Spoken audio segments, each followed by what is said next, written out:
man. Hey. How y'all doing, man? What's going on? Controversial Shannon popping in. Uh I'm gonna cover this Charleston White statement in his video because I honestly I agree with him. Well, I agree with him calling black people cowards, right?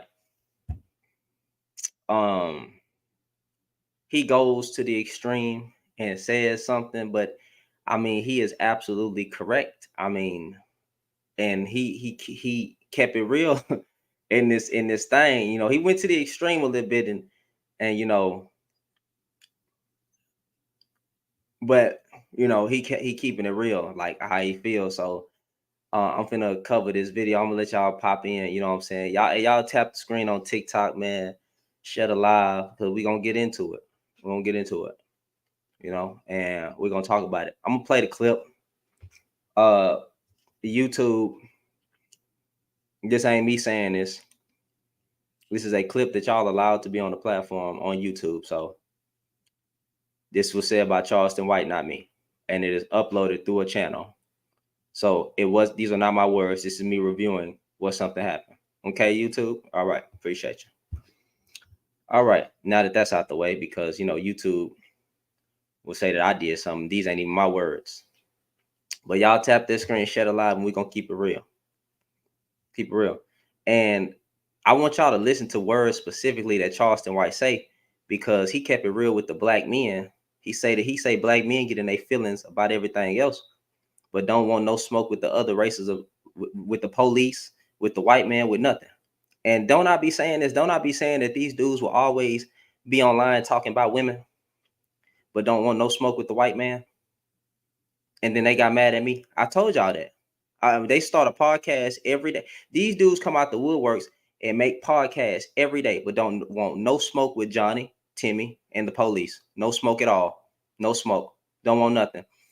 So in this take right here, I agree with what he's saying, that a lot of the men are cowards. So he said black people, but he said something to the black men who was like, black man.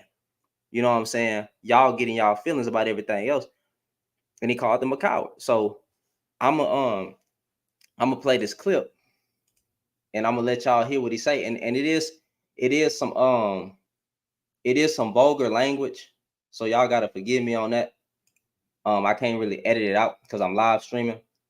So, and on TikTok, listen, I always get bananaed, so they'll probably try to shut me down because there's words that's being used in here. So y'all have to do me a favor by tapping F1 right now. I need y'all to spam F1 in the comments for me if you want this live to continue, and if you want me to talk to these fellas, because these fellas finna it's finna get real when y'all hear this real quick. Let me put this on the screen, and then for y'all on YouTube, y'all ain't really gotta do nothing because it's on YouTube. So I want y'all to hear what he say, and I want y'all to listen to it. It's a long clip, so y'all continue tapping F1, share the live, and we're gonna talk to the fellas because we're gonna see how they feel about it. Like, what I'm saying, since y'all got all this smoke for women, let's see what, or each other, let's see what Charleston White got to say about that. And police brutality. Y'all don't got no smoke for police brutality. But let's talk about it. How you feel about the Sandra Massey situation? I think black people is even further more shamed because ain't nobody died from now police shooting. We watched that woman get killed and murdered. Who done went and killed the white boy? So I don't get involved. I don't give a damn about Sandra Massey because ain't nobody go die behind it. Ain't nobody go die behind it, nigga. They keep killing her. They killed Tamir Rice, nigga. So how the fuck y'all still stuck on Tamir Rice? A 12-year-old little boy, my nigga, playing in the park by himself. And the police kill him within a minute after getting out the car. And when his little 15-year-old sister run to try to help him, they slam her on the ground, put her in handcuffs. Somebody supposed to die behind that shit, nigga. So I don't want to hear shit from black people. They're a bunch of cowards. Do you know what we have to do as black people to look at Sandra Massey? Y'all heard that? Y'all heard that? Said black people a bunch of cowards. Let's continue. He said, let's continue, because he gonna get to the black men part, because really, this really a shot at black men, because you can't you claim to be the leaders, providers, and protectors. Well, you have to be the protecting part. Where's the protecting part? Where's the standing up part? Because we see you with your foot on black women's neck, but you don't got no smoke for the man. So let's continue. Makes you get killed, feel what we feel, and we don't do nothing. You have to tap into your coward side of your nature, black man. Just like when the white boy used to come in and fuck you in front of you, that's what he doing. You mean to tell me out of all the Muslims, all these religious organizations, homie, she was killed for calling on God.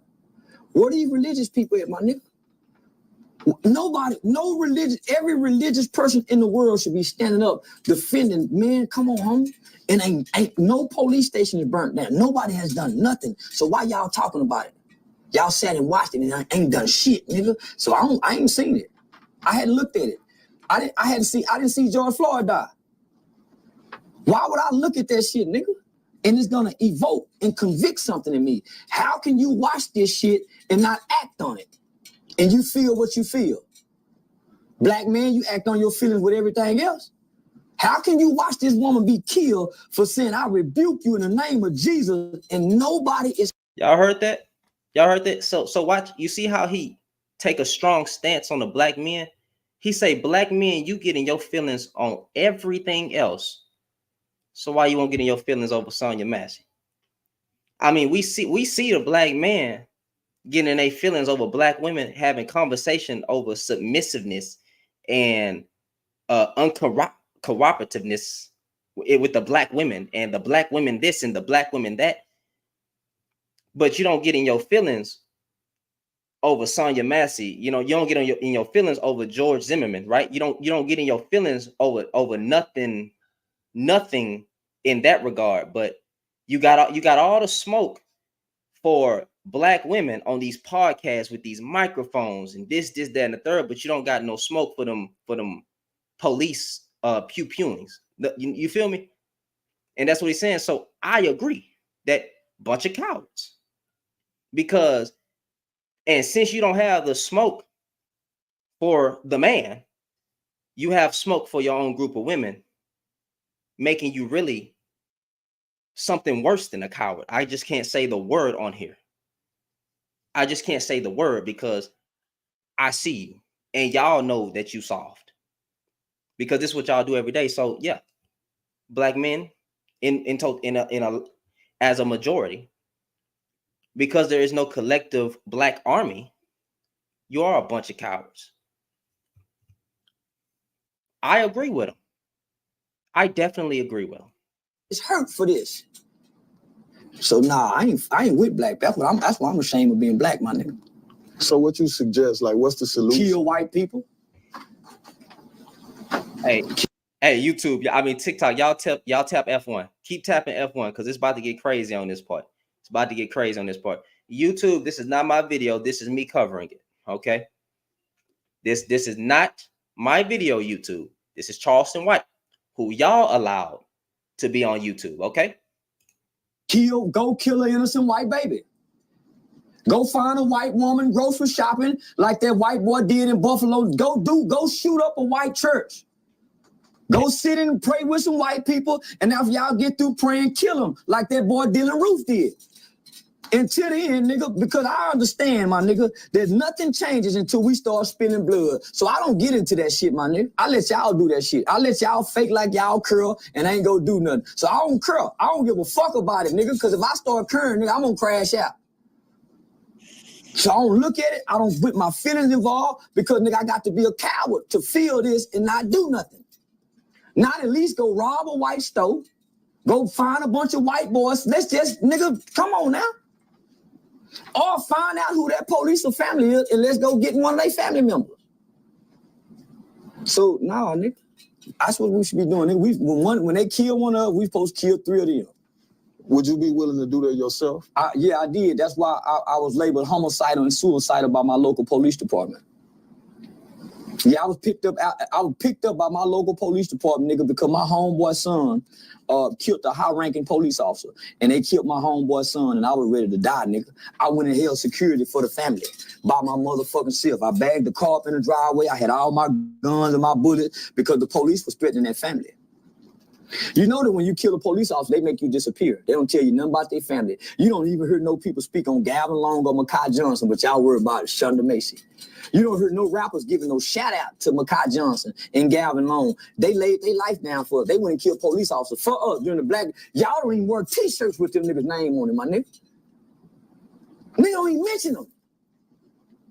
So you goddamn right I would, because when I was ready to do it, nigga, didn't nobody join in with me. And when them white folks saw wasn't nobody ride with me, nigga, they kidnapped me and put me in a mental institution and made me disappear under the Sandra Bland Act. So when I got out that mental institution, I said, nah, I ain't with that shit. I don't want to give my life away for a bunch of black people that ain't gonna do nothing for me if they do something to me. Man, motherfucker, nah, nigga. So nah, I was ready at one point in time, and I came to my motherfucking senses.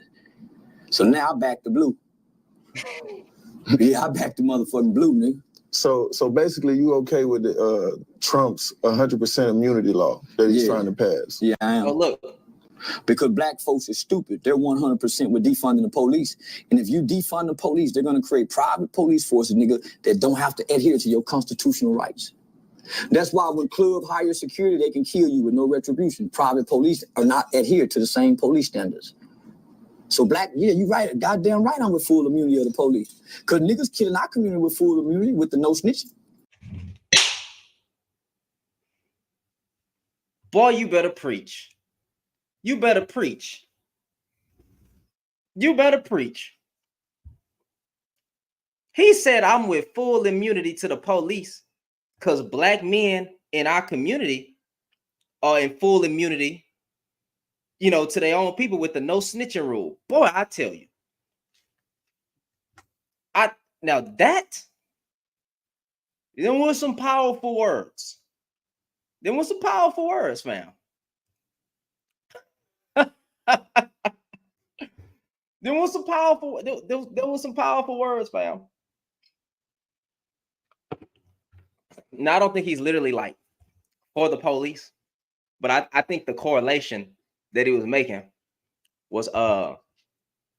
I just think it's but again, like honestly, but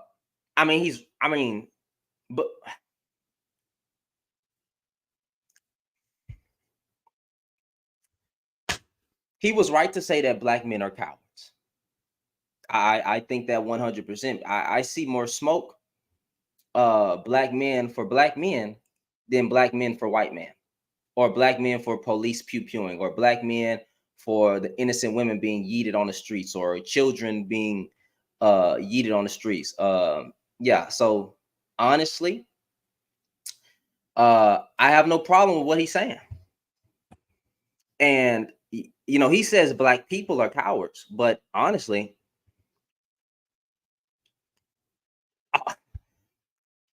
it's really towards the black man, because if the black man is calling himself a leader, provider, protector, well, okay, cool, step up to the plate, show me. You can't. You're ask. Are you going to ask your women to be frontline with you, or are you saying that black, like, where you're protecting at? See, and that is why I laugh at the so-called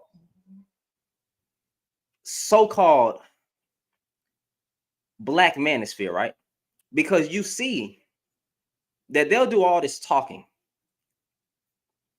They'll do all this talking about women not being submissive. They're not cooperative. They're combative and all this nonsense. But you don't have no. You have your foot on your own group of women's neck, because you can't have smoke with other races of men, or a certain race of men, when they do harmful stuff to us, when they take innocent lives. So you talk about women all day online because you don't want no smoke with Timmy. And you know that's the truth. So instead of punching down on the other men, right? You punch down on black women because that is your only release of aggression. Now, I'm not talking about people discussing issues, but I'm talking about these weak men that's online every day. You have more smoke for your own people than you do the other people. So in this, and I don't agree with Charleston White on everything he says. I dang sure don't agree with him when he's talked about, it was a different time back then when it came to certain actions with women, right? You feel me? That no. But in this regards, oh, 100%. 100% in this right here, 100%. He said they cowards because all we gonna do is talk about it. We gonna march about it, but you're not gonna get no lick back about it. And I mean, what more? What? I mean, that's the truth. That's the truth. Somebody else, black, is going to lose their life before the election. God forbid. God forbid. God forbid. But I feel it in my spirit that another black person, I don't, at this point, I don't even know what it takes anymore. I don't know what black folks want anymore. I don't know who else has to lose their life. I don't know what type of injustices we have to see anymore to say I'm ready to take a bold stand. I don't know what else you want to do. I don't know what else has to happen, because what's going to happen is that you want to have another death. We're going to talk about it for 2 weeks on TikTok, YouTube, but there will not be a black army. And then the gang members are still going to be gang membering. Men are still going to be online on podcasts talking about women. Women go still be online talking about me. But it doesn't matter, because I don't know what else you have to see as a black person to say enough is enough. We are fighting against our own people. I said people, our own people. Yeah, so cowards. And when it comes to black, that's why I really don't like the black, like a lot of these dudes with podcasts. See, I'm not generalizing black men here, but it be the dudes with podcasts and microphones who don't have any smoke for anything else. They got all the smoke for their group of women, but they don't have the smoke for anything else, and that is why they're cowards. And then you have men that ain't really gonna get no action jacks, right? So I'm not generalizing black men out here, but there is a large number of black men that are problematic. They are trash. They will not unite for a cause, and still the gang members. Like they not. I mean, if we got more smoke for each other than we do the white man. That's just the God of the truth. That's not coon talk. That's not coon talk. I can't stand when people say, "Oh, you coon." That's not cooning, fool. There is no black army. There's black sections, and the black sections are fighting each other. But there's no black army, bro. Goodness gracious. There's no black army saying we're finna go against these Caucasian men and these police. Every time they take one of us out, we finna yeah. You know what I'm saying? We about that action. There is none of that. But we kill each other. Y'all tap F1. I'm sorry. I'm trying not to use that word. We take each other out over small things. And then what makes me mad, we always want to talk about what the white man did, what the white man did. Everybody's so knowledgeable of what the white man did, but then you keep doing what the white man told you to do. You ever find that funny? All these dudes want to talk about systemic and systematic issues all the time, but you go back to doing what the white man does. I mean, what the white man wanted you to do. You say you got the knowledge and this why we do this and this why we do that, but you never try to break the cycle, like you under a generational curse or something. I've heard gang members on this app. I've heard gang members on podcasts say, because the white man and we was attacked and all this, but then go right back to attacking your own people, bro. Whose side are you on? You will hear black men on podcasts bring up that the government broke up the household, right? Cool. Let's take that as face value. But then you go right back to talking about the black woman.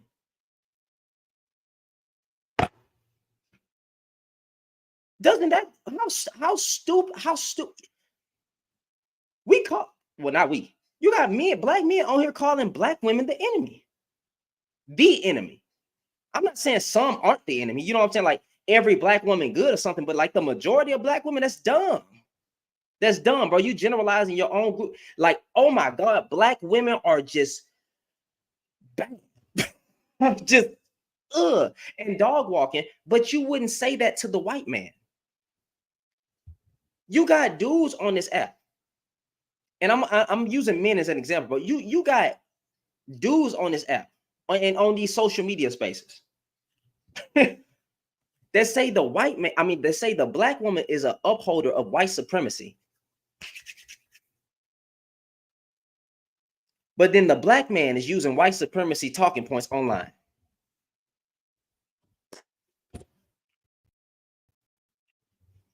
But we blaming the woman. You see what I'm talking about? And that is why I get upset, because people got more smoke for their own group of people.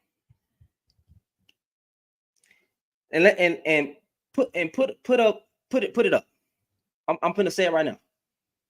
God forbid, I promise, I do not want this to happen. But before the election, something bad is going to happen to a black person. I already know it. I already know it. God forbid it's me. God forbid it's any of you watching this. God forbid. God forbid it's any of the people on YouTube, any of the people on TikTok. It's going to happen again. And we're going to go right back to talking black women, black men. I already know how this goes. It's going to happen again. And y'all going to go right back to saying, what are you talking about? Private? How am I traumatized? I'm bringing awareness to a problem. How am I traumatized? I don't even know what you're talking about. Where do I sound traumatized? Oh my God. Anyway, like I said, it's going to happen again. We're going to spend 2 weeks talking about it and then go right back to black woman, black woman, black woman, black woman, black, blah, blah, blah, blah, blah, or black man, black, blah, blah, blah. Oh, okay, cool. So honestly,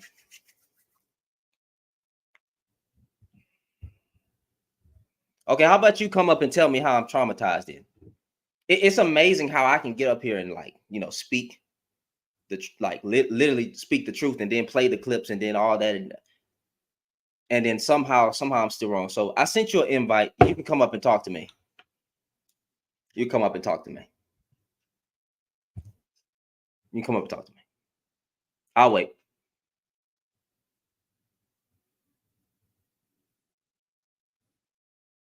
That person's not going to come up. So like I said, there is no black army. There's black sections. And that is what it is. And we'd rather.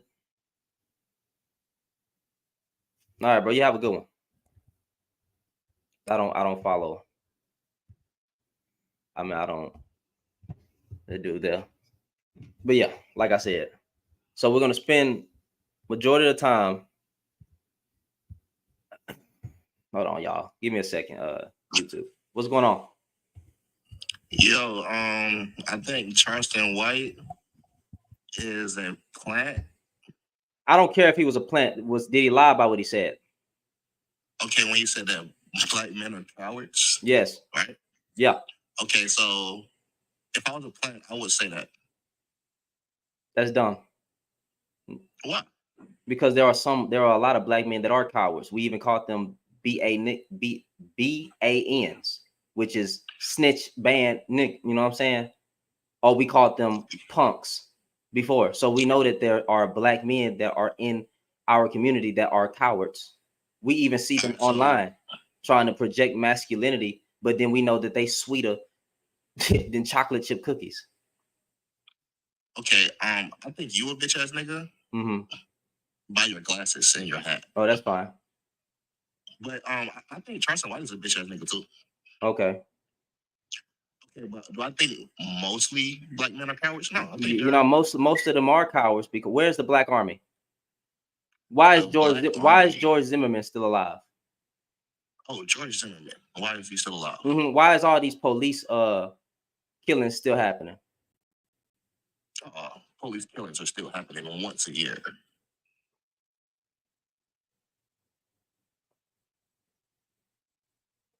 Once a year, a black person dies. Approximately 2. All right, have a good one, bro.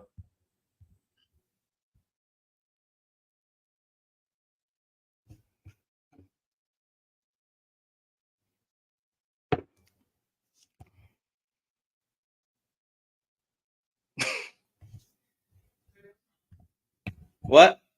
No, somebody said something stupid, baby. No, I ain't get banned yet, but you know it's coming. You know it's coming. I'm sorry, y'all. I have a wife. I know some of y'all don't know what that's like. You don't know what a submissive woman is. I know. Who is this? African. Okay.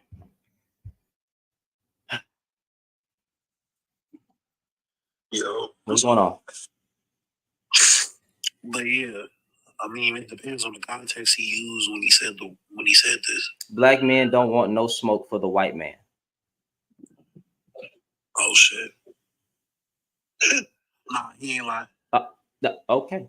He ain't lie. So would you agree that mostly black men as a collective group, or black? He said black people, but we got to start with the leaders, providers, and protectors first, because it's a man's job to protect, right? Ain't that what we always say? So this mostly comes back and falls in line with the black man. Okay. So would you say that in that context that black men are cowards? Yeah. All right. Well, yeah. I mean, I could play the clip again, but it's too much of the use of the word like yeeting, but it's the actual K word, and I can't say that on here. So, all right. Well, yeah, that's the context. Oh, He ain't lie. oh. I mean, because I heard you talk about police officers earlier and shit. I wouldn't necessarily. I mean, I wouldn't advise anybody to go after police officers. Why? Because you don't have the firepower. Okay. So, did Nat Turner have the fire? Did Nat Turner have the firepower? It's not. It's not about all of them. Like 100%. It's also about that I feel like you shouldn't go into battles that you know you're going to lose. If you know you're going to lose, Is that what Nat Turner did? And you know there's no gain from it. Is that what Nat Turner did? Is that what Malcolm X stood up for? Is that what Martin Luther King did? Is that what our freaking ancestors did? We just punks. There's no point of fighting for freedom because we'll never be free. We just lay down and take it. Say that. Showing up is half the battle. Showing up. Mm-hmm. That's not. I mean, I didn't say you shouldn't fight. But you said it's not wise. Hold on. Wait. So I didn't say you shouldn't fight, just not right now. Wait, okay, hold on. Okay, so now that you said that, how many? Okay, I'm just gonna break it into this like, how many more black folks have to die for black folks to unite? Nah, you know what I think Charleston White was really saying though. I really think Charleston White, most of his message really direct to motherfuckers in the streets. Okay, so for the lady that said this. Okay, so forget the comments. Forget the comments. Hold on. I'm responding to Law So forget the comments. So what you were saying? You talking about Law So? No, I was responding to Law So, but go ahead, Marvin. All right, yeah. I really think he really did most of his dealings in the streets, and he see how misguided and really dumb motherfuckers are. Okay. You feel me? Like, and I feel the same. Like, yo, like the streets. It's like what do you like? How do you win? Are you like you not getting money? Like, well, them know they getting money. They getting it illegally, but they getting it. It's not. I've been in the streets my whole life. I never met a nigga who No, yeah, you get money, but it's not long term though. Okay. It's It's not long. What does that have to do with like okay, so with him with his hold on, Lost Souls, hold on, because I want the guy to finish his point. Yeah, but really it's like most of our black people, I believe he talking about the game because like we'll kill each other before we go on a white man. Yeah, but that wasn't just all he said in this clip that I played. So when he said black people are cowards, he gave plenty of examples. So as a collective group, when we see black folks die, you know, besides the Brandon Tatum and the Candace Kundens, right? So besides those, Right, when we see black women or black men yeeted on national television, or a child yeeted on national television, we don't do yeeted? What is yeeted means killed. Y'all tap F1 in the thing for me. Yeeted means taken out of this existence, right? So when we see that, what do? We march, we talk about it online for a few weeks, but there is no get back. Yeah, we don't get no get okay, back. so cowards. Because and they prove it to you every day that they enjoy doing it. Now listen, and this coming from a Christian man. Now I still uphold my God, you know what I'm saying? But still, like, there's a time for peace and there's a time for war. So a bold stand to say enough is enough, besides just marching. I'm not even saying it has to be yeeting them off like Charleston White said in the video, but putting your deuces up and ready to swing to do something to say enough is enough. Yeah, but marching, sitting there, taking it, I like. Ain't nothing wrong with marching. A lot of things came through marching, but something else has to be done. Now, Charleston went to he went there and said, when they take one of us, you take three of them. He said, no true change will come without bloodshed. I tend to take the latter. But there may be a time where there's time for peace and there's time for war. But he said, as of right now, black folk, he don't even address police brutality because we just gonna talk about it and then not do nothing about it. So cowardness. Yeah, so was he wasn't lying? Hell no. Like, bro, but like that's the thing. We'll rather get back on one of our own than get back on somebody. Yeah, he said that too. That's still a coward. Yeah. Like that's just like I don't understand it for real. Okay, so then that's just the case. Then most black people as a collective are cowards. Facts. That cowardness in that regards, in that sense, that's why I don't disagree. I don't think Charleston White was a coon for saying that. It's just the God honest truth. We're not going to. He's not a coon. No, he's not a coon for that. We're not going to do. We ain't never did. Well, I ain't gonna say we ain't never did. We're not doing anything. You're going to see another person. We not doing nothing. We ain't do nothing progressive ever since Malcolm X and during that time. Like we ain't do nothing for real. Okay. Well, brother, I appreciate you for coming up. No, yeah, for sure. Appreciate it. All right, man. You have a good one. All right, you too. All right.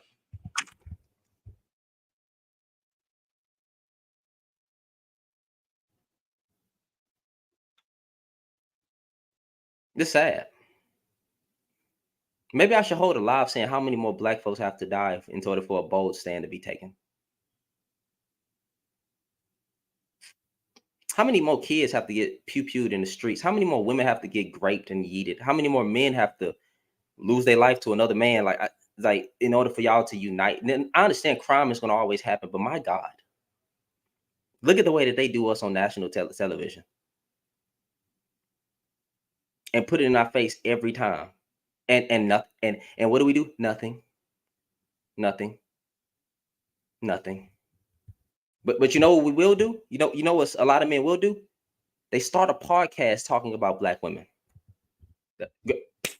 Bravo, man, bravo. You are such an alpha male. Like, oh my God, we talking about submissive women, and we got stuff like this going on. Bravo, black man. You freaking amazing, black man. Yeah, how awesome you are.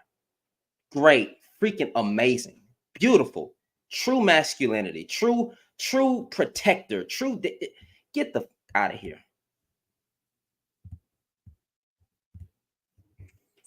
What's up, brother? Another day in the land of the living. Yes, sir. Thank the Lord. Yeah. So I just want to pick on this a little bit because I got some extra prop. Okay. But I don't think black people are cowards. I just think that we are individual, right? You brought up Nat Turner. You brought up Martin Luther King, Malcolm X, and points beyond. Those men had community behind them, right? If I was to fall, guess what? In that area and space, if I was to fall, someone would be there to take care of my family. If I was to fall, someone would be there to pick me up. We don't have that. It's an eternal battle between black men and black women. And before we can even think about even letting it cross our minds to go out there to try to fight the white tea people or whoever else, we need to fix that. We need to clean our before we go outside other forces. Because all they're going to do is divide and conquer, give the person a little bit more than you, and then you're just going to fall apart. So I think that we do need to fix ourselves first before we go after them. Because when those people were doing what they were doing, we was together. We was trunk tight. We was in it together. But we're not now. So you can find people that say, you know what, another, black man lost his life to the police. That's bad. Right. I don't think they're cowards. I think they just know that there's no community backing them. If there was, Clyde, you breaking up just a little bit. And but they're not going to do anything about it because at the end of the day, Clyde, you breaking up a little bit. Oh, can you hear me now? Hold on. Let your bars get back real quick. Hold on. You hear me right now? Yep, there it is. Hold on. Try again. Can you hear me right now? Yes. Can you repeat Can you repeat the last sentence? Yes. So, what's the last thing you heard? I pretty much heard everything but I heard we need to fix ourselves first, or otherwise just gonna be another black person getting killed and we're not gonna do nothing about it or something like that. Yeah, I mean, we're not, and I don't think people are doing it because they're cowards. I think people are just saying, you know what? There's no community to back me if I was to fall. If I was to go ahead and leave this earth because of cause like this, there's no one that's not going to look after my children. There's no one that's not going to look after my family. So why would I? Of course, I think it's bad and rah, and I'm gonna march for you and stuff like that. But we're not going to put any action behind it. And I don't expect black women to put any action behind it, and I don't expect black men to put any action behind it until we can bring back the community aspect where we're together. I don't see that happening. It's just not gonna happen. So that's why we can't pull from the past because we're not unified like we was in the past.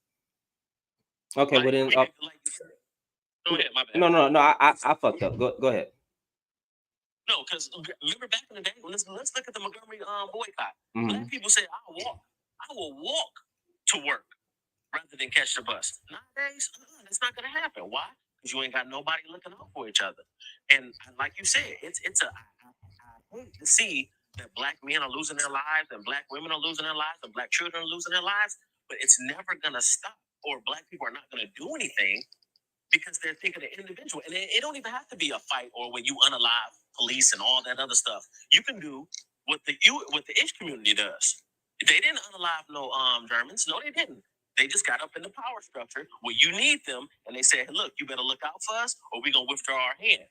Black people can do the same thing, but we're not united. The second biggest, largest export of America is music.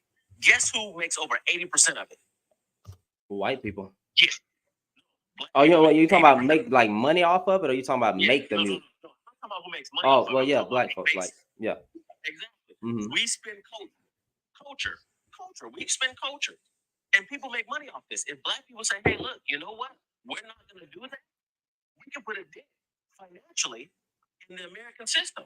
But once again, we are individualistic right now, so it's not going to happen. And I'll land there. Well, how do you fix individual? Well, hold on. We'll ask that question in a second. Don't.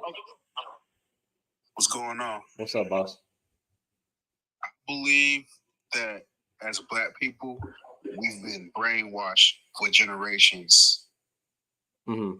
And we've been taught certain things to hate one another instead of waking up to what's going on for a long time. We've been taught to obey our masters since we've been brought over here. So therefore, we got to wake up to what's going on, and we got to fight. People are fighting for the wrong reasons instead of having a purpose in life to do what's right. Mm-hmm. Because we are the original people. We're the original people over here, but people don't want to speak on that. So even though we've been okay, so we have access to knowledge. We have people that's bringing awareness. We have black men getting into education, not at the same rate as a black woman. We got black, but I'm just saying, I'm just keeping it contextualized here. Black women getting educated, and we have people online deconstructing our history, deconstructing the history that's going on, right? And bringing up white supremacy and sexism and all that stuff and misogyny and the knowledge that's in books that we got a whole bunch of black folks that are doing that. So not a lot of black people asleep, brother. A lot of people are actually woken up. They just don't give a damn. That's the God honest truth. Like, and I'll give you an example. I ain't gonna say his name, but a famous Houston rapper, who's a PIMP, and he get real money from women dropping bags in his hand. He don't even have to rap. Mr. Sauce Walker is actually very educated. He just play dumb. You know what I'm saying? Because he's putting, yeah. So yeah, you see Walker. You know what I'm saying? The guy already. Somebody put in the comments. I already knew the name, but I'm gonna just say the name because I'm from H-Town too. So Sauce Walker actually knowledgeable, about the history and things that's going on. And you have people that's in the streets that really be knowing what's going on, but they still got that in them, and it's not being redirected the right way. Now hold on. Now I'm not throwing salt on Sauce Walker name because Sauce Walker does give back to the community. Sauce Walker does do things for his own group of people, but he still got that in him. Like, if you know, like I'm ready to take you, which every man should have, but I think that not enough men are directing it towards the actual problems that's going on. So it's a lot of men in the streets that really have the knowledge, bro. Y'all don't understand how smart street dudes actually be and how they be knowing, but they don't give a damn. A lot of them don't care. They just don't care, brother. So I don't give the wake up card and everybody sleep, because if you sit down and actually talk to a gang member, you'll see just how much knowledge they know about the history, or talk to an OG who lived through it. You'll see how much knowledge they really got, but they just don't give a damn. Because they only give a damn about themselves and they're scared to die for something that's worth way more in the long run. Do you think dying for your own people is worth it, right? I mean, if you believe in Christ. Yeah, I do. But like, do you think that like going to war for your own people and putting yourself on the front line against the whatchamacallit, the police brutality and all that stuff, do you think that's worth fighting for? Would you lose your life over that? If it's by myself, oh well, I'm about to send a message like the man did in Dallas a few years back. Yeah. When the shootout with police, you have to send that message, that initial message, and nobody gonna send it. You got to do it yourself. There's people who think like me. There's people who are going to go away from that and try to go the pacifist route. But how much you want to take before we go extinct? Well, that's what I keep asking. Like, how many more black folks have to die for black folks to say enough is enough?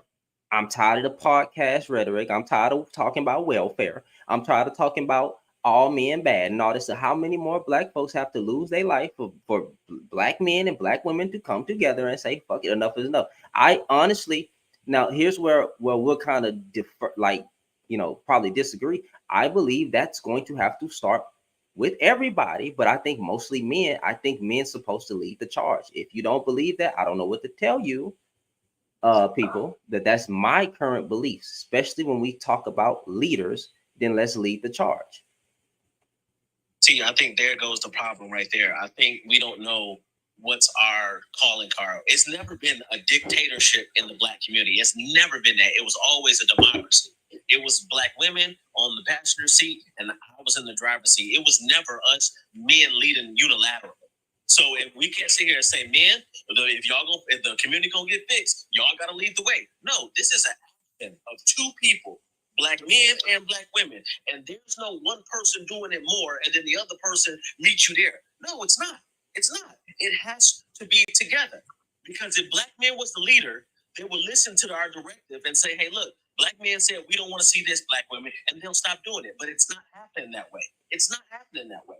There's plenty of stuff that men of character has asked black women to stop doing, and they have not done it. So until we can sit down and have a good faith conversation about black men, what's your problem with black women, and black women, what's your problem with black men, we can't sit here and say leadership. Oh, leader, y'all the leaders, because that's a slap in the face.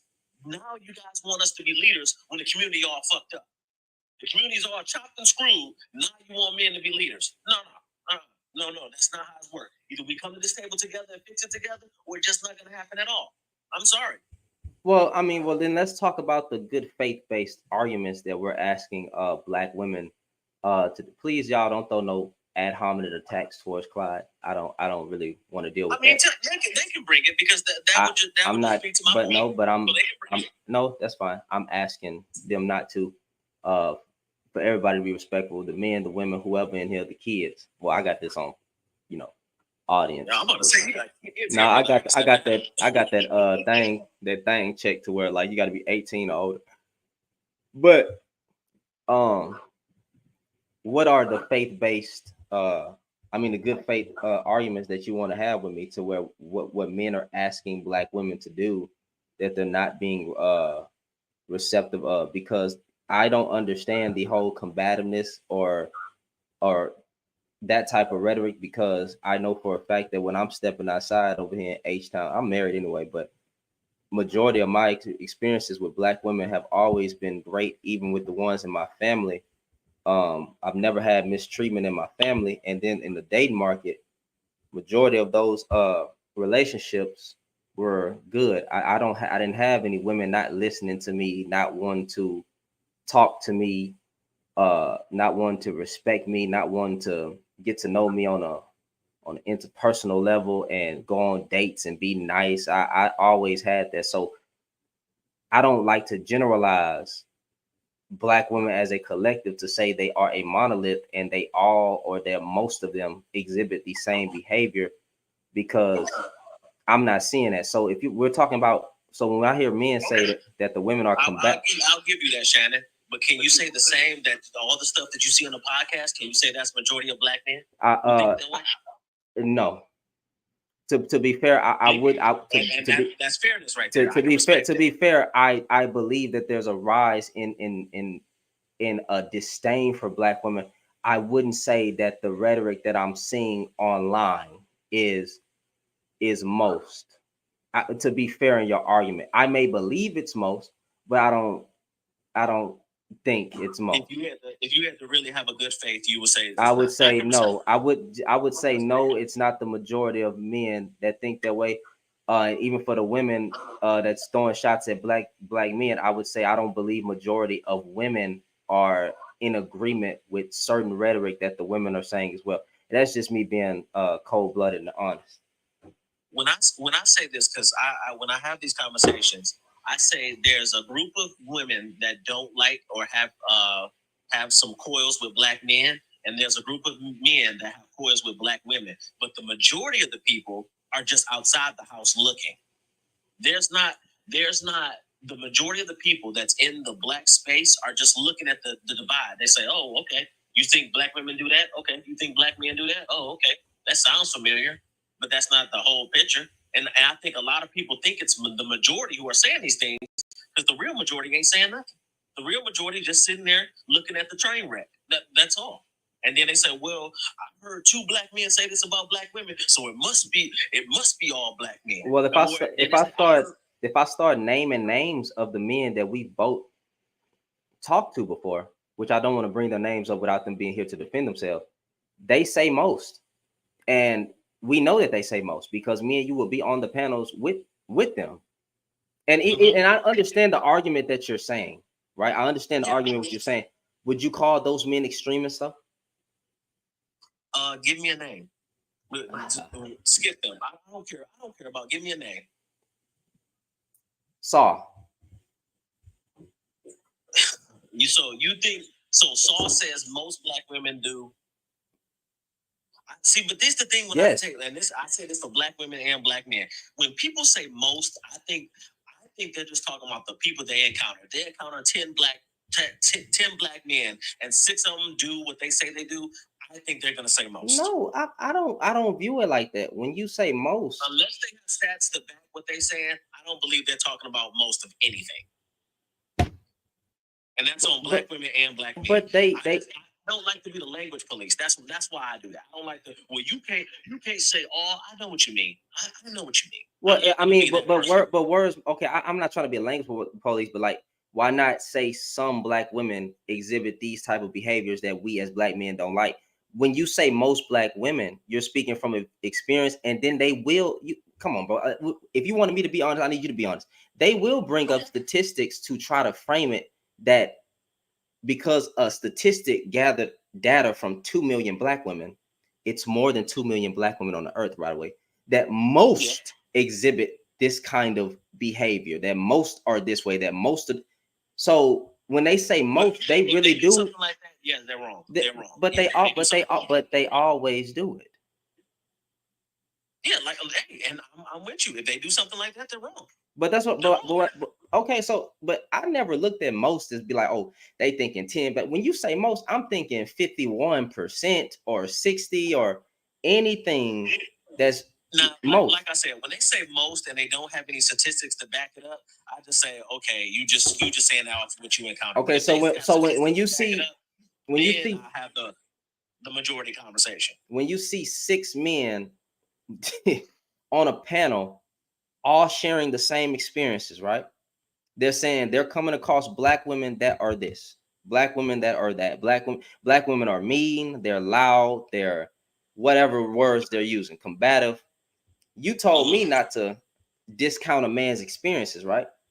Yeah, you can validate someone's experience without tasking them to the truth. Like if you get on the line, I'm just using an example. If Shannon gets on the line and say most black men don't take care of their kids, and then somebody else say most black men don't take care of their kids, and somebody else say that, I'm gonna say, okay, those are just the men that you encounter. Now, if you say well, that shows that most black men don't take care of their kids, that's when I'm gonna stand up and say, okay, let's see what you're talking about, because now you're talking about a bigger picture. That's when I'll get. So if I say most men are not 50% active in a child's life, would I be able to pull that up? Because if the mother always has the custody of the child majority of the time, wouldn't that kind of I don't even want to do that, because we'd have to And then that's why I correct it. And this on the men's side. That's why I correct the whole single mother type deal. When they say, oh, I say you shouldn't be advocating saying that single mothers do this. What you should be advocating is men should get more access through the courts by their children. I say that all the time. But what I'm saying is, if you say most, I'm just going to take it as, okay, those are the people, those are the men that you encounter. But if you say, well, according to data and statistics, most, that's when I'm going to, okay, let's see what your statistics talking about. If your statistics are right. When you say single mothers, and that's when I correct for men a long time, single mothers just mean that when you filed your taxes, you wasn't married. And when you said that, you was a single mother. It didn't say the other person's involvement. It didn't say what this person's doing. It didn't say none of that. You just said that. Okay. So I understand. So I understand what you're saying. I'm fine with that. So I like the way that's why. Hold on, Byron. Let me. Oh, he got it. Yeah. So like I'm not trying to be disingenuous when I'm in that stuff. That's why I said we would have to look into the legal system. We're gonna have to bring up the numbers. And then we're gonna go down the whole debacle. And so out of fairness, I'm leaving that alone. I'm trying to have the faith-based the conversation with you. So you say that most black men aren't cowards, but you just think that most black people are divided. I said most black people. I think most black people are not cowards. Most black people.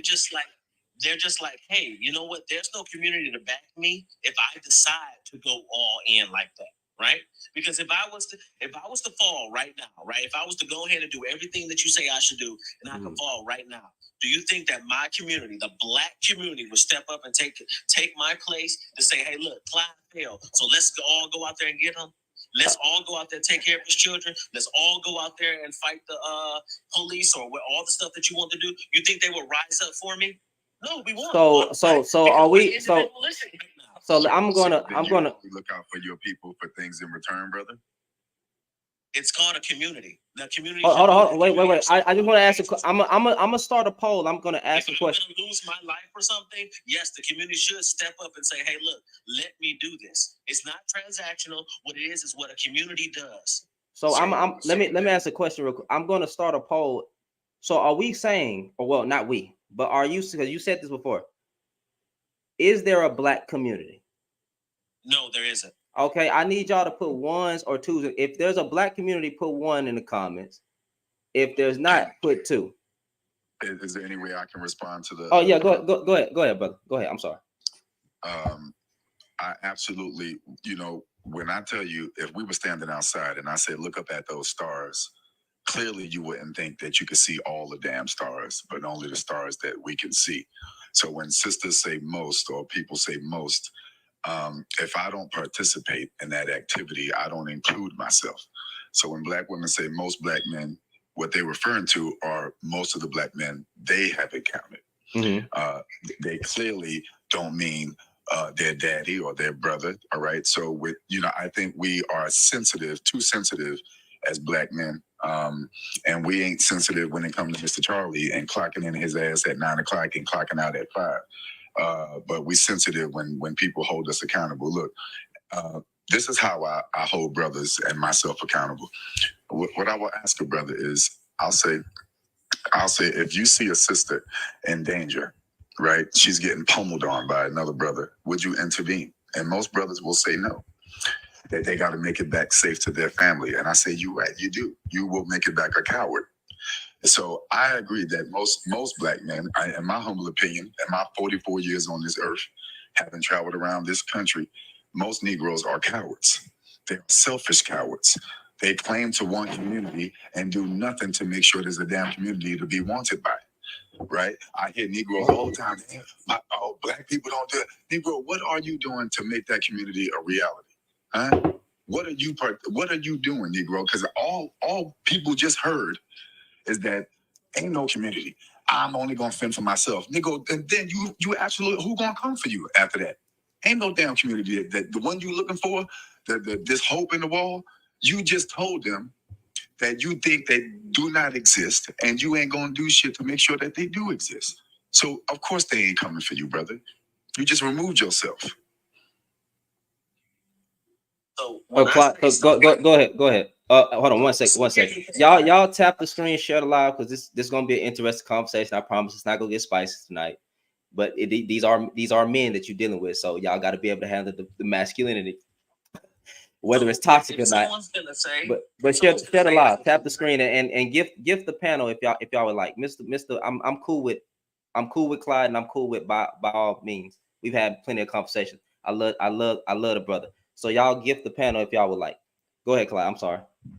So, and someone says that there's a community. That means that what Charleston White's there is not true, right? A collection of people just existing does not make a community. A community have social obligations to each other. And if you ask the average black person, what is the social obligation they have to the community? They'll start beatboxing. Now, I'm not saying that there's not small pockets of communities out there of black people, but where's the mass of the black community like it was? Hey, look, if I fall, you got my back, brother. I'm with you. Let's go do it. If that was the case, what Charleston White is standing up here and the context that Shannon put on it would not be a thing. What do we say? What do we say to black women when they say all black men ain't shit? The first thing we say is you got to choose better. So, brother, clearly you ain't choosing your community any better. So what am I supposed to choose? Do another community, a white community? No, I'm talking about in mass. In mass. If it was a community in mass, please show me where these men are doing this, where these women are doing this, where they're putting their lives on the line. Because this is what Shannon's asking. Where are the people putting their life on the line for all these senseless acts?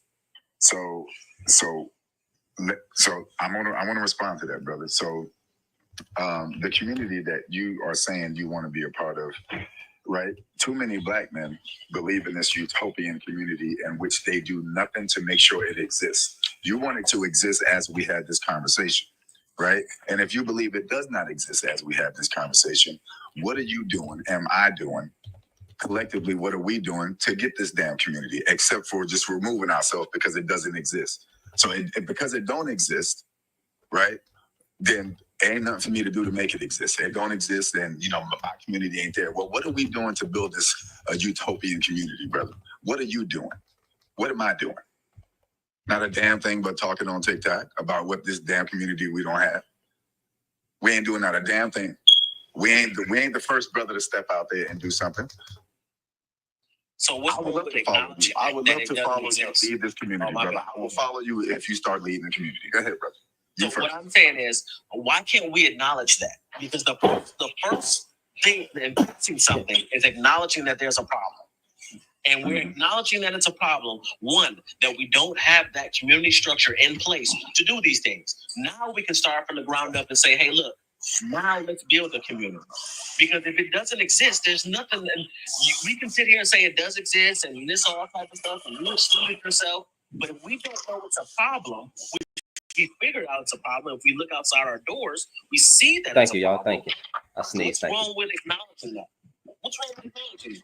I'm going to be honest with you, brother. And if there's any black women in the comments, y'all correct me, sisters, if I'm wrong. There's a community of black women that exists aside from us because we don't include ourselves in the community in which they've created for themselves. So a community of black men, I agree. Go ahead, my bad. Community of black men, yeah, hell no, we don't exist. We don't exist as a community of black men, but black women have figured it out. We just haven't caught up to What's it. that community? Can you tell me what's that community? What's their name, numbers, or something? This is a reference point.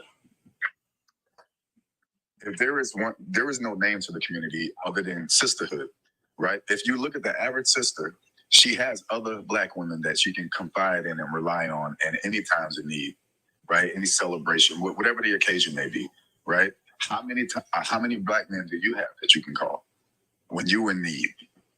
Right now, I can call a lot of black men if I need something right now. Time out, brother. No, time out, brother. Is that not a community? See, but that's why I specified in the beginning. I'm not talking about the small pockets of community. I said from the beginning, there is small pockets of the community, but I'm talking about in mass. So you want the entire city of Atlanta to come ride for your ass, not just Kennesaw, Georgia. You want the whole city of Atlanta. You ain't willing to accept that. That's what we're talking about. If you want to talk about small pockets of community, fine, you got it. You win. There are small pockets of community. I'm talking about in mass. In mass. Because this is a mass issue. It's not going to be something where they attack small communities and say, okay, this is going to be a one-on-one. No. But let me ask you, black man. They're gonna come full throttle. But let me ask you this, black man, if we're being honest, right? Who do you think is the number one perpetrator of destroying that community? Black men and black women. We do it together. No, brother. Hey. If you're gonna have this solely black men fault conversation, I'm not gonna have that with you. Brother, it's definitely not. Brother, what I am saying, you're assuming that's what I'm saying. I just said that's the conversation we're gonna have. I said both. Well, hold on. Hold, wait. Can I ask a question? I just want to intercede. Just for 1 second, Sure. and then in order to Clyde, you're looking for a mass collection of community, right? I want us to get on. But how do you get there without having small pockets? Well, you have to put them. What I'm talking about is in mass, right? But I'm not saying everybody has to be on the same page or everything, but we need to have a directive. Put it how you want to put it. White tea people, put it how you want to put it. They don't care. They have one directive, and that's to stay on top. That's from the women to the children, even to the men, to stay on top. Where's our directive like that? That's all I'm asking. You could be your little private community and whatever you got right there, but where's our directive? Okay. Right? We are divided. Okay, so I'm gonna let. You can't sit here and say, well, you know what? Hey, it is what it is. White people, they may have their little issues, but when it comes to white supremacy, everybody as a team get in on that sport. So I'm gonna let Byron respond, and then I'm gonna let Chad jump in. But go ahead, Byron. I mean, by all means. Yeah. I'm tripping. It's all good, brother. It's Frankie, right? It's Frankie. Yes, Frankie. Yes, Mr. Frankie. Yeah, we and this is my humble opinion, brother. We are looked at as, and in this community in which you speak of, we are looked at as the kings and the leaders. and it's unfortunate that I have to say this every time, but there's not a kingdom in the history of kingdoms where if something goes wrong, you blame the queen. But we have a tendency to do that in the Black community. You know, every time there is destruction, right? So Black women, by and large, are not going around committing heinous crimes against Black men in the community. By large measures, I am absolutely safe walking in the streets. I don't have to worry about a woman catcalling me, harassing me, knocking me upside the head with a brick, right? Breaking into my home at 2 o'clock in the morning, trying to essay me or something disgusting with one of my children, right? So this notion that Black women somehow aid in the destruction of the community, that are that Black women make poor choices, right? It's the number one thing that we say about sisters. They make poor choices. Well, hold on now. That poor choice that she was able to make, did he not have a father? Who the hell raised this Negro that became a poor choice? How was this poor choice able to be in the community for this sister to find his poor choice ass in the first place? Right? Where was the daddy at of this poor choice? But so what I'm saying is, if you give me only a car lot full of lemons, and knowing I only have a little bit of money to purchase a vehicle, and all I got is just terrible options of a car, I need a car. I need to get around some damn how. So you want me to have the mindset of a luxury car, knowing that that's not the expense that's in front of me. And this is what we do to Black women, brother, in my humble opinion. We lump them in with destruction that they do not participate in. Do they have a role that they play somewhere down the line? Absolutely, brother. Absolutely. We're not dismissing all sisters' behavior like they all out here angelic and free of trauma. But to put this in a category where we're both equally responsible for the destruction of the community, no, brother, we're not equally responsible. Not at all. I think that's part of the problem right there. You're trying to see which one is equal. Damage is damage, right? You can't expect no one to listen to your gripes and your issues if you're gonna say fuck what the other person said, right? And that's why I say both need to come to the table and have that good faith conversation. You can't say, oh, well, since it's not a one-to-one, fuck your experiences. And if you're gonna do that, you're gonna have a lot of men that say, you know what, you don't give a rat's ass about me, fine, then I'm gone. And that's why many men don't want to hear this, because it can't be always their fault. And if you can't have the good faith conversation enough to say, hey, look, women do this, men do that, you can't, oh, well, since it's not as equal as much as the men do, that means it don't matter. And a lot of men are just gonna say, you know what, skip it. And that's what they're doing right now. They're just saying skip it. You can't say, well, I punched you in the face and then you fought back and then say, well, my hit wasn't equal to your hit. It still was a hit at the end of the day. All right, so hold on, Mr. Frankie. I'm gonna let Chad jump in, but I'm gonna let you respond. What's going on, brother? How you doing? Is it my turn? Yes. Okay. I think. Well, first off, I think Charleston White saying this is crazy because he's anti-Black and he's a coon. On so many levels. You might not have heard the video, but in the context that he was speaking, if I explain it, would you then agree, or you would never agree to that? No, he's a super coon. He's on the Mount Rushmore of coons. I think you could have used any other person than Charleston White. But what was I about to say? Now, if I take He's the coon.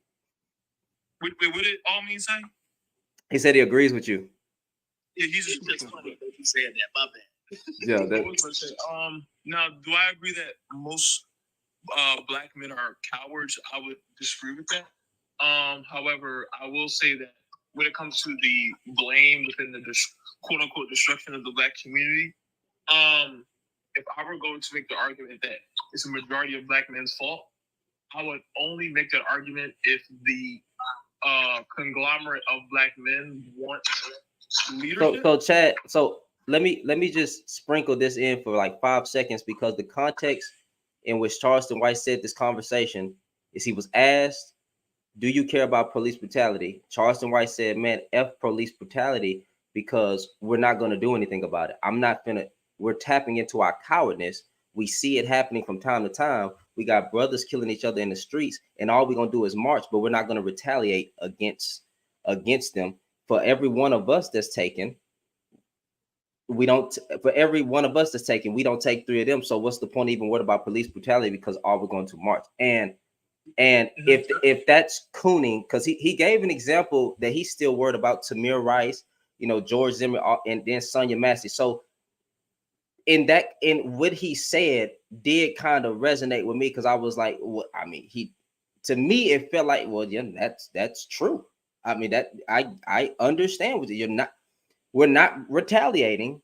There's no black army, and we're online fussing with each other about women being freaking submissive. And he actually called out black men in there. He said, black men, you emotional about everybody else. I mean, everything else, but you're not emotional about these type of situations that's happened. So he was like, man, F police brutality. I won't even acknowledge it because nothing's going to happen. So that may thing when the cop beat your ass. Yeah, that may be a coon.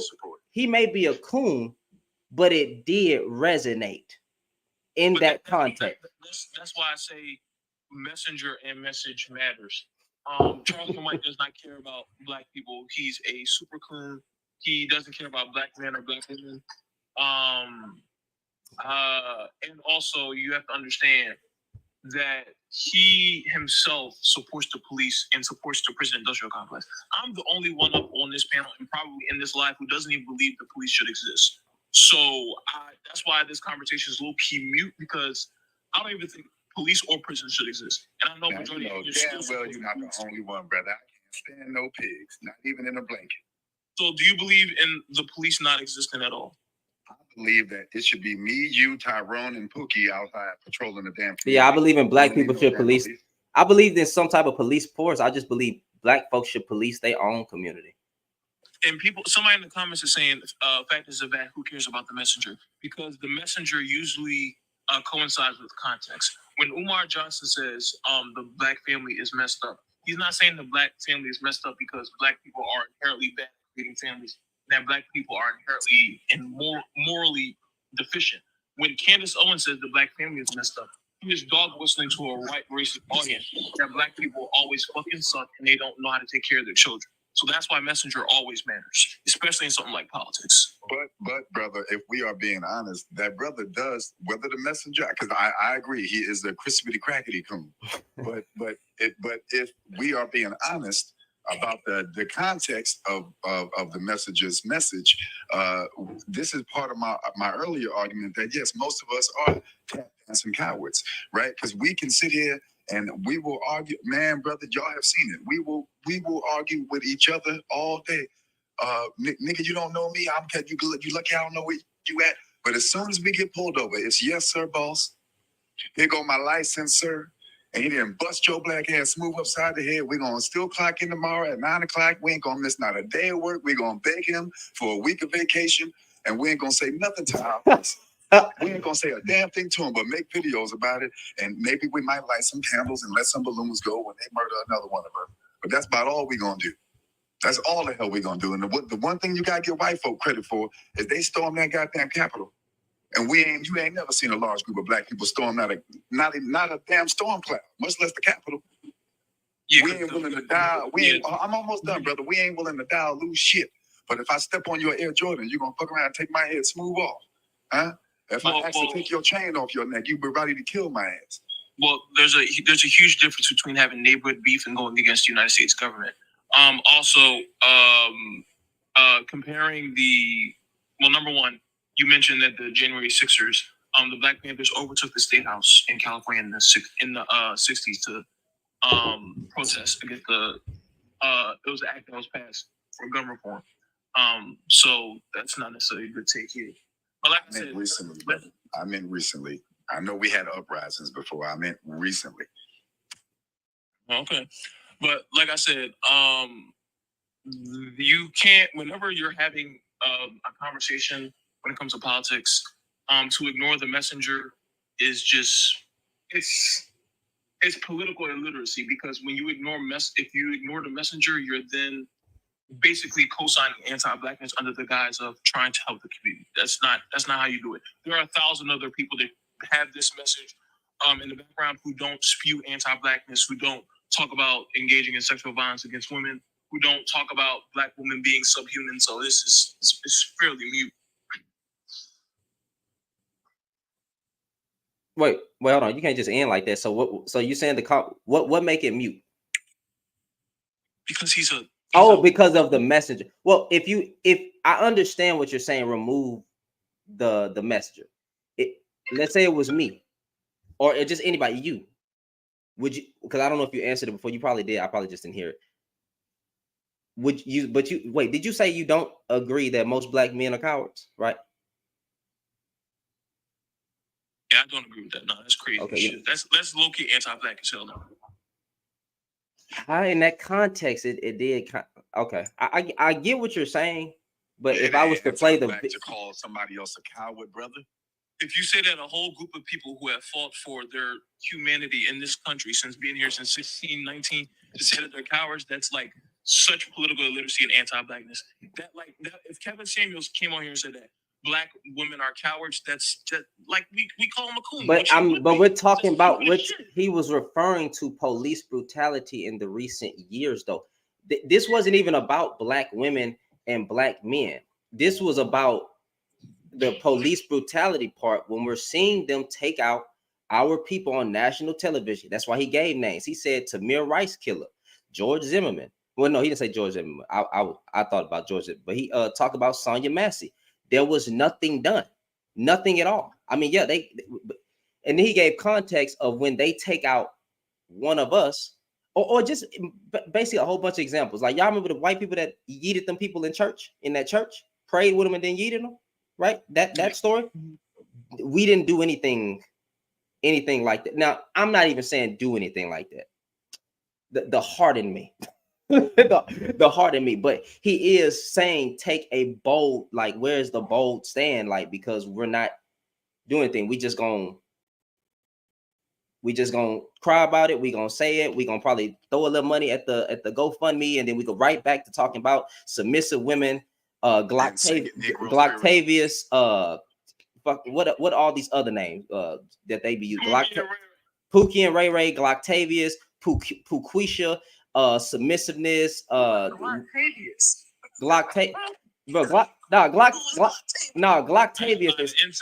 is hilarious. Glocktavius is hilarious, bro. In the comments that we speaking about, and y'all said Black men couldn't have conversations. Look at y'all. No, but anyway, but seriously, the coon in me agrees with Charleston White to a certain extent based on the context in which he was speaking about, because I find it funny how we do have more. You said that neighborhood beefs. So I get what you're saying, but damn, like even online rhetoric, we got more smoke as men. I'm saying this fairly. So just don't call me a panda or a sim now. I know it's coming. We got more smoke for Black women than we do the white man. And that's just, I don't know how anybody else wants to take that. I would say the collective of Black men, I would say that's partially accurate. I would say that's partially accurate. For a good chunk, I think that's partially accurate. Well, damn, I'm almost thinking you just said most, brother. No, but that's just my take on that. And I would say that's because the majority of Black people don't necessarily understand how white supremacy operates. Because most Black men, when they understand how white supremacy operates, they understand that the whole gender war shit is mainly a byproduct of Black men not being able to attain a certain level of capital to where Black women can have their trad wife fantasy that they think they're gonna have, and because you're never gonna be white women. Okay, so you're never gonna be Black men. Let me give you a statement. Black men, in a white supremacist society, Black manhood is something that will always be denigrated because of the white power structure and media that demonizes us. Okay, so let me give you an example of what some men say. We can talk about the women, but just for the sake of the argument, this is what I hear. Black women, I can't believe it's going to come out my mouth. This wasn't my words. Black women will lick the boot of a white man and treat her husband like trash, and Black women uphold white supremacy. I don't understand. Oh, we got a whole bunch of men on TikTok. that say that we got a whole bunch of men on YouTube that say that, and a dude called in a few days ago and cussed me out on the live. I've actually heard that before, brother. So I agree. Yeah, so like Okay, so wait, so you said, okay, can you go one phrase by one phrase, not explain if I agree or disagree? black women will lick the boot of a white man. Black women worship the ground that the white man walks on, and will come back to their husband and treat them like trash. These weren't my words. So, and the next thing they said was black women uphold white supremacy. They are a tool. They are a tool in the white man's army to keep the black man down. That has been said in multiple lives. Oh, that's anti-Daniel. It wasn't just him. It was some of the men that we even talked to on this app. I'm just not gonna say any names. And a dude called into my YouTube channel and got mad at me because I was addressing a certain type of black man, but he was thinking that I was generalizing. I said no, I literally said manosphere dudes, and I use these words, so forgive me. I said bussy popping men or buck broken men. Y'all tap F1 for me. That's what I say because I believe that some are. He talking about that tap dancing Negro with the glasses and the cheap ass suits. Not even him. It was a dude that called in for YouTube specifically, and he said that I was wrong because I'm generalizing black men. He said you pandering and you caping for the woman, you the type to take care of another woman's kids, which okay.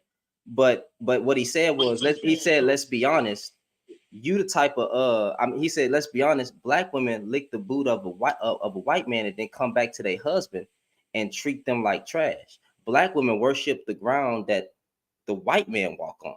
But see, this statement has been said by, I'm not saying majority black men, because I've only heard it a few times. So I'm not finna sit here and be disingenuous to black men and say, oh my God, majority of black men have said this. I'm not going to do that. However, that has been a common thing to hear in set spaces. Even if it's just by a minority, that has been something that even Mr. Frankie said he's heard this before. I'm pretty sure Clyde has heard this before. We be in the same panel. If we are being fair let's assume 5% of that statement bore some accuracy somewhere in this country. Is it safe to assume, since let's just have this conversation, Black men, it's about time, that for us, the other way, it is in fact what they experience.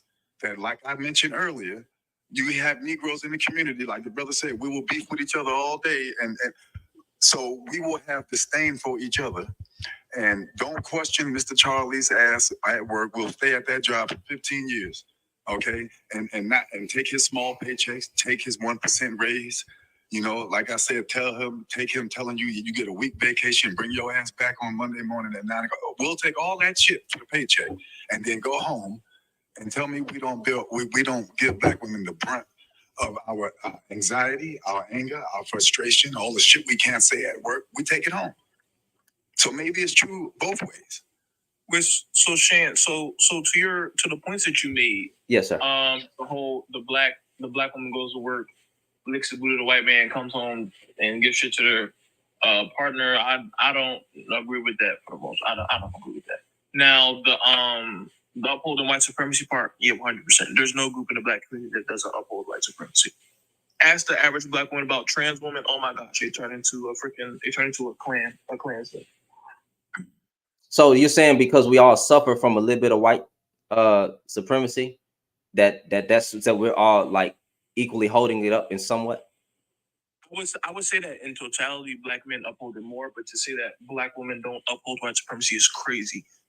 Well, I didn't say I just didn't know that was an actual like, but the vitriol behind the statement of what he was trying to say, black men don't do that, black women do this, but to say worship the ground that the white man, yeah, like, but that has been a common thing that I come into these panels, and I'm not using panels as the majority.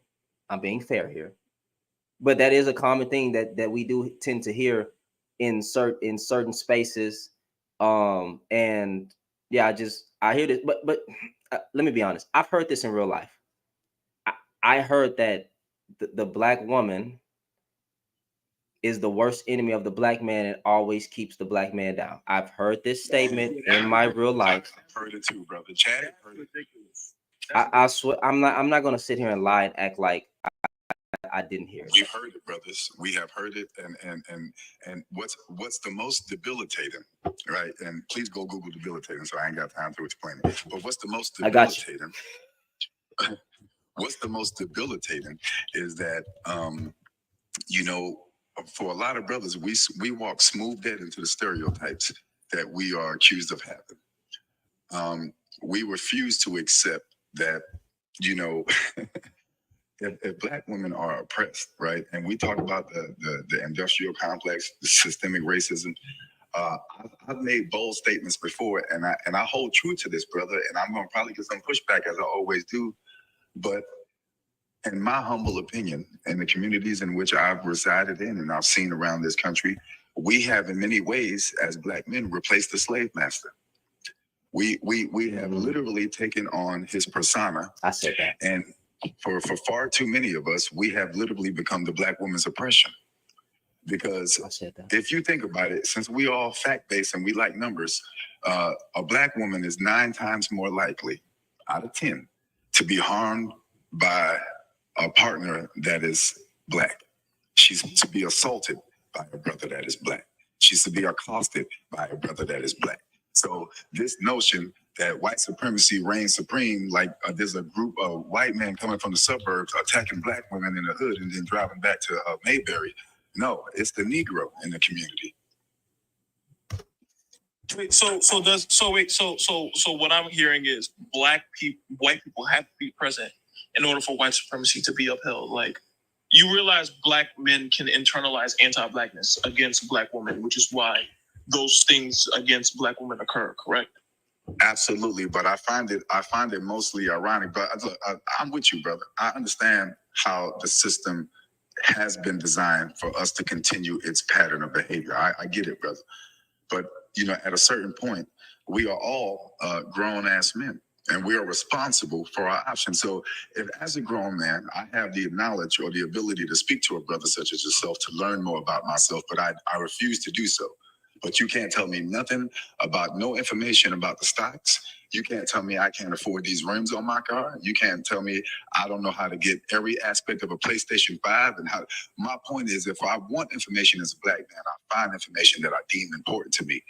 The one thing we don't seem to find as black men is why the hell we keep beating black women's asses and what's responsible for it.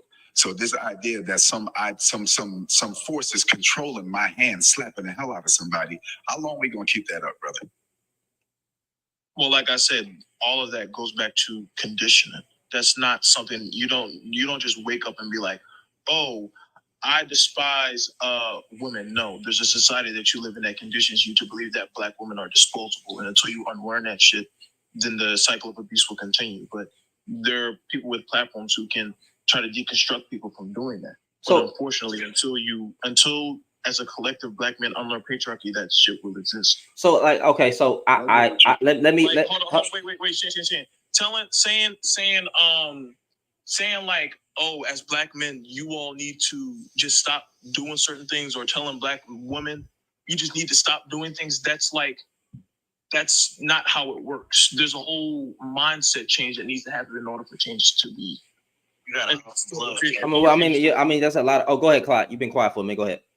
No, what I'm saying is, to his point, you got to unplug first. It's not something where you could just eat this magical pill and it's just gonna be out of your system. A lot of this was bred into people. It was baked in the cake when they were little. All these little stuff that we think is traditions been baked in the cake since they were little. Like a man can't cry. Who told us that? Mom and dad said that shit. Who said that a woman's supposed to wear a certain type of outfit or she gonna get that? Mom and dad told us that shit. It's baked in the cake. So you just ain't gonna wake up one morning and say, you know what? I'm about to change. This shit is gonna take time, and you're gonna have to give yourself a manual reset. It's just what it is. This is crazy because I just feel so blessed to have the union and the great examples in my life, because I don't have it like that. You know what I'm saying? I don't experience it. It does not exist in my family. There is no outside babies, nothing. You know what I'm saying? But like I you know, a lot of y'all out there, y'all just you fucked up. That's all I can say. I guess what my point is, brother, right, to the brother's point at the bottom, is that if it is in fact baked in the cake, and we know that it is baked in the cake, how about we make a new cake, right? And then we create our own ingredients. So going back to my earlier point, again, if you ask the average young brother, right, how do you beat NBA 2K? That Negro can tell you damn near like he coded the game himself.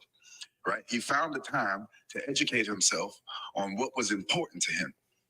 And if we do that as Black men, then we can no longer blame being plugged into the matrix about my behavior. Look, at 44 years old, right, I could easily say that if I'm inactive in my community and I put my hands on Black women and I get locked up for it, I can easily tell the judge, God damn it, it's because I wasn't raised right. You know, I had some fucked up cake being served to me along the way. You know, I wasn't watching my appetite, and the white man got in my head and made me slap the shit out of every relationship. I could get up there and say that. And somebody will listen to my argument that, yeah, brother, you probably been traumatized and you ain't deal with the trauma, right? It doesn't remove the trauma we cause on Black women. It doesn't remove the trauma that we inflict on our community, right? Whether there's puppet strings attached to it or not. So here's what I'm trying to wait. Who's talking? Clyde, go ahead. Go ahead. Oh, you go ahead. My bad. I interrupted you. Well, Wait, Shane, I wanted to say something. Okay. Yeah, so like I said, it's not. I think people think it's like what Clyde said. I think people think it's like a magic potion. It's like, well, number one, I would never equate playing 2K with decolonizing your mind. Unlearning the white supremacist indoctrination we've had our entire lives, it's a much more complicated than playing 2K. I can assure you, much more complicated than that. Every day until the day that you die, you're trying to decolonize your mind from white supremacist indoctrination. It's a process that never ends. So I think people simplifying and making it seem as if it's something that happens overnight where it's like 2 + 2 = 4. It's just not. It's not how it works. It's something that's an ongoing process that you do every day in everything that you do. I just got one question. I could look it up, but I'm pretty sure because then I'll make the diaspora mad. Let's say our minds wasn't colonized. Wouldn't the destruction and killing of women and children and tribalism, wouldn't violence or any kind still exist regardless of the white man's influence in our certain countries in Africa? Before colonialism, I would agree with you. After colonialism, not so much. We live in a post-colonial world, so I don't necessarily believe that your premise I don't think you can necessarily apply your premise to what we're talking about, because we live in a post-colonial world, and also patriarchal societies in Africa, but much different than European patriarchal societies as well. Okay, all right. I'm gonna look it up and I'm gonna get into it, but I'm just the violence aspect of it. I get it, but I'm just talking about the violence, and we'll save that question for later. Let me see what the not young lady. What's your name, Miss Zen? Hey, yeah, Zen. How you doing? Hey, y'all. Hello. I'm enjoying this. I'm enjoying the talk. I love that you guys are bringing up some of the things that made me feel unheard. You know, these things that I felt like Black men didn't see that perspective, and now I'm here in this room with you guys that are, speaking it. So I love that. But just to speak on like the last thing you were saying, like about the violence. I mean, like violence, it's been here since the beginning of time, and it will always be here. But with knowledge, there is a lot more reason for this violence. You know what I mean? So you might see something violent, or you might see someone be killed, but it will be justified.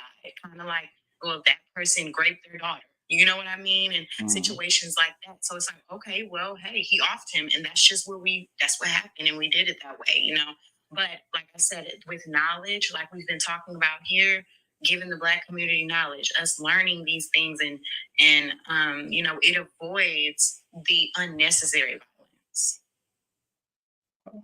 I'm listening. I'm listening. So you said, hold on, quick question though. You said you felt unheard in certain spaces. Why? Yeah, definitely. Like one of the big things for me is how Black men are so adamant about Black women having natural hair. Oh, stuff like that. It's been killing me. And don't get me, and I'll turn my camera on real quick. No, you're fine. You're fine. You're fine, man. You gotta do all No, it. I wanted y'all to see that, like, I wear my hair natural. That was the thing. Like, I wear my hair natural, but I'm not against putting on a wig, you know, because I know how hard it is to do my hair. I have so many homegirls with they're you know, they might have the same curl pattern as me, or their curl pattern is like tighter than mine.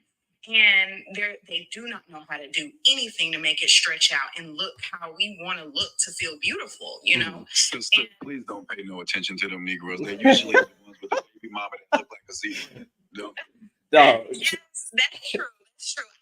My thing is, it's like, why, when in high school, there's so many Black girls that have trauma from going to school and looking a mess because they couldn't do, you know what I mean? Like, it takes so much to do our hair. And I feel like Black men, y'all, because y'all have the same hair growing out of y'all head, it's like, we be making ours look different, but it's the same hair.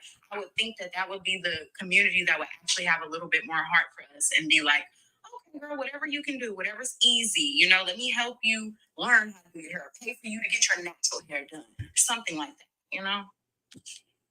Okay, all right. Well, I'm glad that you feel comfortable, but I try to keep it. Yeah. I was just gonna nice. piggyback off of what she said, brother. But you know, the space that you created here, what Black women, and y'all correct me if I'm wrong, what y'all have experienced are Negroes that pretend to have a safe space, so that they can attack you in a safe space. It is not a true safe space for you to be authentically yourselves. It is to lower you in under the premise of being a safe space, only for them to be violently disagreeable with you in that space. So it is rare, you know, to have a safe space where it's abundantly safe from beginning to end. And we ain't calling them all kind of crispity crackety bitches, and you know, we ain't disrespecting them 10 times during the course of, we ain't interrupting them and telling them they ain't, like you said earlier. Listen, and let me just say this before I log up out of here. For any brother that hears me, please hear me, brother. If you have to ask a woman for submission, Negro, you're not the man you think you are. Because naturally it should occur. If it's a conversation you ever have to have, that you have to ask her for it, or why you not getting it from her, Negro, you ain't the man she want to be with, nor should you be the man she should be with. That's all I want to say. I appreciate you, Frankie. Well, you can stay up, man, or unless you got to go. I understand you got 2 daughters. We got an active father in the building. You feel me? Oh, and also a little bit about this man. Since y'all know that this is a real one. I can actually let him tell his story. But Frankie actually lost his job in the hospital, protecting a woman because of the mistreatment that they were doing to Black women. So when we talk about systemic issues that Black women face in the hospital, if y'all don't know that, this man here put his job on the line to stop the mistreatment of a Black woman. Y'all can go listen to his story. I believe him 100%. And yeah, look into him. His lives get very interesting. There's always a lot of trash Black men that come up there. And yes, I say trash Black men. I'm not saying all Black men are trash. I'm talking about the ones that usually go up there be trash. That's all I'm saying. But y'all check him out. Follow him. Cool guy. He's always welcome over here. He loves Black women. He loves his daughters. That's a little bit about Frankie. But go ahead, Frankie. I know. I'm gonna let you finish. That was extremely kind of you, brother. I appreciate it, man. We need this more in our community, man. I have to say this, man, on the heels of what you just said. You know, when we say to hold Black women accountable, I always have to ask brothers this: when's the last time you held me accountable? Because I never remove myself. Just because I don't participate in certain behaviors and certain destructive things, it doesn't mean that the Black woman doesn't view me as a destructive force. Because I say this: if her last 4 relationships with Black men have been traumatizing, and I attempt to be the 5th brother that come into her life, she should have a guard up based on the last 4 Negroes she's experienced. So until she's able to identify most Black men as decent, I don't include myself as a decent Black man. So we need to have these conversations. And brother, thank you for your platform. This is a young brother who, listen, y'all. I'm almost 50, and I've been doing this a long time. And I'm not telling you all what to do with your time and your resources, but this young brother is still able to help a whole generation of young Black boys out there change their perspective and their mindset. So he needs your support, because without community, the brother earlier was on here mentioning community, and I don't need a large community. I would be okay starting with a little small garden and hoping it flourishes into a great big field. And this brother is creating a small community that y'all feel safe. And I just want to thank the brother. We don't give people flowers until it's time that they can't smell not a goddamn one of them at the funeral. So I just want to give this brother his flowers while he can smell them. Thank you, brother. Thank you, man. And thank you for coming up. I know who was next, Mr. Gucci. Yeah, I appreciate that. I'm mad my man had to log off because I had a lot of. I'm taking bits and pieces of what he's saying. Mm-hmm. I'm almost 50 as well. I'm 47. Okay. And I can say, as a Black man, I watched my transition. I went from what some guys may call a trash dude or something like that to making changes in my community and talking to the young folks. And I don't mean just Black men, I mean the young Black girls too. Because you know what? If we're not gonna hold the Black women accountable, we can't hold the Black men accountable too. Only because I would say I'm from New York, I live in Atlanta, right? And these young women are very, very disrespectful. As Black men, we're taught, to protect the Black women. A lot of Black women feel like they don't feel protected and we're cowards and stuff like that. But it starts from all of us, like having, we can't just put it on the Black man, because I get on these panels and I hear Black women talking about, well, I'm raising a Black boy, I'm raising a Black boy. These are the same Black boys that's out pew-pewing each other and disrespecting the women. So, like, where is it coming from? If the Black men are not, they're saying that the Black men are not playing a role in the family, where are the Black men getting it? And the guys that are, like, not in that behavior and are doing well for themselves, are they coming back to an environment where these guys are acting like that? Because I was gone, brother, and you got me. But we gonna get back to you, Mr. Frank. Yeah, I got you, Mooney. You gonna go next. I'm letting the brothers finish, because I wasn't trying to take it this route, but let's encourage. I mean, let's engage with it. Come on. No, definitely. Because like I said, I can take good and bad from everything everybody said. Mm-hmm. I was listening. I like the positive. Nobody's calling each other names and everything like that. But there was another guy that made a point about the magic pill. Yeah. There's no magic pill. You see what I'm saying? I'm a Black man, but I'm from Caribbean background. My parents were from a different country. I was taught totally different values from my Black American friends. Not trying to down the way they were raised, but I was raised here my whole life. I was born and raised in New York, moved to Atlanta, and I've seen the transition from the Black men in Atlanta as opposed to the Black men I grew up in the hood. And the successful Black men that I meet in Atlanta, they don't want no parts of the hood guys. So the hood just keeps repeating itself. Like the guys that get on these panels and they'll talk in church and stuff like that, but they're not in the trenches with the young men that really need it. And the young ladies, because I have a daughter. I've been raising my daughter by myself since she was 14. Now she's at Georgia State University. I feel like I did a good job. I taught my daughter not to put her hands on a man. I don't think a man should put his hands on a woman regardless, but I also taught her not to put her hands on a man. I had a storefront store, and I saw two young people arguing. This little girl had to be 5'4", and the guy she was with had to be like 6'2". She spit in his face. And I was begging him not to hit her. And he was like, man, I'm not. I said, bro, I will pay for Uber. Don't get in that girl's car. Because she's baiting you to go get put in the system. Because what happens is, if somebody calls the police, they're going to arrest you. And if you hit her and a guy comes out the store and didn't see that girl spit in your face, now you and him are going to have an issue. and anything can happen after that. So I feel like everybody needs to take accountability. You feel what I'm saying? I feel like we also, the ones that know better, we need to teach the ones that don't know better how to do better. I look at all black people as my community. I don't look at just a small part of. I'm only going to talk to my nephews. I'm only going to talk to my daughter. No, I talk to my daughter's friends too. The guys that she bring around, I talk to them too. Because once we all get too old to have these conversations and run the world, they're going to be running the world. And what our grandkids going to be going through. I'm going to park it right there. Anybody wants to say anything? But thanks for letting me speak my piece. Hold on. But I did promise Mooney that she was gonna go next. Mooney, I'm asking with everything that is in me. Do not turn up, please. I got you. All I got right. you, friend. I'm not going to because I'm not interested. Okay. But just for the record, these are the leaders, right? So I think the big issue that a lot of people are missing, and I'm just going to speak to earlier, the reason why I requested in the first place, because I know by all means necessary is going to clean up.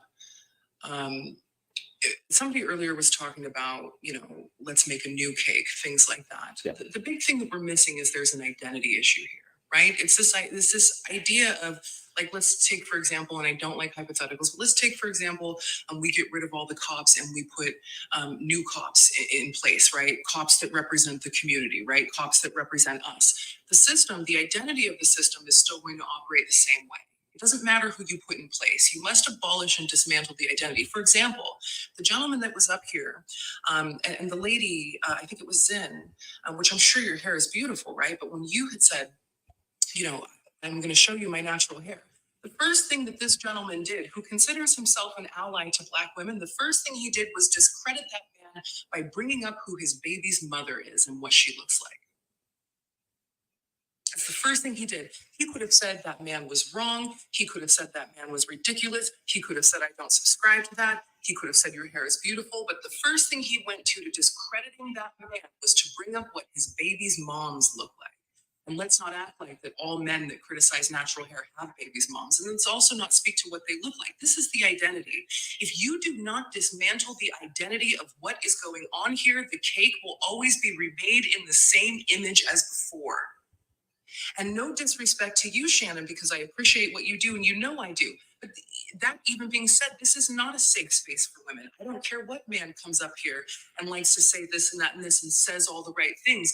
If you are not talking about, it's the same thing with white supremacy. If you are not talking about dismantling the identity, it will always be rebuilt in the same image. And people aren't ready for those conversations and they don't want to have it. Just like I said, the first thing that ally to Black women did was disparage a man through who he chooses to have children with. You didn't have to do that, friend.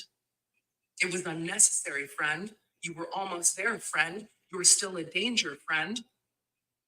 Right? To me, I'm not saying that it's easy, right? And I won't even speak to what Gucci said because that's below me. Again, these are the leaders. But this is something that we have to consider. This is something that, we need to understand that it's not about just remaking something. You're going to remake something in the same image as it was before if you don't dismantle the very identity of what that image was in the first place. I'm going to continue to drink my wine. I'm going to sit up here for about 10 minutes till I'm over it. Thank you for having me up here. No, I appreciate you. Go ahead. Well, first of all, let me apologize. I was being facetious when I mentioned his baby mama looking like a zebra. And the reason I said that in my defense was it is always the Negroes that themselves choose poorly that blame Black women for choosing poorly. Okay, so that was you by all means. Okay, I didn't know if it was you. I didn't that. I'll just be honest. I didn't like that example, but I understand what you're saying. Yeah, and I apologize, sister. I was being facetious. But to speak to Brother Gucci, brother, the one disagreement that I have, my kind brother, is that this idea, like I said earlier on Brother Shannon's page, that it is both our faults equally, both men and women. What you said when you first got on is that you talk to the young people, right? You talk to the boys and the girls. Well, imagine if 1 million Black men did that. We wouldn't have a sister spitting in a man's face for that not to try.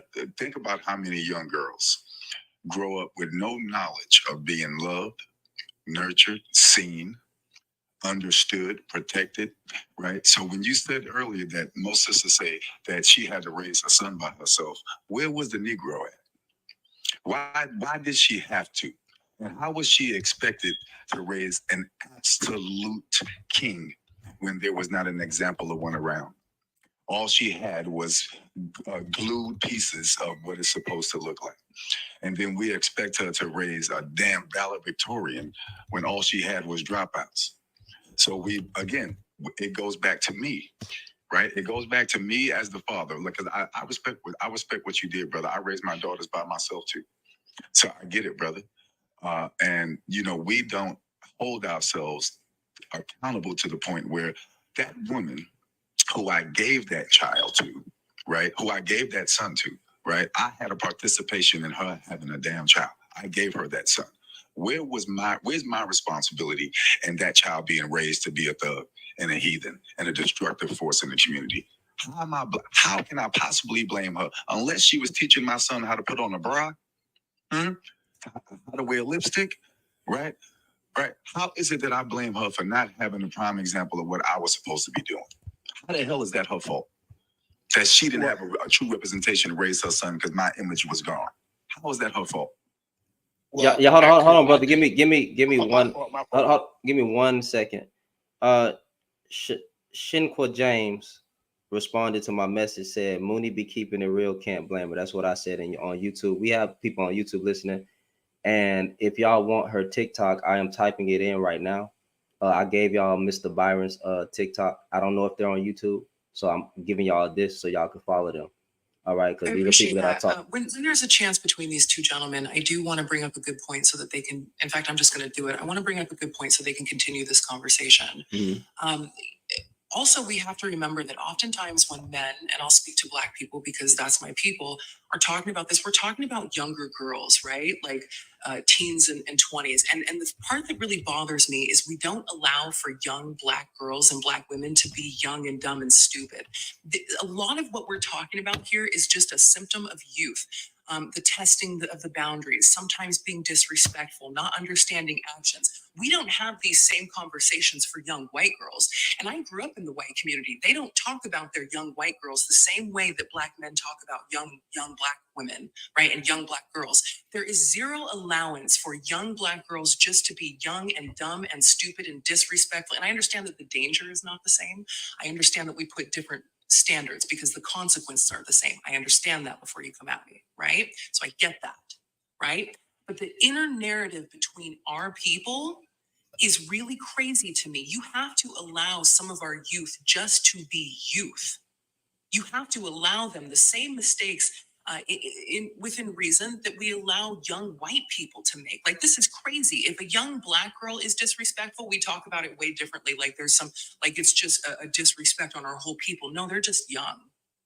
We have to allow them that the same way that every other person who is non-Black is allowed to just be this way. Yes, thank you, Siren. The adultification of Black girls is real, and I can't help Gucci but thinking that it's touching on that now. That's all. Carry on. Hold on, Gucci. Give me 1 sec. I'm sorry. Save your point. Save your point. I'm just trying to get everybody's word. HNIC, I did say you was next. Go ahead. Peace, everybody. I hear what some people were saying, the idea of accountability. There cannot be any accountability if there are no standards created. That is foundational to have standards. You may have standards within your own small community and say, hey, this is what we go by. Cool. As a community, the root word of community is common. And you come together on a common idea, whether it revolves around language and the standards of that, or standards of moral values, so on and so forth. What is missing with a lot of people in our community is that we are lacking standards and also lacking the idea of a spiritual understanding. Now, a lot of people, when I say that, they think, everybody's not the same religion as you. I didn't say religion. Religion and spirituality are different. The idea of sense of purpose. You have a lot of people going around with no sense of purpose, and that's why they go about and do what they do. So the idea of us having standards and creating those, that is key. But unfortunately, you have a lot of agents of chaos. A lot of people say, well, this is a social construct. Well, language and everything else is a social construct. It's created by society. Society comes together and say, hey, we're going to agree upon this. We're going to have these expectations and standards. And then that's when you hold someone accountable because there's a measuring stick, just like a classroom teacher. I taught in the class for the last 15, 16 years or so. If I don't have a standard of what is an A paper, then how are you going to be able to write an A paper or B paper or C paper? Because there's no standards or expectations. So we first, the very beginning, make sure there are standards, and then we hold people to those standards. Just like back in the 60s, 50s, and before that. If you got a young lady pregnant, you say, hey, you make her, don't disrespect. You're going to have to marry that woman and everything. And also on the other end, saying that, hey, there's shame because you're not upholding to the standards that we have created. Without those standards, this is where we got into. And as people move away from the frequency of having a standard society, whether it be through religion, whether it be through their local community, whatever else it may be, this is where we have the chaos that we're going through right now. And then we're just spinning our wheels. And then people are saying, well, this is patriarchal, this is too matriarchal, so on and so forth.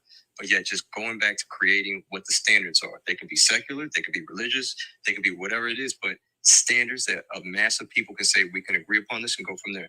This is why I see a lot of young men that are converting to like religions like Islam, because they say, hey, you know what? This helps provide me a purpose.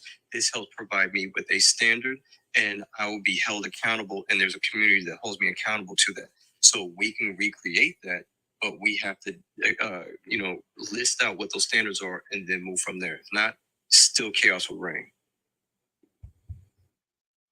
Mooney, quick question. You thought that I had said something earlier in your response, and that's what it. And then, or were you talking to one of the guys on the panel?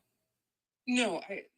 I was speaking, and it turns out that it was by all means that had who I was referencing to. But when I said that, at the end of the day, even this, I said respectfully to you. Yeah. Even this is not. I wouldn't consider a safe space because that's fine. The identity and all of that. But you and I are straight. We're cool. Yeah. We're friends, man. Yeah, we good. But when we really talk about and get down to the nitty gritty of the issue, the identity is still there. And as long as the identity exists, by definition, it can never be safe for Black women. I got you. And I understand that. That's a fair point, which is why I said Mooney be keeping it real. And y'all might see an influx in followers from YouTube. So understand that I shouted y'all out and they're tuning into the conversations. Well, we trying to bring it to both platforms, bridging the two. Mr. DGA393, brother, you have a first name? Denzel. Washington. Okay, go ahead. Go ahead, brother. I think everybody made some good points. I just like Gucci. I worked at juvenile justice facilities, worked in school districts, the whole nine. I've had like 7 different jobs working with kids. And the reality is that he is speaking truth to explain this. So the reality is that we have to look at the statistical data. And the statistical data points that everybody is like, in general, everybody, men and women, are abusive when they have the capability of doing it. And I'm not saying everybody's going to do it, right? I'm saying the reason why you see it so high when men abusing women, women abuse children. So when you have the capability to do that, it's going to be higher. So women abuse children a lot more. And that brings me to my next point, which is in those households, like Gucci was saying, like my mom used to beat the crap out of us, like to the point where you would consider it abusive. So my point being is that creating that child, because these kids who go to these juvenile facilities at the age of 13, 14, 15, they are no longer controllable, because guess what? There is a power in difference. Men can take more hits at that age. I've seen with my own eye a parent try to correct a young boy who was growing into his manhood, and she couldn't do anything with him. And I've sat down with these parents and had discussions with them about what to do going forward, and they are completely lost. And my point being is that you can do that. I've seen my mom do it to all my older brothers. They've been in and out of the system. They do the same thing that we're saying. They offend against women, everything. But the facts are that my mom was doing it when she was angry. It wasn't a lesson being learned. How many times have you seen that white tea person's child up in a grocery store and your first thought is, he wouldn't be doing that with me? But in my experience with men who are like not in that type of situation and who have graduated from being in a poverty mindset, they don't even have to whoop their children. They actually have control just by talking to them because they've learned from those mistakes that happened to them. Everybody is not capable of doing that. So my point being is that we see an influx of people, men, especially in poor communities, hurting women because that is the environment that they live in. They're also hurting men as well because they're emotionally mature. They're angry. They don't know how to adjust before they start reacting to everything. I'm telling you, I dealt with these kids. I got my head busted open. I got my eye busted open. And this was a kid being angry because he didn't want to do something that he had to do, but I didn't react in a way where, I immediately turned against that kid and told him that he was the worst thing in the world. Instead, I re-engaged, maybe a week later, and we were able to reconcile. And a lot of those kids, from my experience, were able to say at the end of the time with me, I can tell that you care about me.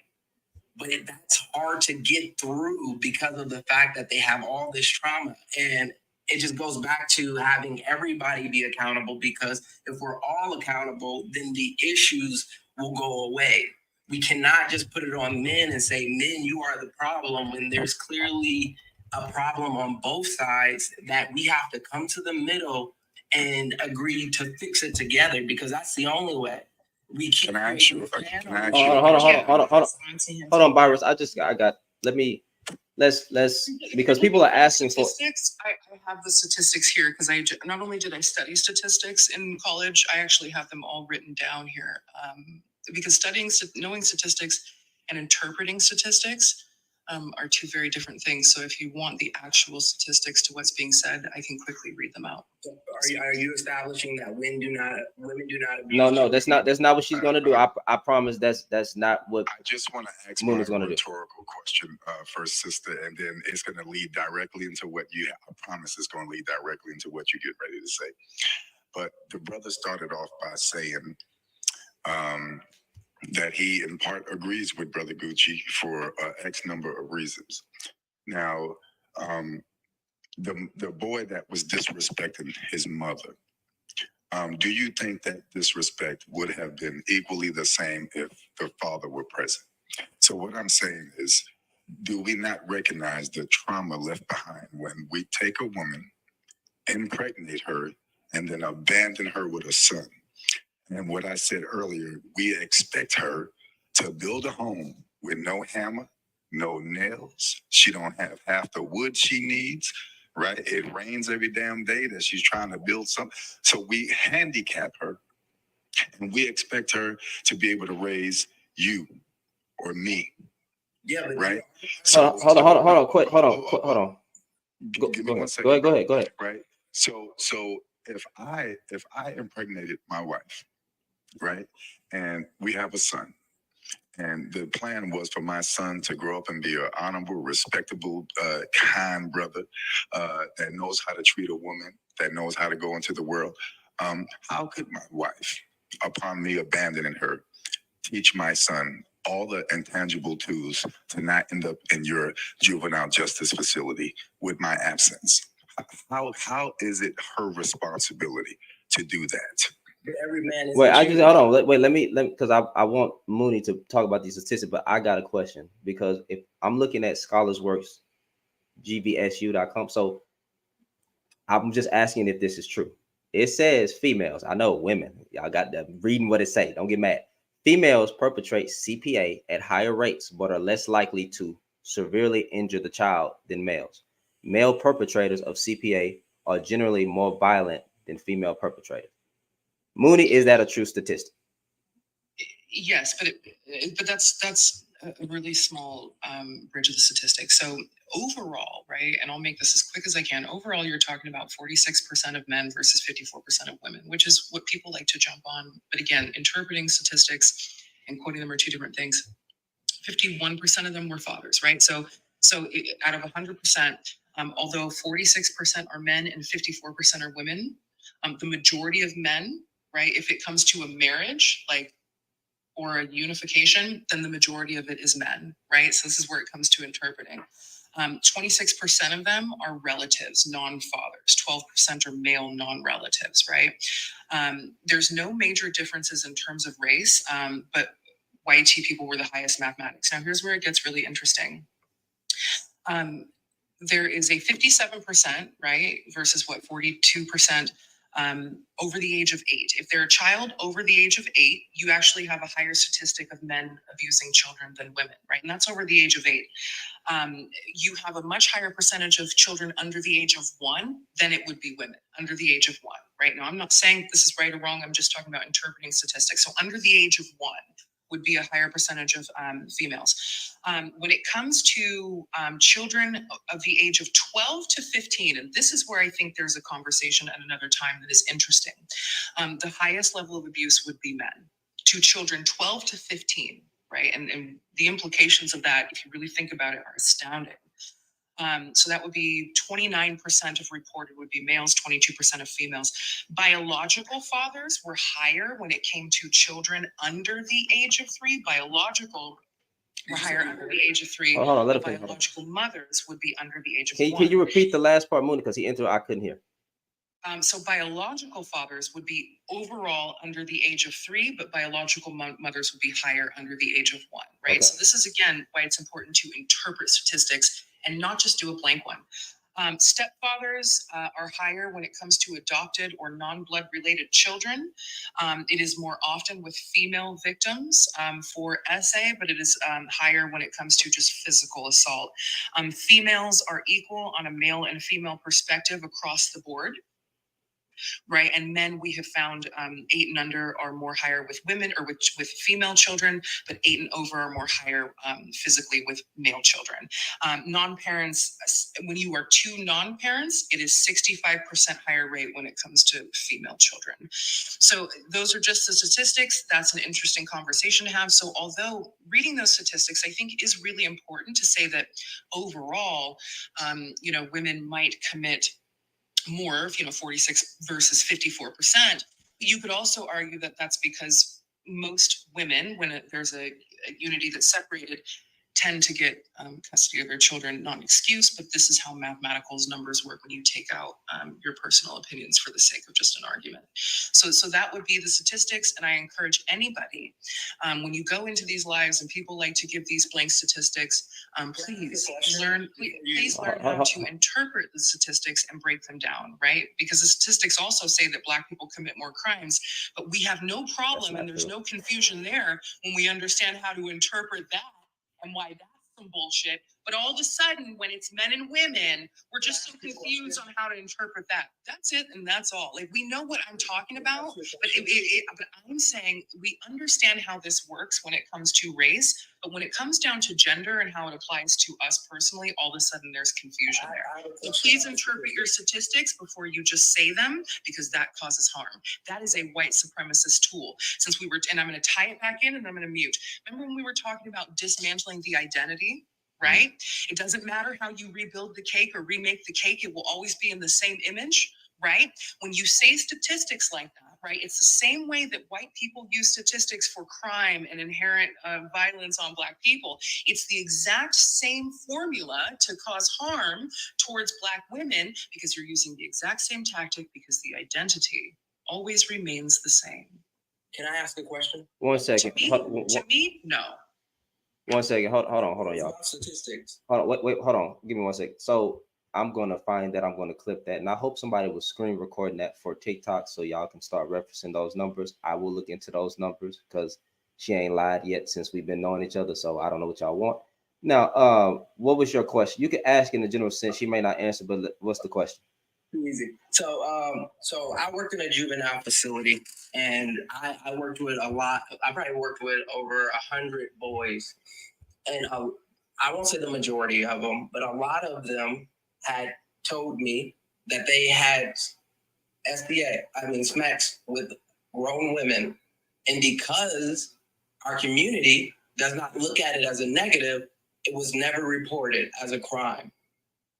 So my point being is that, yes, you may have some statistics of reported incidents, but there is a clear indifference happening. How many women teachers each year do we see on the news that have been caught doing stuff with their students? So my question is, where are the statistics that prove that piece, that our community agrees that this is an okay standard of operation?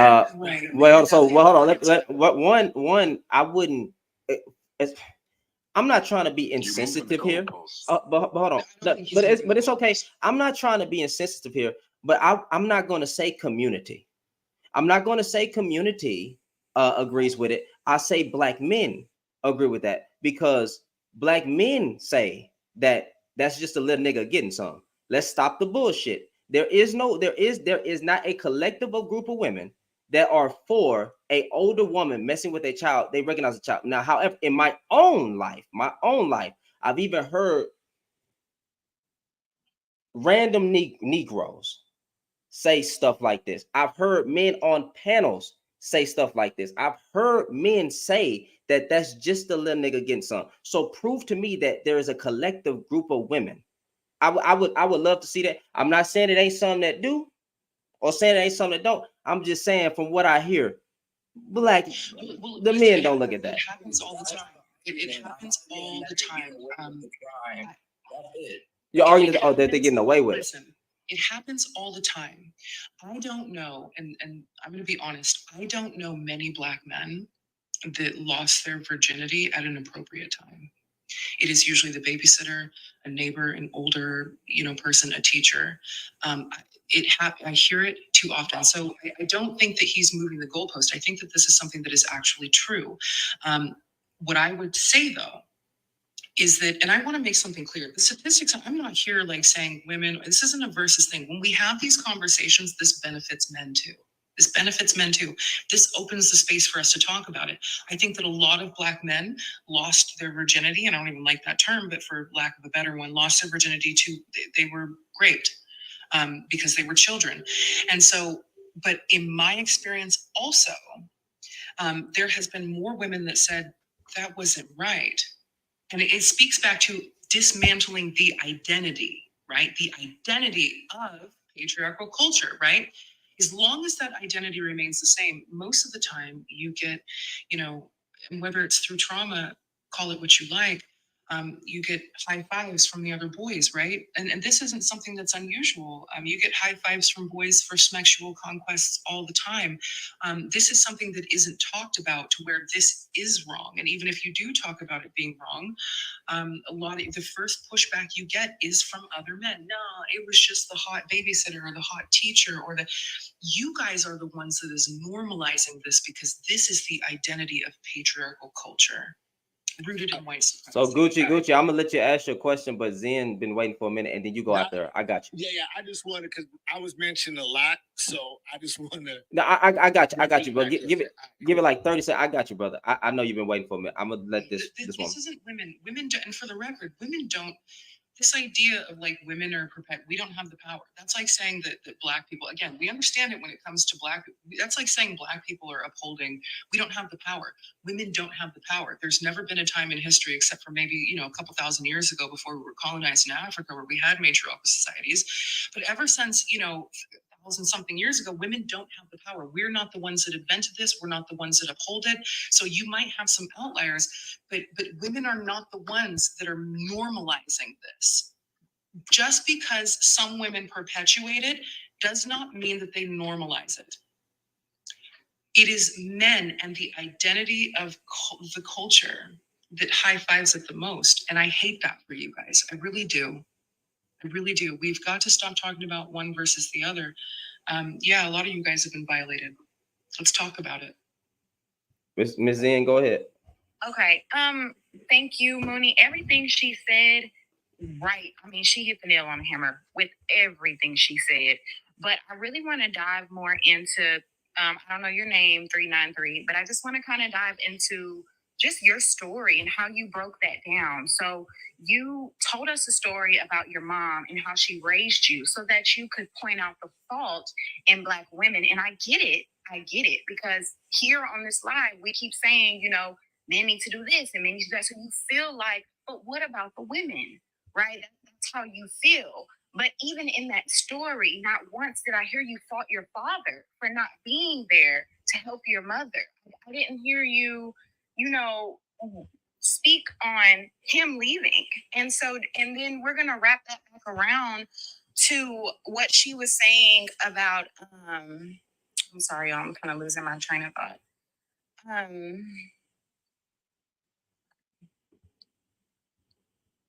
We're gonna wrap that back around to her saying, I forgot, y'all. I'm gonna have to get my thoughts together, but I'm gonna skip that one because I had a bunch of points that I've been saving up. I was saying that. Oh, okay, I remember now. When she was saying, when she was just, oh my gosh, y'all. Happens to the best of us. Tongue tied. Masculine. That's what she was saying. I want to talk about the feminine masculine. She was saying that even what happened to those little boys that were locked up that got essayed was because of a man culture, because of something that men put out there to be these sexual beings. We want to get it all. We want to be okay with sleeping around. That's our, you know, that was made by you guys. So then when it happens and the teacher thinks it's okay because she's like, oh, he's a man. He's, even though he's young, you know, little boys, they love it. They think it's cool. You know what I mean? So that was also something put into place by men. So I personally think that as women, I'm going to take accountability for me and what's messed up in my community. And I really don't speak on men much unless it's something that's hugely bothering me. I try to just let men talk to men. And I'm going to speak on my girls that supporting Sexy Red. And I'm going to say, why do we keep saying you know, that's what I'm going to do. I'm going to hold my people accountable, and I want you to hold your own men accountable. But the last point that I had to make was the masculine and the feminine. Just like she talked about the system that is already built and it's already in place that we have to dismantle, realize the toxic masculinity that has been placed over everything we do. I have a video on my page that talks about how women, we have to operate like men in a lot of different masculine ways, because just to live in America, just to do the simple things we need to survive, we have to act masculine, because that is how the system was built. It wasn't built for us. So when it comes to that, I want every man to understand that how is it not toxic? Anyways, I want every man to understand that he is also feminine.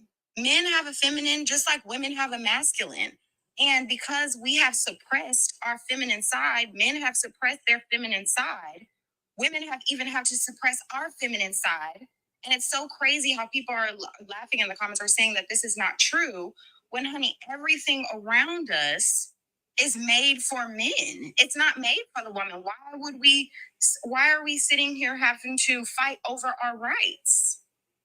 Thank you. Survival is masculine.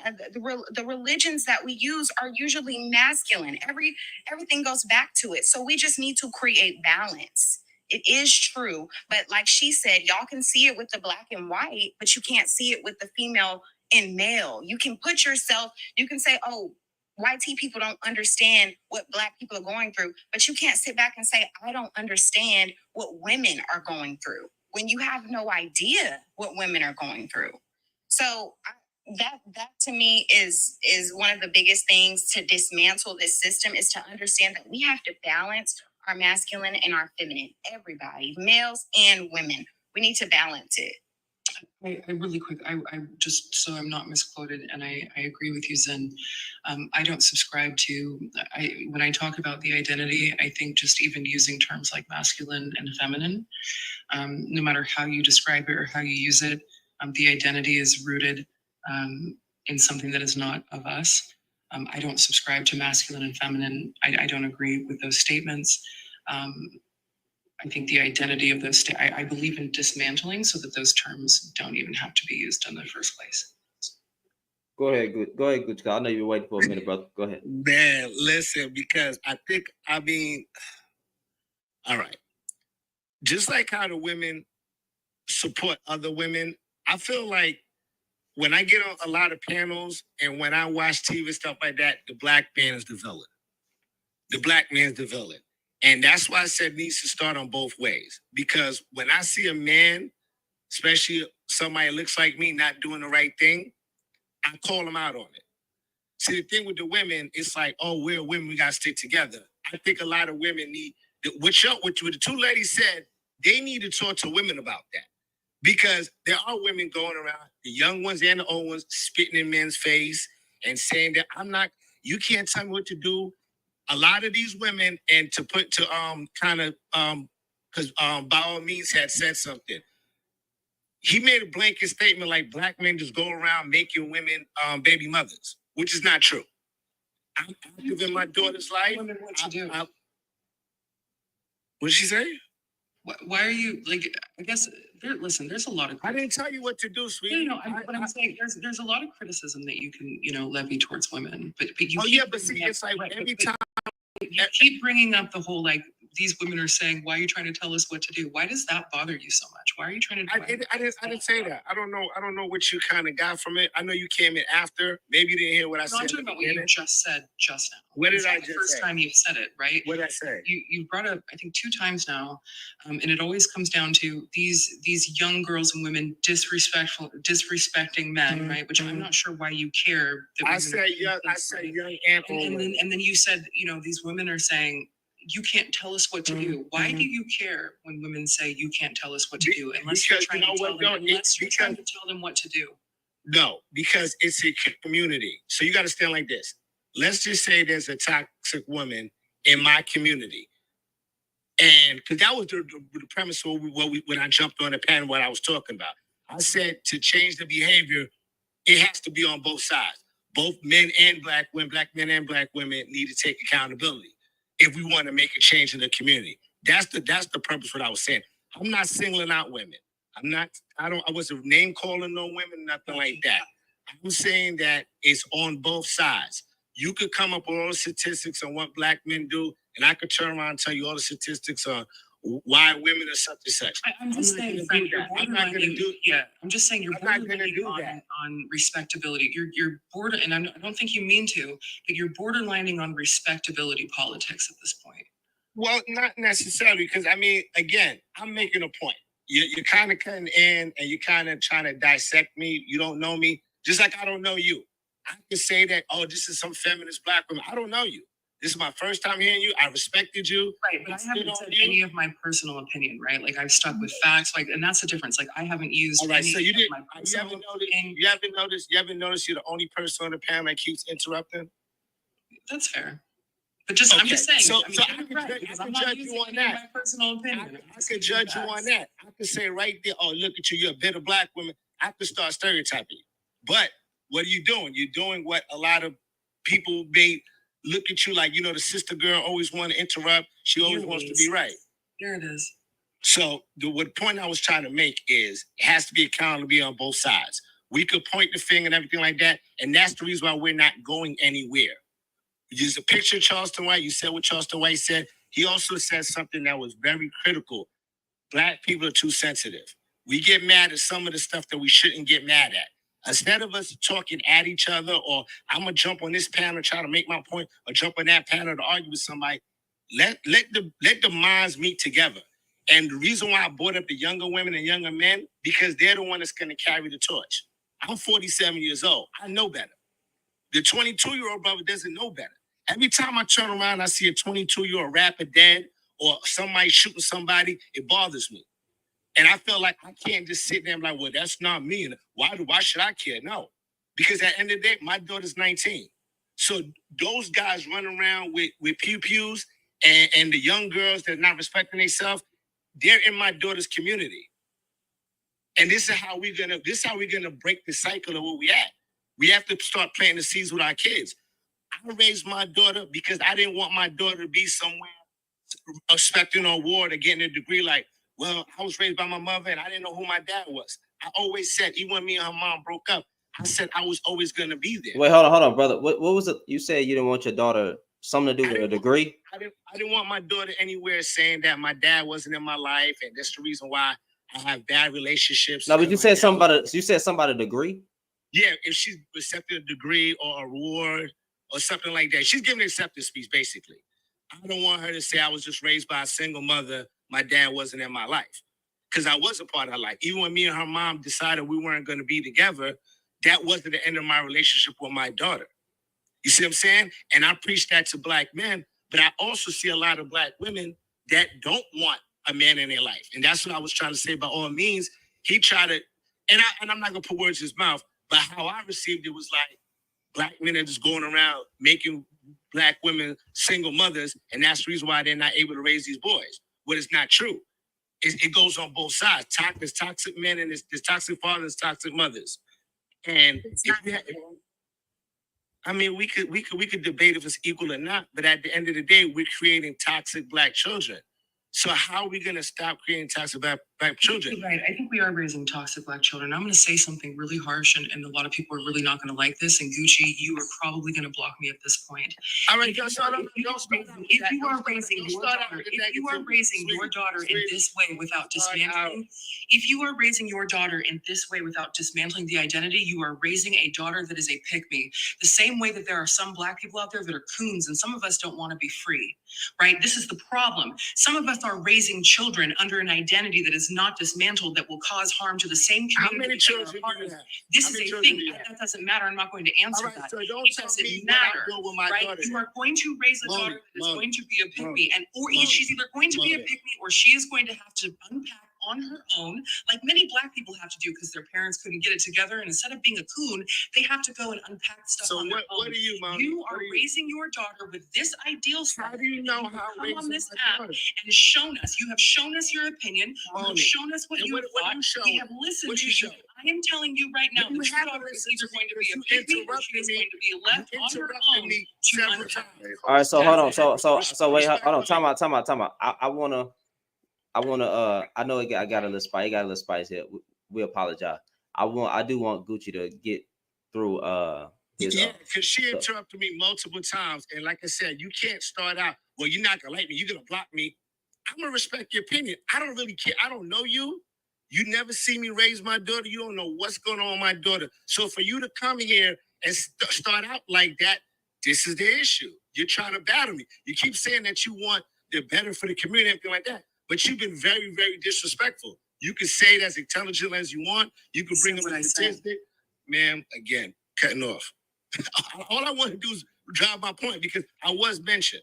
And that's why I told the host, I said, I just want to, because I'm the one that said it both. I'm the one that brought up the young women. I'm the one that said there should be accountability on both parts. And my man Denzel agreed with me that it went somewhere else. But okay, so I'm gonna make sure you don't get interrupted no more. So cool. So like I said, this is my opinion. I think it starts on both sides. I think we need less baby mothers. We need less rappers and producers in the hood, and we need people going back and talking to the younger generation because they're the one that's the most disruptive. They're the ones that's dying. You know what I'm saying? They're the ones that's pew-pewing each other. They're the ones that we see on the news. You understand what I'm saying? So I take accountability for what I've done when I was younger. I'm older now. I see stuff. And again, I make a difference in my community. I make a difference in my community. I don't just come on panels and try to debate people. I really don't care how anybody feels. I just came up here. I gave my opinion. I read the prompt. I heard you guys talking. And I only go on panels that are respectable. I don't want to go back and forth with black women and you turn a black man to black women or everybody feels like they have to drive their point and everything like that. Like, I don't do this for likes.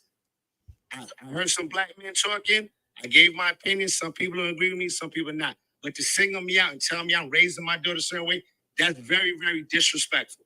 Very disrespectful. Because I could have took it somewhere, but I didn't. I could have said something about her because I disagree with a lot of things that she's saying. You want to drive a point, you want to sell your YouTube page, go right ahead. But don't use me, and please do not mention anything about my daughter You can say everything you want, but please don't mention my name anymore, Moni. Thank you very much. Thank you, man. I said what I said. All right, so hold on, wait, hold on. Time out. I don't know the order. I don't even know the order. Sin, can you just hold on for 5 seconds or 5 minutes? DGA, you're gonna go, and then Byron's going, and then Sin go. Well, Byron, actually, hold on, DGA. Byron, what were you trying to respond to? I mean, Frankie, Mr. Frankie. Yeah, you got one more time to call me Byron. I keep saying Byron, and it's by all means. I don't know why Byron keeps coming up. It's all right, brother. We all know a smart brother named Byron. You know, I'm not gonna say whether you know it. You know, the sister said she said what she said. But what I will agree with, brother, in a much more nicer way, is that, you know, what I understand the sister to be saying is absolutely true, right? So when you say, because I do the work as well, you know, as the brother mentioned so kindly earlier, I physically do the work. But what I had to do along the process, right? Because I also told you I raised my daughters alone. But the one thing that I did as a black man is I made sure that I removed as much as I could the filth and the gunk that I would be passing on to my daughters with the mindset that I was raised with. So when we say we speak, you know, I do for my community, I speak to the community. What she's saying is, what are you speaking about? Not that you don't speak to the kids, not that they don't need your guidance and they don't need you to be. What are we saying? Are we saying the same shit that's been passed on from black man to black boy, black man to black boy, right? What are we saying that's gonna lessen the likelihood that these kids who we are trying to pour into still don't grow up in this system that is designed for them to fail? So again, using myself as an example, when I was placed in a situation where my, God rest her soul, my wife took her own life. Whoa.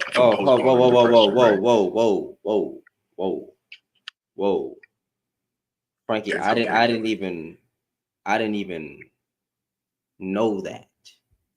It's okay, brother. It's okay. You know, she was suffering from a disease, postpartum depression, that I did not do enough to educate myself on. And what I had to do is all the toxicity in which I grew up with, because I grew up in foster care, so I didn't have any identity on what dad looked like, mama looked like. So I wasn't getting my ass whooped by mama. I was getting my ass whooped by strangers, right? So what I had to do, brother, and the sister can correct me if I'm wrong, but I had to do the work first on me so that I did not pass on what I believe was good advice to my daughters, what I believe was me being a great father to my daughters, but actual information that they would need to survive without me. I always, when my daughters were able to comprehend, I told them, you have the absolute ability to tell your father that he is dead wrong. Don't you let me walk over you. Don't you let me. I was never the type of father where it's my way or the highway. Because don't be surprised if your kid chooses the highway. You know, so all I'm saying is that we have to take a step back for us for a minute, and not just, I know you said it's not versus, brother, and I believe you, Brother Gucci, but as a man, if a woman is telling me that she feels mistreated or unheard or unseen, it is beholden on me to shut the hell up and listen to what it is her grievances are, and find commonality where I agree, and then find acceptance where I may disagree.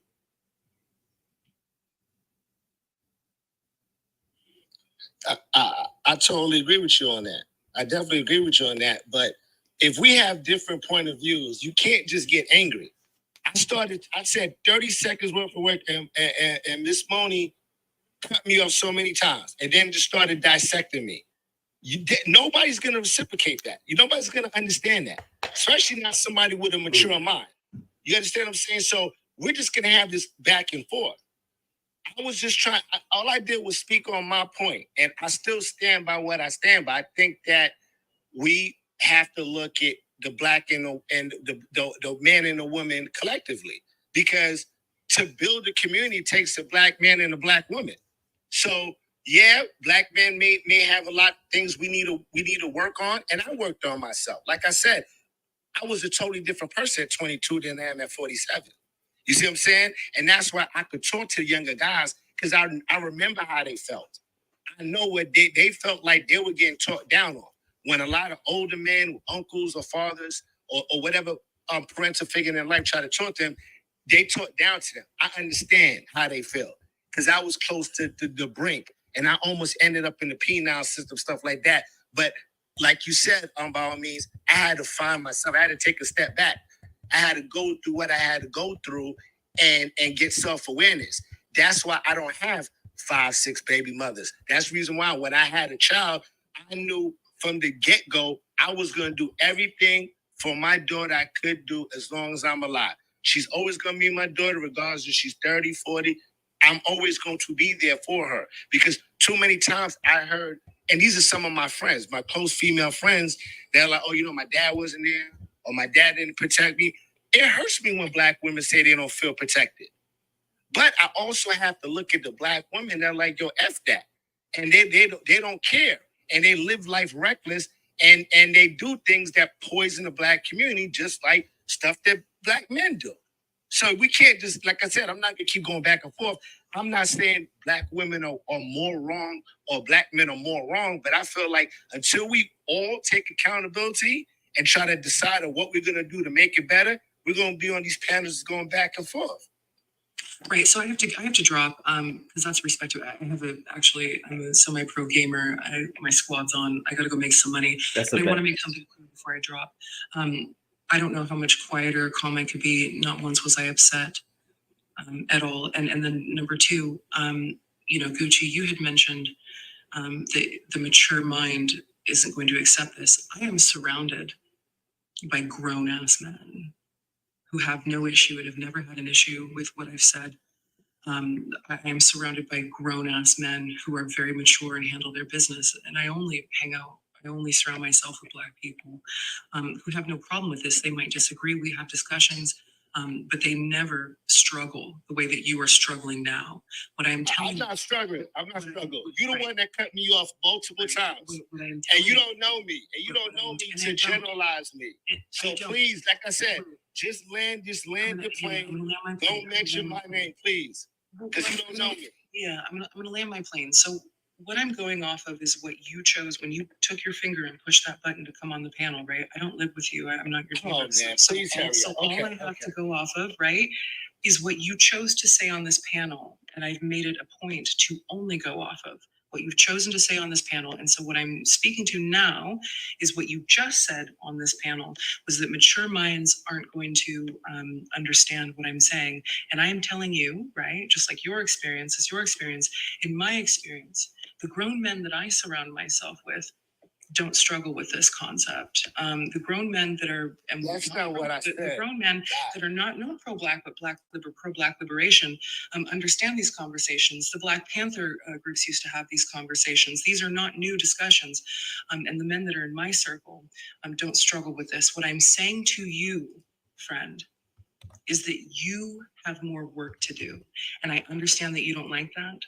And that's all right. You don't know what I like. Please and stop, that's all stop right. talking like Some of that. us, Like, I don't get it. Like, some of it's us. like you're trying to make a point. Please let me land my plane.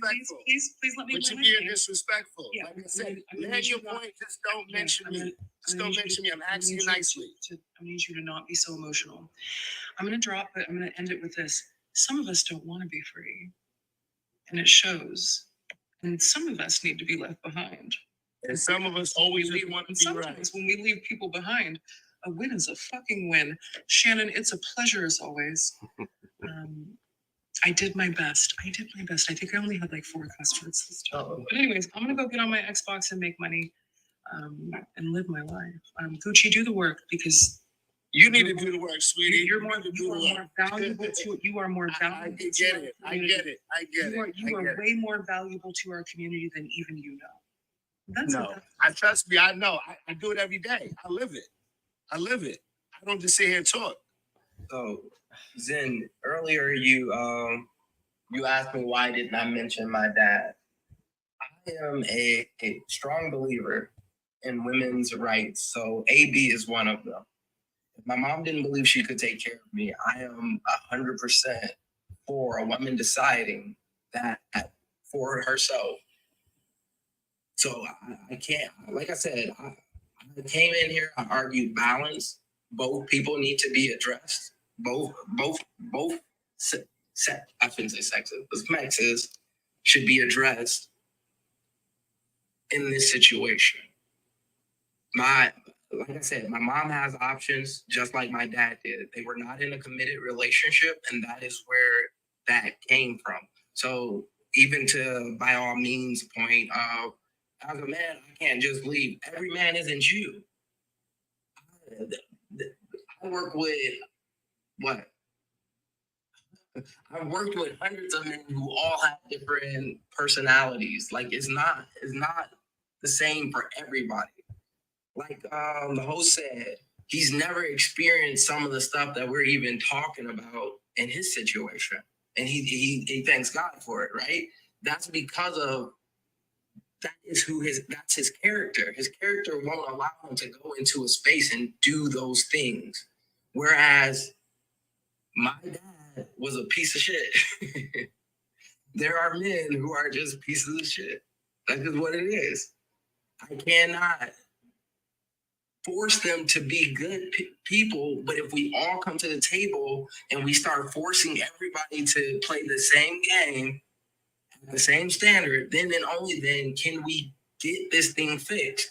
Because at the end of the day, my dad or my brother's dad didn't tell my mom to stand on my brother's neck. So my point being is that we have to have accountability across the board. And telling me to just check the men when I have to go through a raising that probably wasn't the most productive and I have to figure it out afterwards is crazy. We are in society together and we need to make rules for everybody, not just. No, we don't need to make. Okay, just when you started, you said that your mom could have AB'd you to not have to deal with that. If she wanted to make the choice, she could have AB'd you if she didn't have a dad to help raise you. Guess what? Currently, we cannot AB because of men's choices. Men chose to take AB away. Let me finish. Men chose to take AB away from us. That was not our decision. Men said, let me decide for what's good for a woman and what she can do. And you see how badly that has resulted. There are women that have passed away because they needed this procedure that men made illegal. Okay? So but you didn't see me come on here. What? Say that again? You were talking about my specific situation. You're moving the goalpost to this year. I'm not moving the goalpost. I'm not moving the goalpost. I'm giving you reasons why men do not need to tell women what to be accountable for and what we need to do because you do not understand. How do you want to tell men how to be accountable then?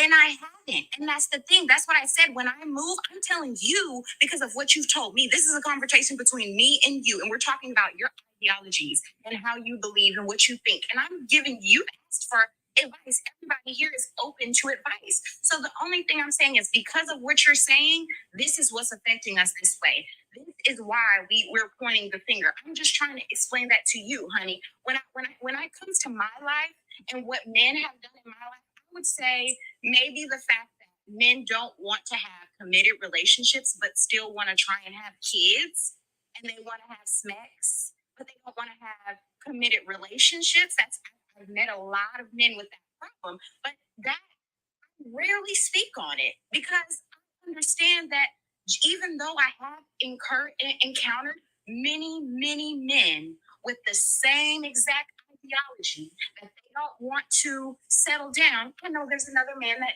does. Even if it's a small percentage, even if I might not find one my color, even if all these things are added, I'm positively wanting to be married. I'm positively wanting that relationship. So I'm looking for that. I'm not mentioning the men that are out here acting like that. I don't get online and say, y'all, look, these men, I can't believe this man did. Me personally. And I know there are women that do, but me personally, giving you the advice that I use for myself, I hold my girls accountable. Just in my friend group, we tell each other, my friend could be telling us a story that girl, I did this. And we're going to look at her and say, why would you do that? And that's just something women have been like that. I will watch men stand in a circle and talk about how they cheated on their wife. And though the one man in the circle would never cheat on his wife. And he really don't like that behavior. He's not going to say anything out loud to be looked upon by the bros. Women, we will get up from the table and walk out. When I was 19, my mother was upset because I wasn't going to college right away. She kicked me out the house. She said, get out of my house. You didn't go to college. You can go fend for yourself. It was multiple of my mom's homegirls. They were just cool with my mom. They were just friends. They stopped talking to her. They would not talk to her. They reached out to me and they were like, hey, are you okay? I know you're a woman, you out there, it's not safe. Okay, because we are nurturers. And that's why I said I'm not trying to come at you, but when you got on here, I understand you feeling like I'm feel targeted. I feel like women are always talking about what men do. That's fine. But Can I ask you a question? Go ahead. So at what point did I make that made you think I never brought up, like you said, about sexy red and all that other stuff, like if they like them. I never brought up that. I brought up abusive parents, and I brought up women having sex with teenage boys. That's all I talked about. Okay, so yes, but both situations were you saying like women need to take accountability, right? Yeah, in both of those situations, you were wrong. Okay, let me finish before you interrupt. Let me finish. We broke open the situation where these women were having sex with younger men, and we talked about the culture was encouraging these men to be sexual at a young age. A masculine culture that was men were pushing that. Men were pushing other men to do that. So we talked about, we didn't say it wasn't wrong. We didn't say they shouldn't be punished. But we said that also had a lot to do with men in that situation. And also, hold on, one more thing. The other situation that you brought up about the women abusing the children. And you spoke a statistic, just like Mookie broke it up. Well, I think that was her name. Broke it open. Mooney. You spoke a statistic that said women were the number one, harming children under a certain age, right? And it burns me up. Harm children more. What did you say? She said he said that they harm children more, but then Mooney went into breaking down the age range. I know what Mooney broke. I'm talking about another one too, Zen. Right. But wait, stay on that. Did you say that women? Did you bring up the statistic? Because it is a true statistic, but I'm about to get to my point. So you brought up the statistic that women are right. Tell me, right? Yes. Okay. So my point with even that statistic about women, and she already made this point, but I'm gonna bring it back around. If women have the kids, the numbers shouldn't even be so close. If women are the one raising the kids at a massive number, there is no man in the household. Of course, the only people going to be beating on the kids is the woman. She the only one there. That statistic, it doesn't weigh out because there's so many single mothers in the Black community. Did you not hear that next point we talked about where we just established that young Black men actually get smacks at a very young age from adult to very older teenage girls at a younger age, and it is not reported. Therefore, the statistics are a lot higher because they're not reported. She agreed with that, and she said it was a problem. So the reality is that the numbers are a lot higher. Like I said, people are going to offend when opportunity presents itself. That is just how the mind works. Of course, women do not. Actually, in our reality, women are very emotionally abusive to men all the time. Actually, it's everything, and men tend to take it a lot of the time. So there's a lot of stuff we're not calculating into these statistics that exist. All right, so hold on, because we hold on, because like we gonna take it to a whole nother place with that, but like there is a statistical number of that there is women who abuse men.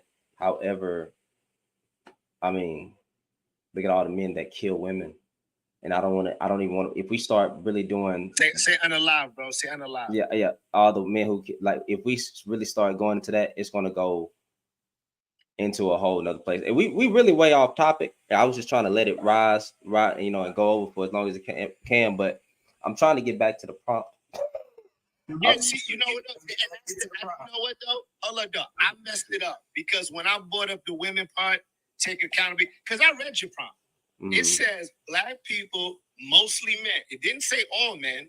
It said mostly men are cowards. Charleston White. I hopped in as a black man because of what we were talking about. When I said that women need to be held accountable, everybody, that's when it went crazy. Now, Moni, I understand her head might be in the right place, but this is the issue that I have. If we're going to change, we have to have constructive conversation. You can't get mad and blame everything on the men. We just like the men can't blame everything on the women. We have to take accountability. This lady does not know me from anywhere, but she targeted me because I said something that she didn't like or she didn't believe in. And now I became a target. And when Denzel jumped in and he agreed with what I said, it made it worse. So that we became a target. But at the end of the day, when I said that I go out in the community and talk to people because I'm not a coward. That's a coward to me. When people come from the hood and then they make it and they're like, well, I'm gonna go to suburbs, I'm gonna have my kids go to private school because I don't want them to be involved in that. But that's still part of your community. We're still black. Whether I'm living in the land or somebody's living in LA, something like that, we're all black. And we're all looked at. So let me contextualize the coward. What you do know the contextualized cowardness that Charleston White was bringing up, right? No, remind me. Yeah, I played the video and the contextualized cowardness that Charleston White is saying. He was asked the question, do you, a person asked him, how do you feel about police brutality? In essence, Charleston White said, F police brutality. And let me tell you why. He said, bro, I'm still thinking about Tamir Rice. And we saw that black woman get Sonya Macy, y'all forgive me if I pronounce the last name wrong, but Miss Sonya literally died for saying, I rebuke you in the name of Jesus.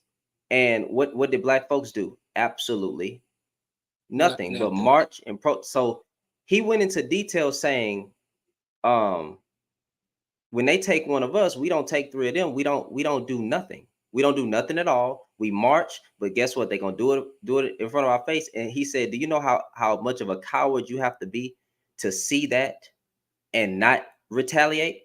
He said that you're a coward. He said, and then so he brought the smoke back to black men because what he said was, black men, you get emotional about everything else.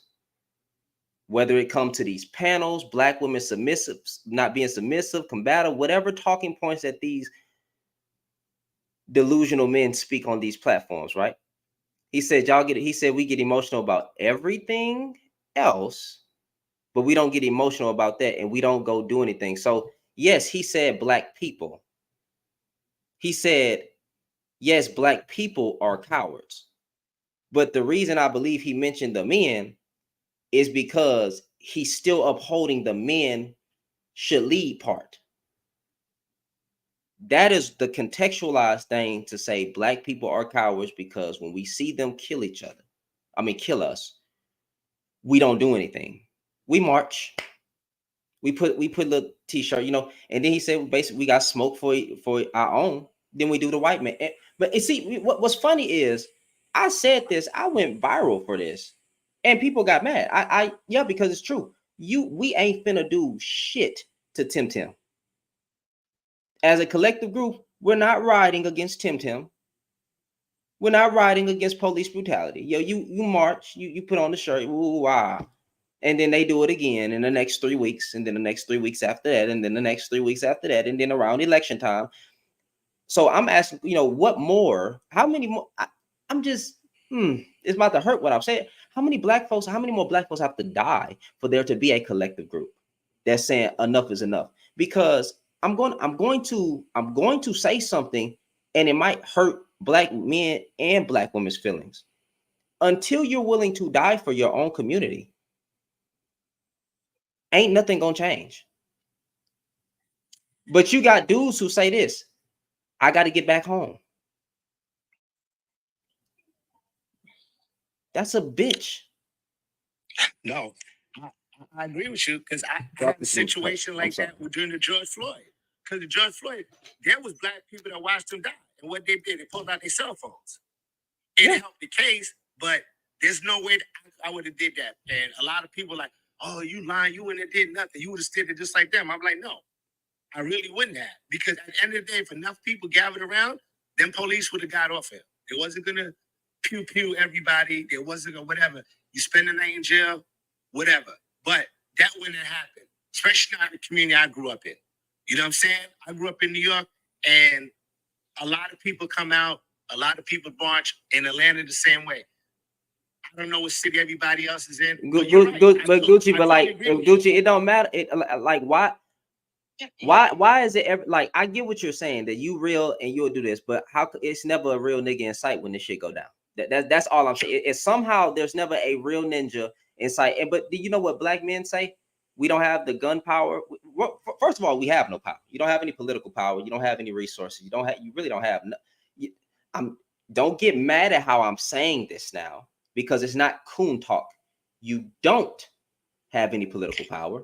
You don't have resources compared to other groups of men. That is not a diss. We spend a lot. We don't save a lot, and we do not circulate a lot of money. We spend out. We do not. Y'all know what I'm saying. If you take that as a coon talking point, that is not my fault because it's the truth. I'm sorry. I don't know what you want. I don't know what you want me to do. I don't know what you want me to do. Right. But anyway, with that being said, right? We don't do anything to the white man. And then when you're trying to speak like this, the men and women are going to say, or well, mostly men are going to say that wouldn't be a wise choice. Well, so the wise choice is to just keep letting black folks die, and so we're okay with being killed. That's basically we have been broken so bad to the point where we are okay being yeeted on national television by these white people, seeing them get off. George Zimmerman is alive and thriving. No, I get it. I get it because I just signed the change.org for the Texas police officer that unalived the young man. She went to the wrong apartment. She's up for parole. So I just signed you know what I mean? It's something. I mean, I can't storm the prison where she's at, but a lot of people don't even know she's up for parole right now because they're not talking about it. They're just going to ease her back into society. And then, like you said, another cop is going to get away with the same thing. Because for her getting 10 years, that was nothing. For a black life, our life was only worth 10 years. And that man did not do nothing to her. He's eating ice cream in his drawers. So, trust me, I get it. But I think that, again, how do we mobilize? How are we going to? Well, that's what we're trying. That's what we're trying to get to. Like, yeah, that is the point. We have gang members. Why we don't have one gang? Can I say something? I'm sorry. We have different gangs. Why we don't have one army? Well, because gangs, they surround themselves with certain standards that they go by. If you look at, the definitions of cowards, a coward would not go by a standard. They will hide behind. Hold on, brother. I'm sorry. Raphael, what do you mean we don't have gang members? What are you talking about? Am I tripping? Am I tripping? Like my own cousin is not a blood. Now, go ahead. Go ahead, brother. Yeah, no, I'm saying when the time is right, when they're supposed to stand up to a standard that the community upholds, a coward would not do that. So there's a gap of expectations of their actions with either their words or the standard of the community. Why did nature mute this nigga? Go ahead. So yeah, so once again, it goes back to we can't call anybody a coon, we can't call anybody even a coward, we can't call them any of that if we don't have any measuring stick that we can all agree upon. And that's, once again, because if not, I'll just keep on saying we're just going to go in circles and circles. So the question is, just like with gangs are, what makes gangs dope is that they have standards that they'll go by. They have a color, a creed, all this other stuff that they go by. And if you violate, then either, you get jumped out or, bled out, whatever it may be. So they stand by that. So the question is, once again, if you look at our ethnic group or even pockets of our ethnic groups, what's the standards that we're going to go by so that we can make sure to say, hey, this person's good, this person's a coon, this person is, and they kind of got Kool-Aid in their veins, whatever it may be. But what are the standards that we can hold by? Like, for example, I'm really baffled when I first got onto Clubhouse and TikTok. Just blew my mind how many people would say, two-parent household is nothing. Two-parent household is oh, you sky daddy and everything else. I'm like, yo, I'm just flabbergasted. I'm gonna use a white word, flabbergasted about how people are just saying all these different things that either A, scientifically unproven or just totally false. So like, what is the standard? If we don't want to have two-parent households, what's the standard we're gonna have? What are we gonna go by? What do we have to where we say, you know what, this is the North Star? Because if you don't have a North Star, then you're going to be lost. You can't get to freedom if you ain't got a North Star. So what is the North Star we're going to go by so that we can all be on at least one accord or some type of accord, or at least, in the, if not on the same page, at least in the same chapter? What do those standards look like? I'll drop the mic on that. Okay, so we have to fix. So I hear you, but yet, the forever. Let me answer. I do hear you. The forever. You had a question for me? No. You had. I saw you had made some comments saying, "Would I shoot?" No, that's not what I said. And first, let me just thank you for letting me up. Okay. Respectfully. My initial question was, "Are you willing to die for it?" Yes, I'm willing. I'm willing to die. I've gotten my ass beat behind black women. Then okay, I get it. All of us have been there at some point, but I want to make this point very clear. The way to fight is not through violence; it's through the dollar. And I would have to look this up from where I saw this quote, but if you look up the amount of minutes that the black dollar stays in the black community, that is the problem. All right. If you want to fight, you have to do it monetarily and keep the black dollar in the black community. And this is how you play this game of chess. When these people, when people do stuff to our people, taken to the streets in response, and violence is feeding into their narrative. You want to make a dent? It's through money. It's through the dollar. It starts there because the power follows the dollar. And if we can keep the dollar in the black community and not buying Balenciaga this and Gucci that, that's where it starts. It's not through promoting violence in the street because that's what they want. We're going to do that. We're going to respond. And then you're going to have more black men either dead or in jail, which is feeding into the narrative and perpetuating the problem. I'm going to land it there. So my rebuttal to that is Wall Street. You're circulating the black dollar. They came in and wiped our ass out, forced us out, flooded our neighborhoods. So it's not just circulating the black. We can start a black army right now. The CIA, what did they say? Prevent the rise of a black messiah. Now, I do believe the movement shouldn't be one person, and that is what happened. Too many times that one person was the front line. Now the movement needs to be people, meaning the people are the movement, and it's not a person. So I understand that concept. But like when you're dealing with a group of people, and I'm not trying to say all Caucasians are bad. I'm not going to say that. But when you're dealing with a group of people that literally kill, steal, and destroy, right? They're wired different. They conquer, literally. They conquer. They don't want you to have anything. When you build I do believe in starting your own Wall Street, circulating your dollar. Now, when you thrive, are you ready to die? Because you're dying right now. But when you thrive, are you ready to die then as well? Like, when does the dying start? Because at some point, I do believe in turning the other cheek. Like I do believe in being Christ-like. But also it does say that there's a time for peace and there's a time for war. You have the right to defend yourself, and you're supposed to stand up for the vulnerable. Okay, so you have to fight back sometimes. You cannot just sit there and take it, and you keep seeing it on the TV, and then we talk about it for 2 weeks and do the same thing over and over. Go right back to talking about each other. Because we have no power. I literally said you have no political power, no resources. And the way to get to this he said it's because we don't have a doctor. We don't have a plan together. We're not going by these ideologies. That's what he was mentioning, was that we need to all have this same doctrine. We need to all have this same thing to go by that's telling us this is what we live up to. We fight for our people. We do this, we do that. Like he said, we need a list of these rules and things that we follow. And one of the things that I was going to mention is I don't think that just like Malcolm X and just like Huey, they had their woman with them. I think that honestly, I think the first thing we need to do is understand relationships and connections.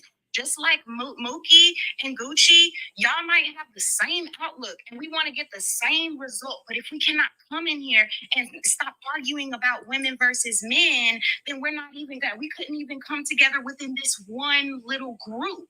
So I think learning how to establish relationships, learning how to have each other's back to the point where it's like, you don't got it, I got you. You can't go there, you can come here. You hungry, I'm going to feed you.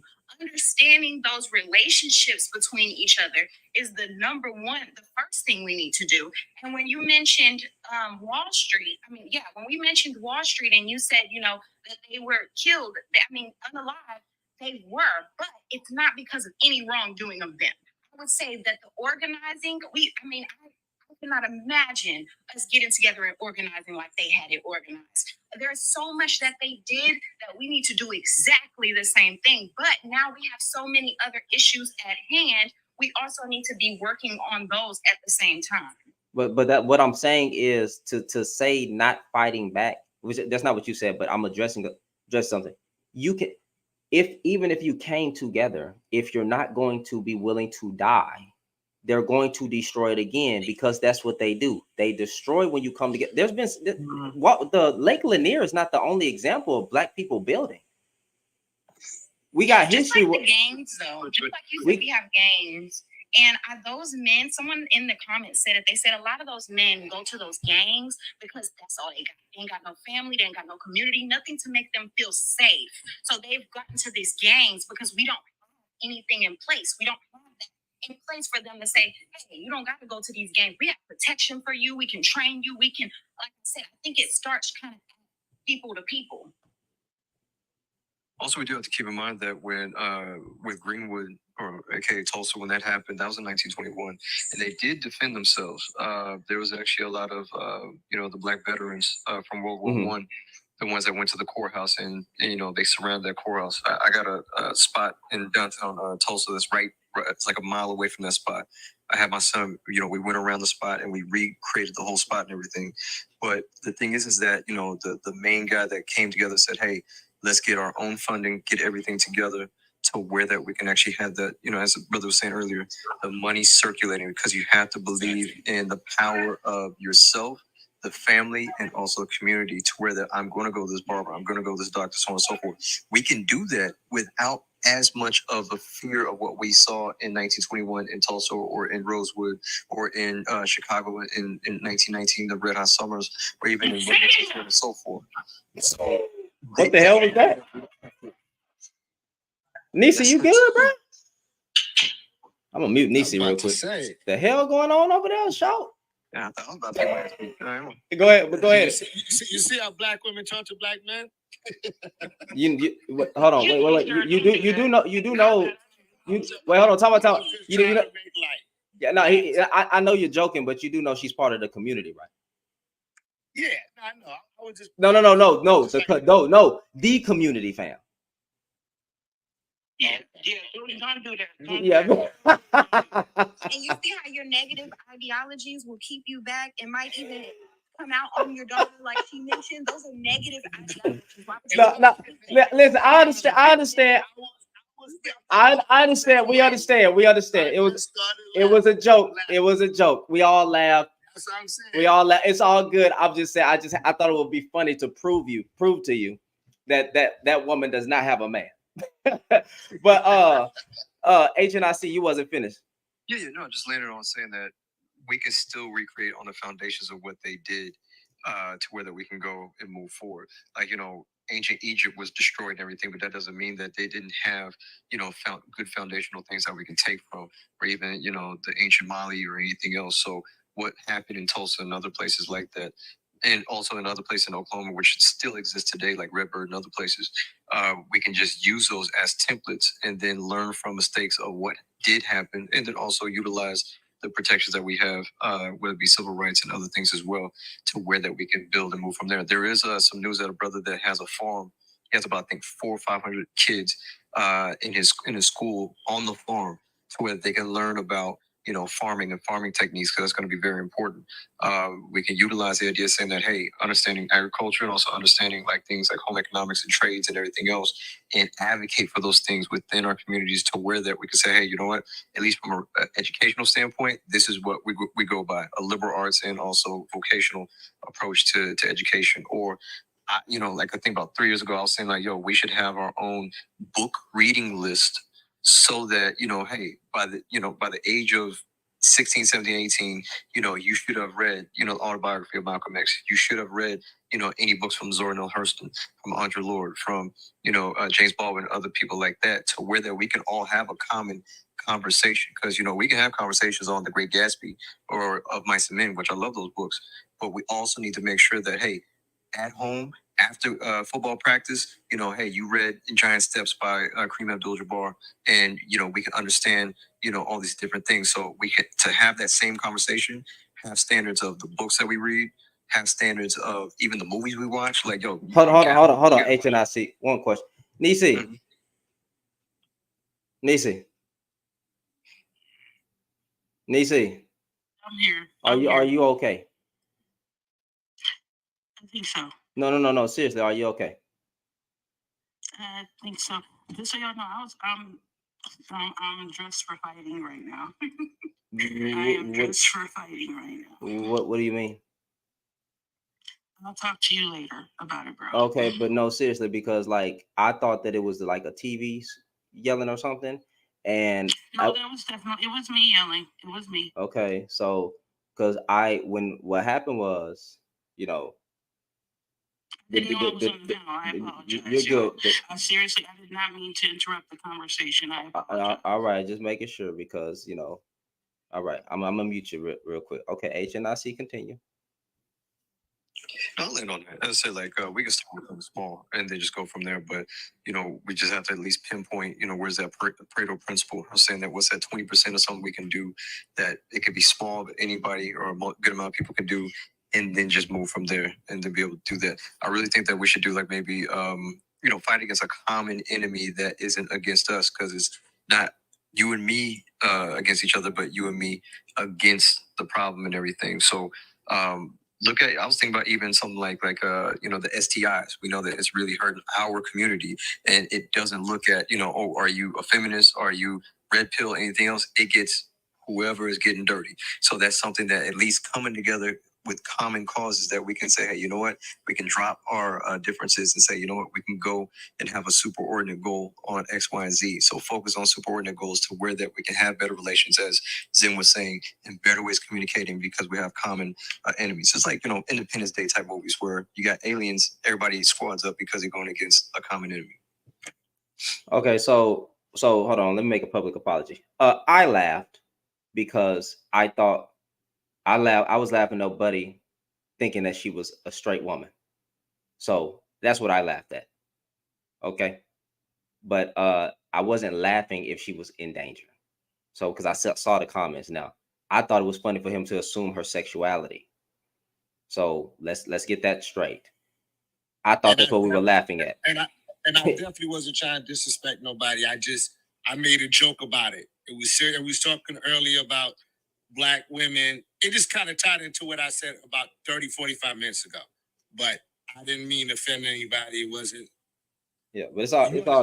I just want. With all due respect, sir, you don't know what I'm dealing with. You don't know what's going on with me. And like I said, I apologize, y'all, because I honestly did not know I was on the panel. I've been in the queue for a while. I did not know I was up here. So I apologize for that, for screaming. I truly apologize. Let's move on. Yeah, we're moving on. All right, so we got a new guest on the panel. Zen, I will let you go after, and then we will rotate up. Aqua, Mr. Aqua. Raphael, I'm never gonna stop. Hold on, brother. I'm not gonna stop apologizing when wrong is done, fam. That's my character. You can't take the Christ out of me. I'm sorry. Actually, I'm not sorry. Go ahead, Aqua. Oh, yeah. Only 1 second. All right. My bad. I was just washing my face. You're fine. But no, so I think the only thing we're really lacking is like real actions. Like people say, "Oh, organize and do this, organize and do that." That's not real action. Like for example, like number one, we need to check our kids' homework. We need to up our test scores. We need to stop being at the lowest performance-wise. Reading, math, all that goes into organizing.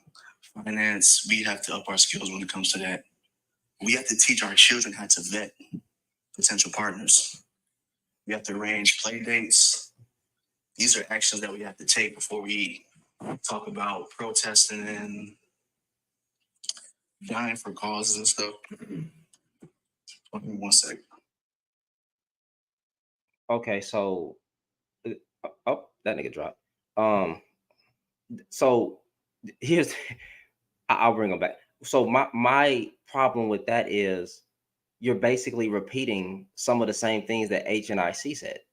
So like I'm not putting words in your mouth, HNIC, but let me explain. He said there was no actual plan laid out with him either. It was just what we need to do. And you came in and said the exact same thing, or some of the exact same things with no plan laid out, no blueprint, nothing.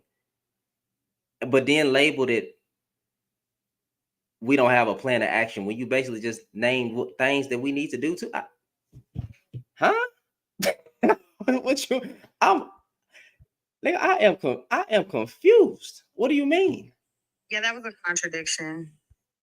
What like literally what do you mean?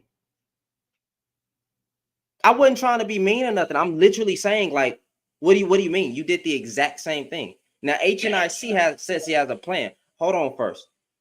Not niece. God, dog. Vanity. I'm gonna say this right now, and I'm gonna say this one time and one time only. On your mama, on your dead ass mama, on your daddy, on your dead ass daddy. Don't piss me off tonight. Management. What happened? What did he say? Because I be trying to listen to too many things at one time. So I guess something was said, something happened. Okay, let's try this again. HNIC, you said you have a plan. So you have a course, you have a path laid out that frees us. I mean, you have an underground railroad for Black folks. Let's hear it. Underground railroad. Well, it still boils down to the idea that we're in a knowledge-based economy. And considering that we're in a knowledge-based economy, it comes down to, whether it be courses, whether it be something that we're actually dealing with each other. For example, when it comes to schooling, that we can't rely on the school to teach our kids. This is where, like, for example, when I was in middle school, we had a plan to where that the parents got all of us together after basketball practice, after football practice. We went to someone's house and we did homework with each other. So it was an each one teach one. And then also we went to different colleges. It started from 7th grade all the way to 12th grade. And we still connect with each other. A good amount of us have done very well for ourselves and everything. But having that, especially in Austin, which, was a total reverse of what our parents went through in Watts, Memphis in the 60s and everything else. But it still gave us a sense of being together and also being able to help each other out and everything. So parents can do that because, if we're doing that for Pop Warner, we can definitely do that for, for homework, for it was social as well, and making sure that, hey, nothing happened on our watch in our school from 7th grade all the way to 12th. We went to the same school and everything. So a lot of people, my wife saying like, yeah, when you guys left, our high school was totally different because you guys were like the rock. of that community. But when it looks into the idea of, as I said, it's an education-based type of economy, we need to make it to where that we have our own platform to where that we actually be able to learn and get information that helps us out with understanding what's going on. Say, for example, courses on how to deal with police. That comes from the idea of understanding the Constitution. If you understand the games that they play, they can't play those games. You neutralize it and everything. If you know your rights, you know that you can't get those taken away as much. That's why when cops arrest people and people start snitching on themselves because they don't know their Fifth Amendment right of having the right to remain silent, not to incriminate yourself. So a lot of this stuff boils down to the idea of understanding ourselves. And then also even the idea that, getting more men into the schools. My good friend was the head of HR in Dallas ISD and has been around different places to show about how the idea of how to get more Black men and men of color into the classrooms, because that is a huge difference when you get those guys into the classroom or even in the hallways, because a lot of young men, their testosterone goes down and them acting up goes down a lot, because a lot of us are leaving from the classroom. So that's very key. And as I said, like from a lot of the TikTok streets and everything else, going back to the idea of us picking like 3 to 5 different things that, as I said, are superordinate goals. You see in psychology where they had the two groups of Boy Scouts going against each other, tug of war, dodgeball, and everything else. They're just going at each other. But then they took away their food and everything else. And those two groups had to come together and say, hey, we got to go and hunt together. We have to go and settle our differences and go about and do what we need to do. So the same thing with, what we see on TikTok, having discussions on top and say, hey, what can we put into action that is going to be something that's a superordinate goal that we can all come to agreement on, and saying that, hey, we can just go out and do X, Y, and Z, and this is going to be something important. But I mean, these are just things that, as I said, it just comes down to the idea of us having the patience and commitment of going about doing it. And as I said, establishing what our standards are going to be to where that, we can get and do what we need to do. I know that you're a brother of the faith and everything and the Bible. Even though I don't go by the Bible, I still read it, but I'm a faith, love, and hope type person. And I think that whether you follow whatever religion or if you don't follow religion, I think those 3 standards right there, that trinity of standards of values of faith, love, and hope, that can propel a society to the next level and everything. I don't think anybody's going to say, nah, I'm against faith, love, and hope and everything. Give me some of that hate and despair and anything like that. So let's go by at least something so that we can say, you know what, faith, love, and hope, let's get about and doing what we need to do and everything. But it comes down to creating courses. It's coming down to teaching each other, and it comes down to the idea of saying that, hey, let's use history as, history is a what is it? History is a lighthouse. It's not a port. We're not trying to go back to 1921. We're not trying to go back to 1965. We're using these examples as lighthouses to guide us through the darkness that we have right now. Inzuri from YouTube, that goddamn school by Dr. Umar is still not open, if I'm not mistaken. Am I tripping? This man is a con artist. At this point, I want to have the benefit of the doubt, but at this point, I forget it. So, He did open the school. I heard he did open that school. When? Because I just 2 weeks ago, people were saying that school still ain't open. But anyway, that's not it. I was just responding to a comment. But with that being said, okay, so I'll ask the panel. I want y'all to name the top 5 things that you think the Black community suffers from, and let's see if any of those align. So with Zen, top 5 things. Don't monologue on them. Just name the top 5 things that you think Black folks suffer from. Can I say one thing before I get into my 5 things? Yes. I kind of wanted to just mention, and this kind of is beside, but women, I know a lot of times we say men are leaders and men lead. And the reason why I spoke on left brain and right brain earlier, and I used the word masculine and feminine, but a lot of people have confused the term. It really just means left brain, right brain. That's all it means. And women, we actually we're thinkers. We're thinkers. We put plans together. And men are doers. They get out there and they get it done. And so when we have that alliance, I feel like women can plan and create strategies, and it'll be a power team. But The 5 things, of course, my first thing is I would say unity. Unity is one of my problems in the problems that we have in the Black community is unity. And I see that mention. I'll get back to you in just a second. Trusted us. I would say unity. I would say our health. Unity, our health. And just answer the question again. What's the word you used? Just the top 5 things that you think that Black people suffer from as a collective group. That Black people suffer from. Okay. So yes, I would say unity. I would say our health. You know, a lot of them we suffer for as a collective, everyone. But yeah, I'm gonna let you guys keep going so I think of some more because I feel like those are my top 2, but nothing's really coming in. Okay, when you get through, we'll come back to you. Mr. Gucci, go ahead. First and foremost, I would say financial literacy. Okay. I think that's really killing us. Self-worth. I think a lot of this, we lack an identity. Standing up for each other as well. Like we'll talk, but like you said, how many of us are really going to take a course of action? Let's stop talking and let's start creating things. This man versus female in our community. We're the only one that speak openly about Black men speak openly about Black women speak openly. We don't know how any other culture, how Asian men feel about Asian women.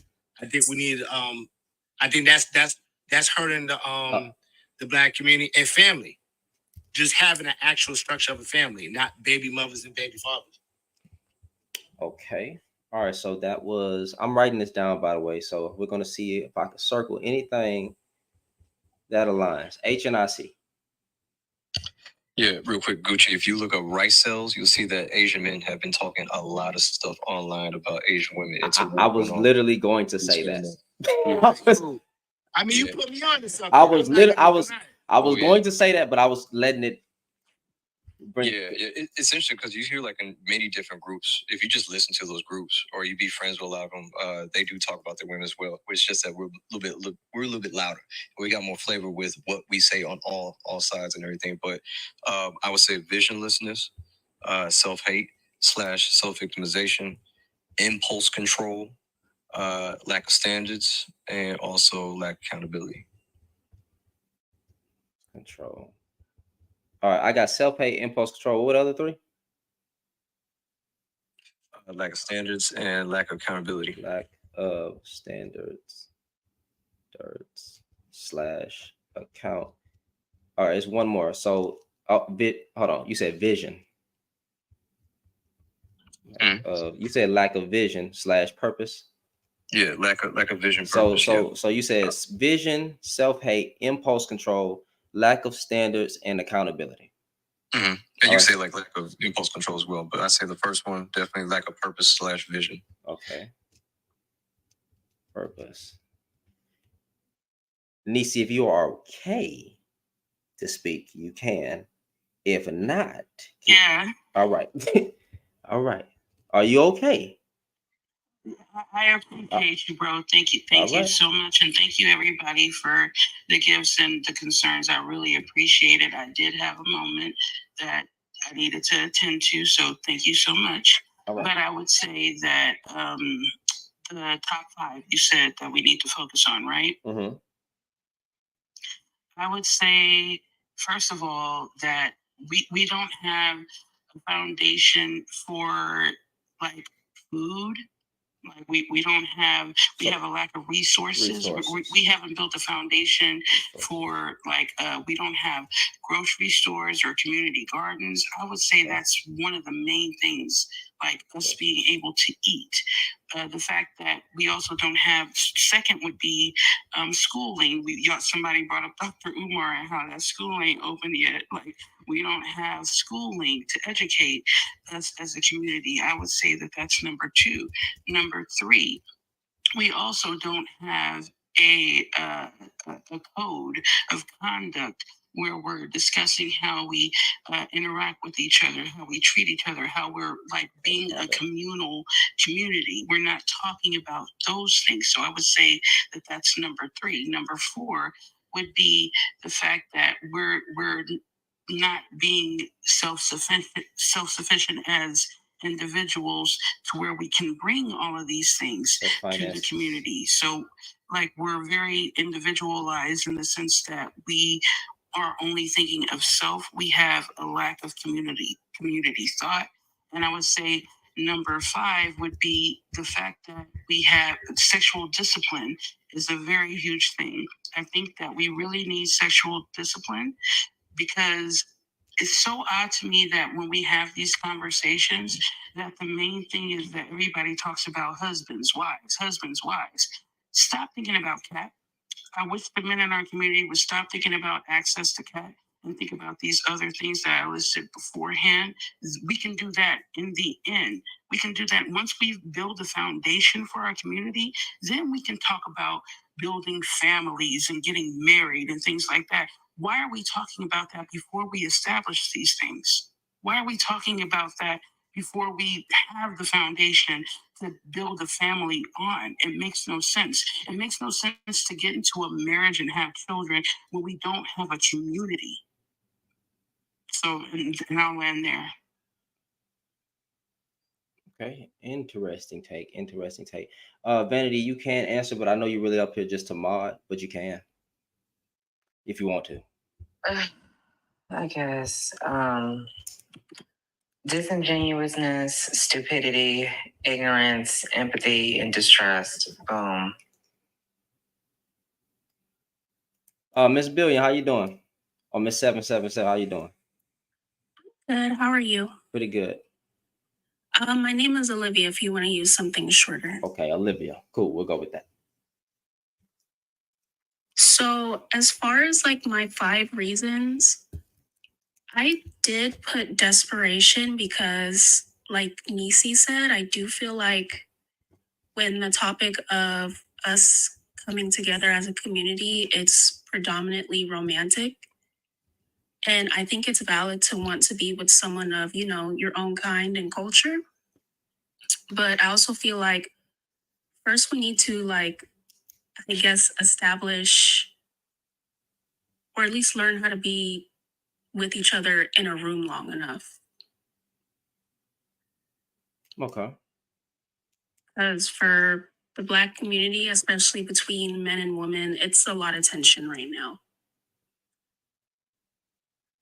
Okay. What will be your other 4?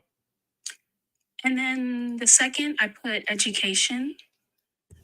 Because not only are we in a lot of poverty, but also when I notice that when I meet Black children that aren't raised in impoverished areas, they still don't appreciate the free education that they're getting. Okay. And then I did put misogyny because, you know, that's a big problem. And then colorism, and then finance. Colorism. Misogyny. Finance. And they say there's not a Black community. So the one thing from the 5 people that's up here, we are, one thing was control that we agreed on, pretty much everybody. And education, everybody pretty much agreed on that. And resources, schooling. Okay. All right. So HNIC, this is where it come back to you. On those 5 things, I'm sorry, 4 things right there. How do you get everybody on one accord to follow that? What is the roadmap? You said, okay, let me write this down. You said education. Education. Yeah. The other one was, hold on, Control. self-control, finances, and I think I said resources, or did I say? I think it was resources, bro. It's vague, but okay. Well, I would say women Well, education is well, right. like how to build self-sufficiency, I guess, within, because that's what I put those two together. Self-sufficient resources, that's the goal. But yeah. Mm. Yeah, education that's vague, because I mean, even within the education field, you know, you can be classical, you could be postmodern. It depends on what education. I still say, yo, we should have from 1 years old all the way, no, from the belly to 18 years old, what are the books that should be read to our kids, and then the ones that our kids should be reading, and then even have a list of books that we as adults should be reading as well, and saying that, yo, you know, we should get out emotional intelligence book, 7 Habits of Highly Effective People. If you haven't read Autobiography of Malcolm X, if you haven't read, you know, even a few bell hooks, whatever it may be, have a list of books that we say, yo, you can't come in this space unless you read, you know, this book right here, so we can have the same conversation. But we have to define what education means, because not all education So is are the greatest are thing we out in there. alignment to say black education, specifically knowledge that was hidden from us, and even the black folks that were here that did a lot for us? Is black education okay?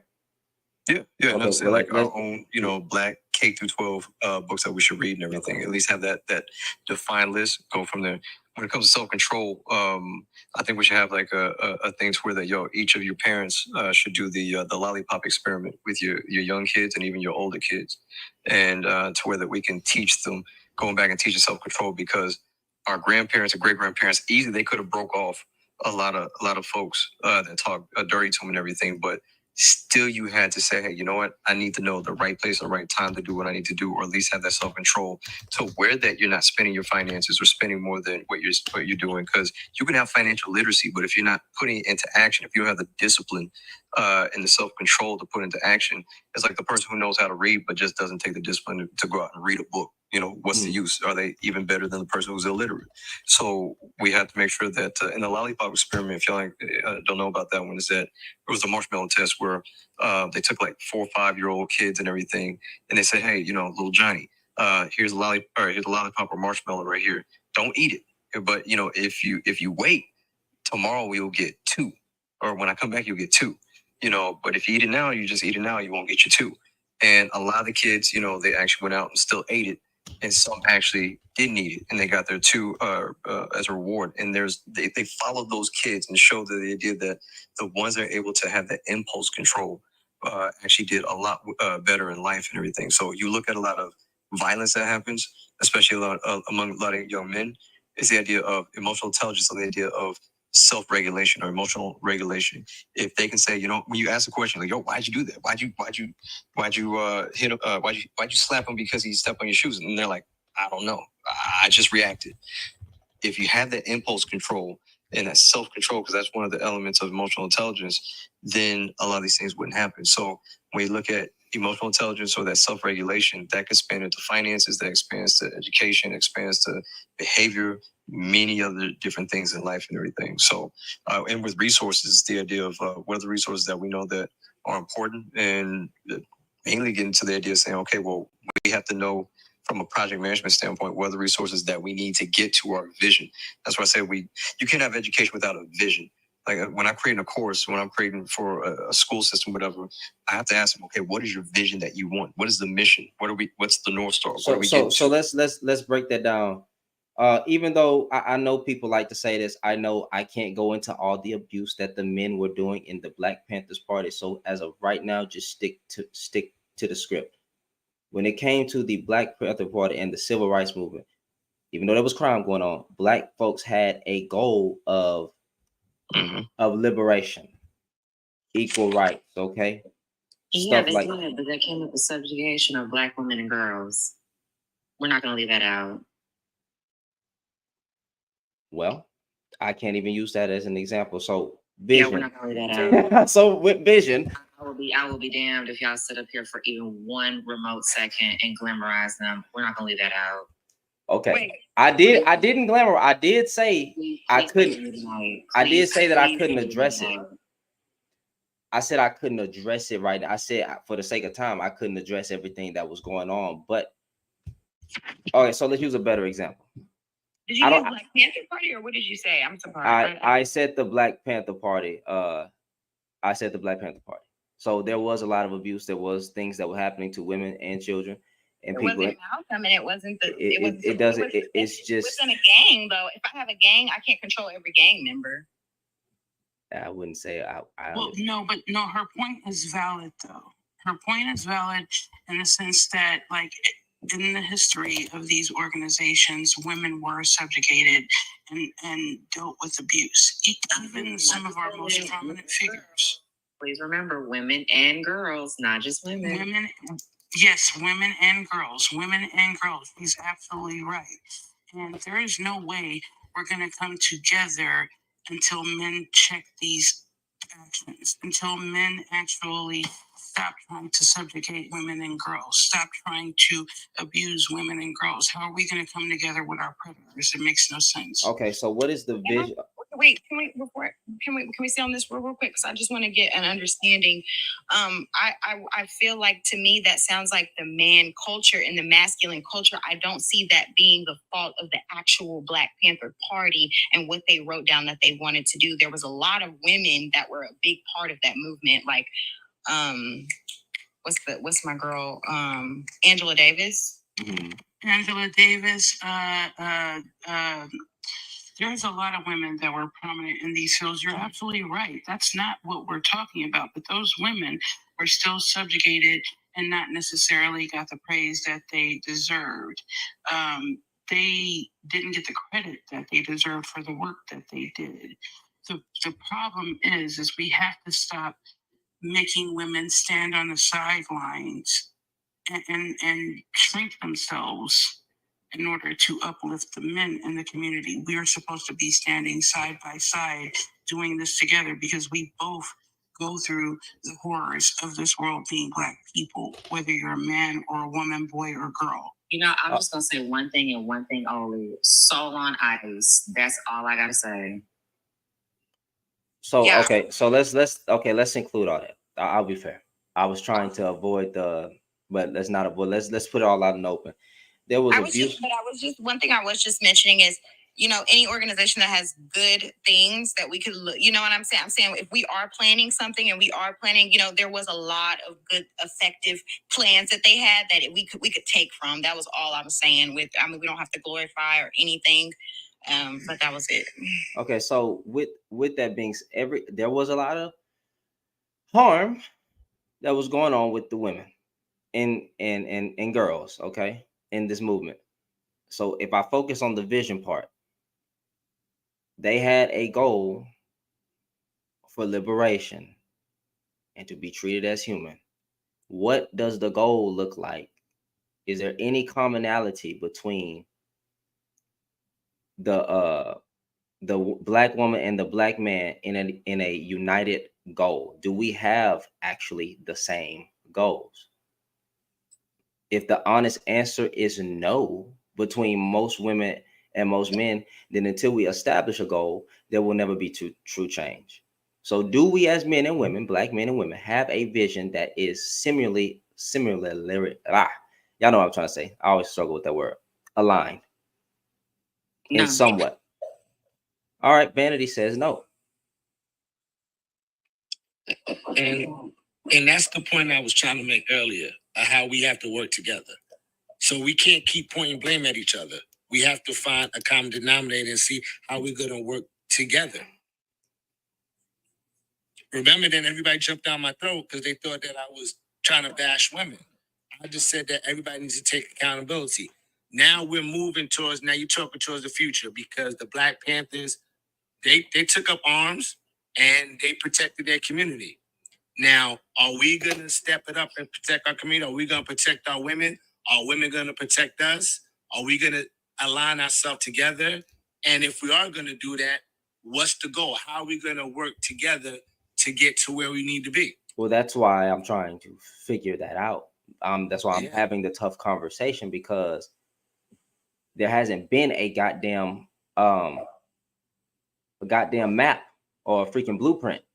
So if we say we go back in time, well, because this is what HNIC always says. We go back, we learn from those movements, we take what they did, but we make it better. Right? We use those same ideas today, but we make it better. But this time around, stop we can't do anything if we don't stop killing each other.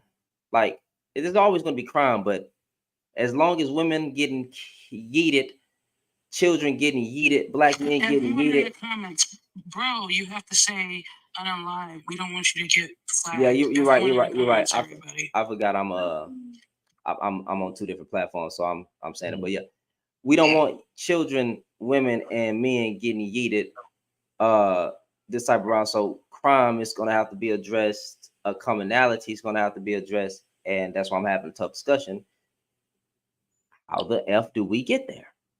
Well, there's groups like the Interrupters and also New Era, where they're saying that, we need to make sure at the root of what's going on in our communities that needs to be addressed first. Because even if you look at the hierarchy of needs, you need to be safe. We can't have businesses if there's no safety. Business owners are going to open stuff up, even if like the insurance is going to be crazy high. What were the two groups you just named? You got New Era. And New Era, and also you have the Interrupters. Interrupters, there's actually it was in Southside Chicago. There's a really good documentary that won an award back in like 2013, 2012. But it's groups that go out and they are like, they go in to interrupt different types of things that happen. So if they hear that, two groups are, have some fighting, they're the ones, they used to be like, they're usually like ex-cons and everything. They'll go in and say, hey, you know what, talking to these guys to talk them off the ledge and everything. And Biden's Build Back Better back in 2021, that when it passed, it actually gave a lot of funding for those groups in different cities like Indianapolis, more Chicago, and other places. So where that we can fund and pay those guys, because a lot of them didn't get paid at first, but to have them go in and interrupt and make sure that those things don't happen. And then, as I said, also like some states and local municipalities are giving more money to where that we can put more men into the school systems. You got like Dads on Duty, and other groups, or like things. There's a few other dad groups and everything to encourage them to go into the schools, so that you can prevent and also promote and help young boys and girls flourish when they're seeing a male figure in the schools and everything. But the stuff that's out there, we just don't. They may not be good in marketing themselves, or we just don't pay attention to it. So we don't, as people, shine a light on what actual people are got going on out here. Is that what you're saying? Mm-hmm. Okay. Mm-hmm. If I could just say something real quick, we definitely need a network of that information. Once we build this team, and we can have a process to get the word out about those companies. I'm glad that you shared it with just us in here. One thing I did want to mention, though, that I'm seeing come from everybody in the room, we've all kind of mentioned the education and kind of how he said, education is broad and it can cover so much. And I think that the main thing is everything we wrote down, from financial literacy to relationships, everything we wrote down, we need to re-educate ourselves on.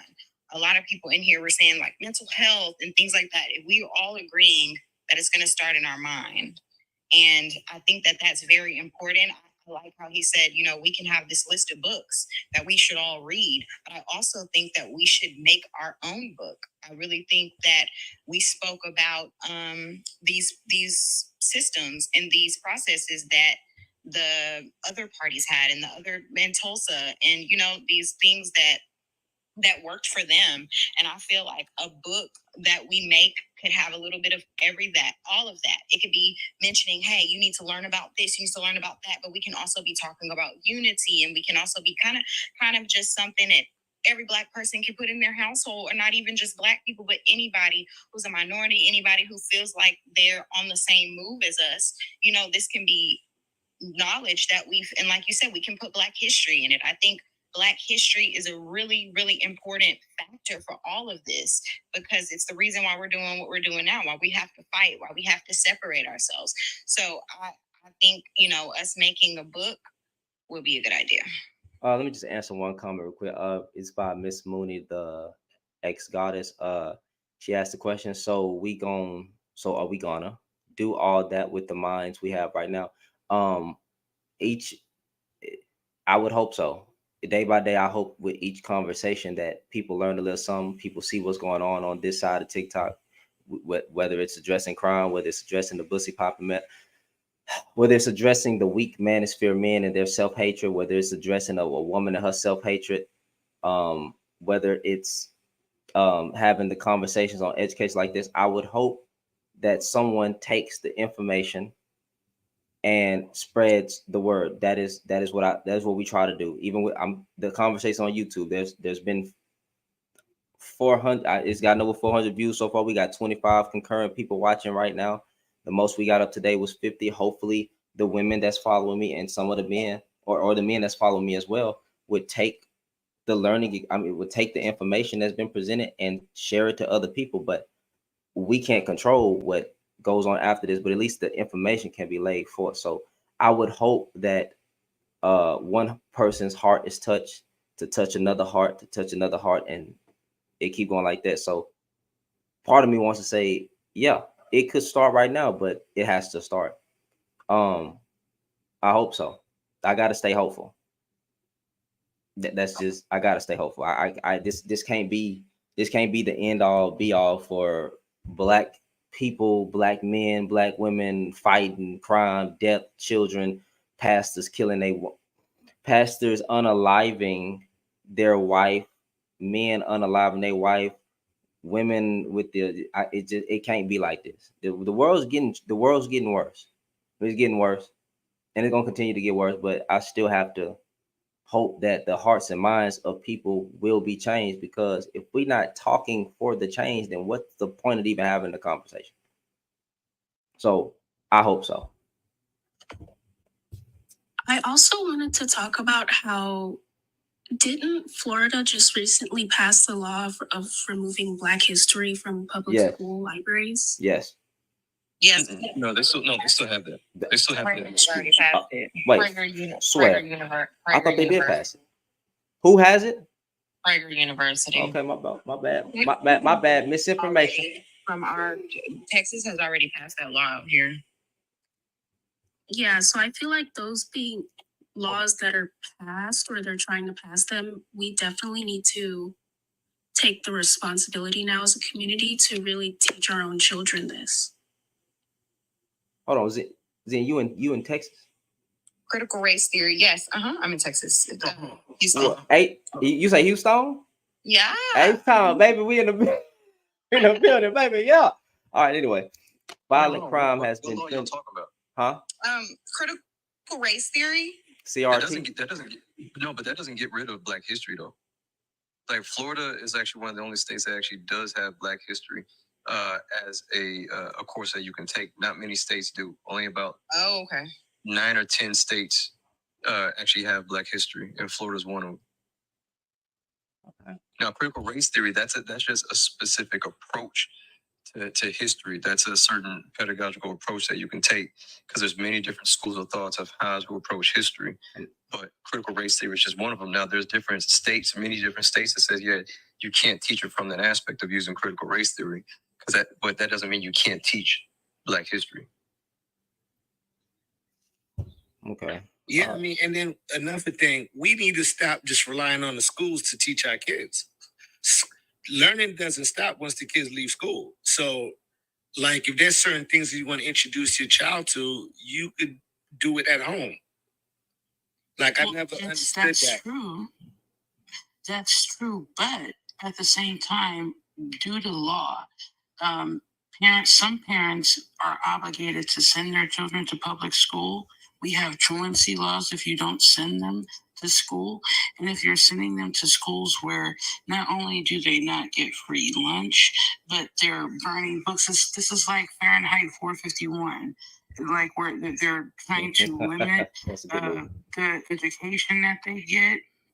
They're banning books that could be very beneficial to the children, but you're forced to send your children there.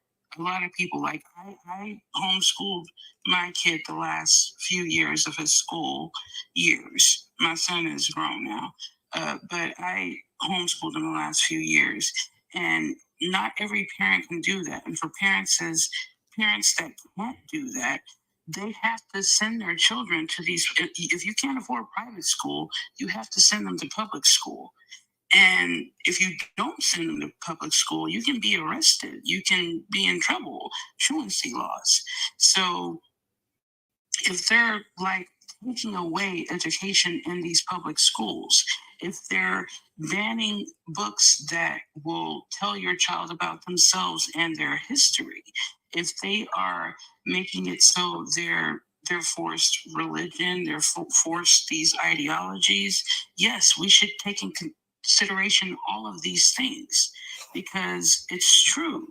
It's true that this is what's happening. They're trying to erase the history of us. No, I get what you're saying, Nisi, but what I was saying was when they get home, on top of the education they get at school. I mean, there's like we let our kids jump on the phone and go on TikTok for 5 hours, have them read a book or just suggest a book. Like HNIC was saying, like there's certain books that we should require our kids. Like if there was a book that I learned that I read as a young child long time ago that they don't offer in school anymore, I'll pass that on to my child and say, you know what, you can learn the life lessons from this book. Well, I don't disagree with you there. Like, yeah, you can definitely do that at home. You're not wrong. I totally agree with you. But the fact of the matter is, if we are sending our children into an educational system that we're forced to send them to, we should have a say in the curriculum that they're learning in that school. We do. That's going to school board. Yep. Thank you. I was going to say the same thing because you know how these laws get passed? Because no one pays attention until they get passed. Is that when you wake up and read and watch the news, like, hey, wait a minute, Texas did what? Because I'm looking at the comments of all the people from Texas that shouting out Texas, and nobody knew what this law was or what they were doing. And that lets you know that we're not involved with our local politics. We're not going to our school board. If enough of us went to our school board saying, hey, listen, we want our kids to learn this, it has to be changed. You know what I'm saying? It just has to be changed. Yes. We also have to learn how to vote as well. We have to learn the system of how we can get these passed, who we're voting for, like locally, and to bring back the critical race theory thing, because I did just do a ChatGPT search to double check my facts. And so with taking out talking about race and they didn't remove like all talks of Black people or Black history. But when you say you can't talk about critical race theory, they're literally taking Martin Luther King out completely because his whole thing was race. So they've taken him out. They still have Martin Luther King Day off of school, but they don't teach what they were teaching us about the civil rights movement or about Martin Luther King. No, you can still teach, the civil rights movement and everything else, because critical race theory, as I said, it's a type of approach to history that's using basically the Marxist, approach of looking at the dialectic of, you have the synthesis, the thesis, antithesis, and synthesis. I taught history, and I'm historian by training. And I was actually, a lot of my professors were in that idea of critical race theory. Some were postmodern, etc. But it's just one of the schools of thoughts or one of the types of approaches that you can use for history. Because like with critical race theory, you're saying that, okay, there's power, and the whole idea of history is the power dynamic of who has power, who doesn't, a struggle of power, and then it comes to something else and everything else. So you can use it. You can use and understand, okay, with racism, what's happened, everything. But they're saying, even in those laws that were written out in Texas, saying that you can't blame another race for, like, you can't make a kid say, oh, you white people, you're the ones that, the reason why we got slavery. So, you Johnny over there, go sit in the corner or anything like that. That's what they're getting into now. As I said, I wouldn't have did it like that in the way they did put it out there, but it doesn't bar saying that we can't read, Frederick Douglass's, what does the, 4th of July mean to, Black Americans or the slave and everything like that. You can still read those. It just depends on how you go about doing it. History should be to where the kids are like detectives, where they are equipped with the understanding of what is, of determining what's real, what's not, and then be able to come up with their own things. But if you go about and indoctrinate, whether it be English class or history class or anything else, then that's where even other historians have an issue with, because the kids are supposed to go about and do the sleuth work and figure out what is going on and then back up their claims using the scientific method and everything else like that. So yeah, we'll just have to, I guess, me and you can kind of talk about that later. Because like I said, ChatGPT, it literally brought up segregation. It brought up Martin Luther King, and it was saying that the key factors that have been taken out restrict you from talking about it because of the things you have to explain when you're talking about what Martin Luther King's dream was and all of the things that go into what he was trying to do. They're saying that you're not able to basically share that ideology.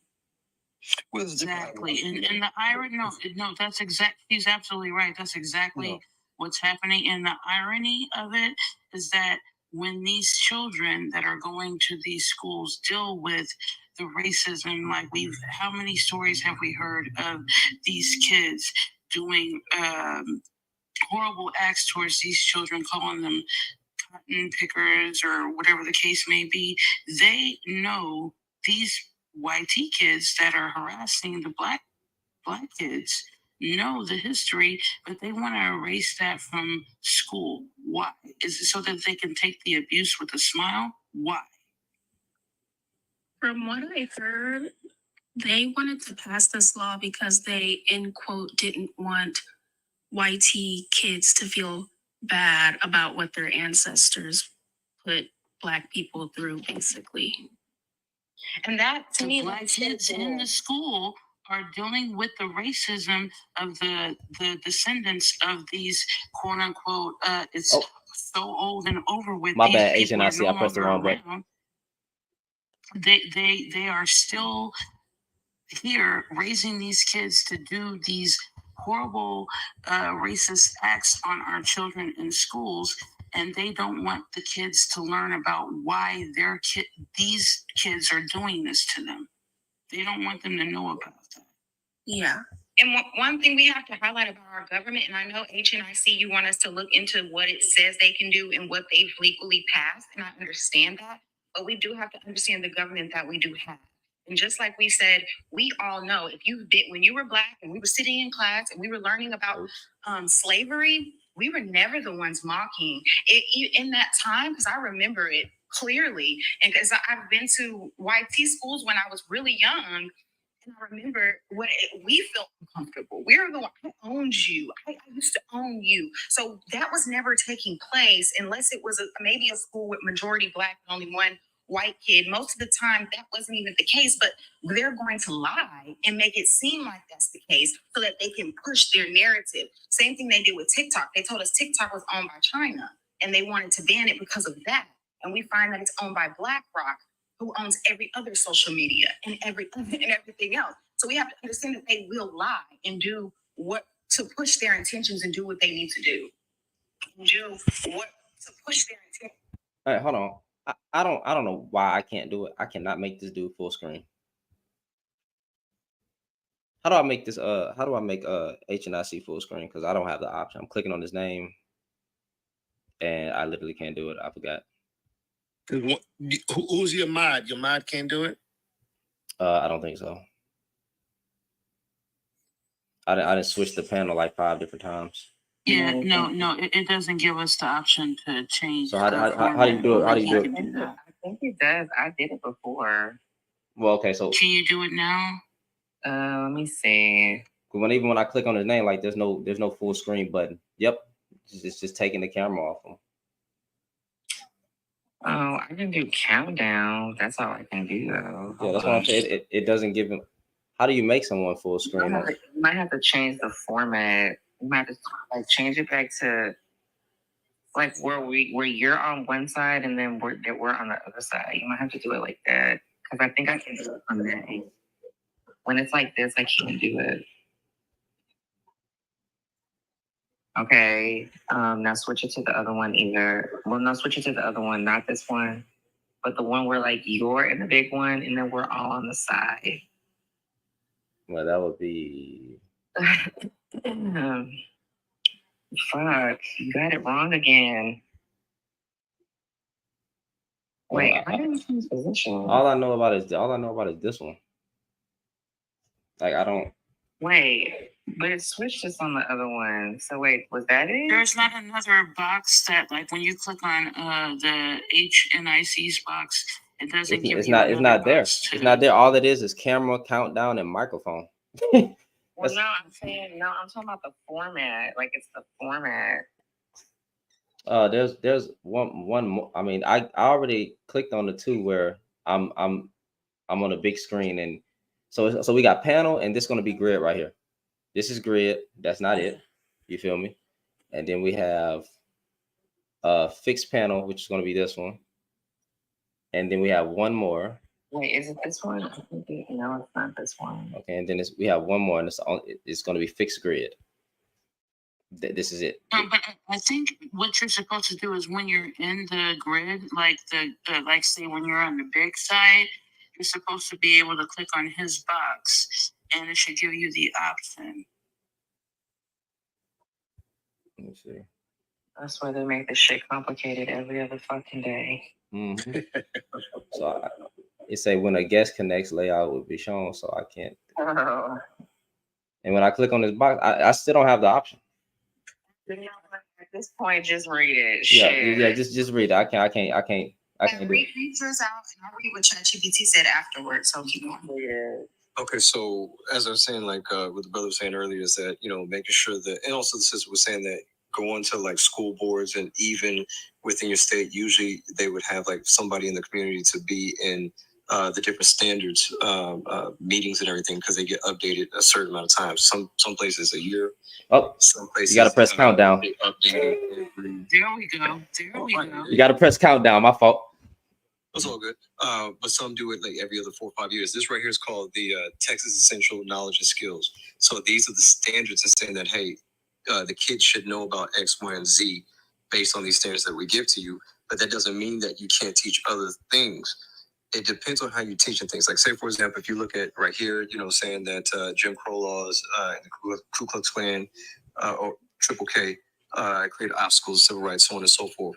Or if you look at, Martin Luther King, so on, whatever it may be.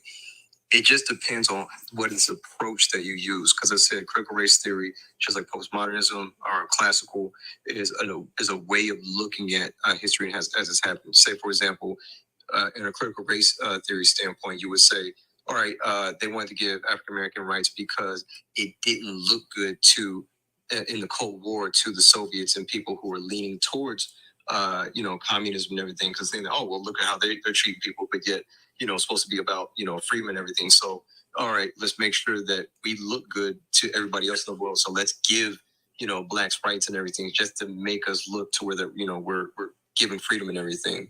But in other theories, they say, hey, after World War II, there was a critical mass of people saying that what we saw in the Third Reich and when we fought Germany, there was a growing sense of, hey, the idea of equality and everything else, and self-reflection from a local and national standpoint from other people as well. So it just depends on how you're looking at the approach of what happened in history, how the story actually happened. But looking at these standards, this is where you say, hey, you know what, this standard shouldn't be here. Let me go to the school board or get a critical mass of people to the school board saying, you know what, we should add in, let's say the Black Panthers, anything like that. Like back in let me see if I can get into that. Like if you look over here in 2018, you look at the standards and it actually included the Black Panthers. So as I said, this is in Texas, but compare and contrast the approach taken by the Black Panthers with the nonviolent approach of Martin Luther King. Hold on, boss. Let me. I'm gonna give you some more time if I do it. I can't see. I got to turn off these comments. I can't. What? Read that again. Yeah, like in 2018, the standards was looking at compare and contrast of the approach of Black Panthers with MLK, but then they changed it to it's still the same thing with the taken by the Black Panthers and MLK. So you could still teach these things. It's just how you're going about it as an educator, because you're a person of persuasion. Like with me, when I used to teach, students would ask me, hey, well, what do you think, Mr. Hayes? I'll say, you know what? As Mr. Hayes in the classroom, you're not going to get an answer. I'm trying to be as neutral as possible. But if you ask Jason on the streets or after you graduate, then I'll let you know what my opinions are and everything. But I don't want to influence you in saying that, this is what I believe. So therefore, because they're very impressionable. I still keep in touch with a lot of my students. They're now like 30 some years old and still got, they got families and everything. But I don't want to put that onto them because that's not my job. I'm here to present the facts or let them see what the facts are and then back it up, have debates and everything else. But if you go in and say, yeah, Martin Luther King was wrong, Malcolm X was where it's at, that's where I'm preaching.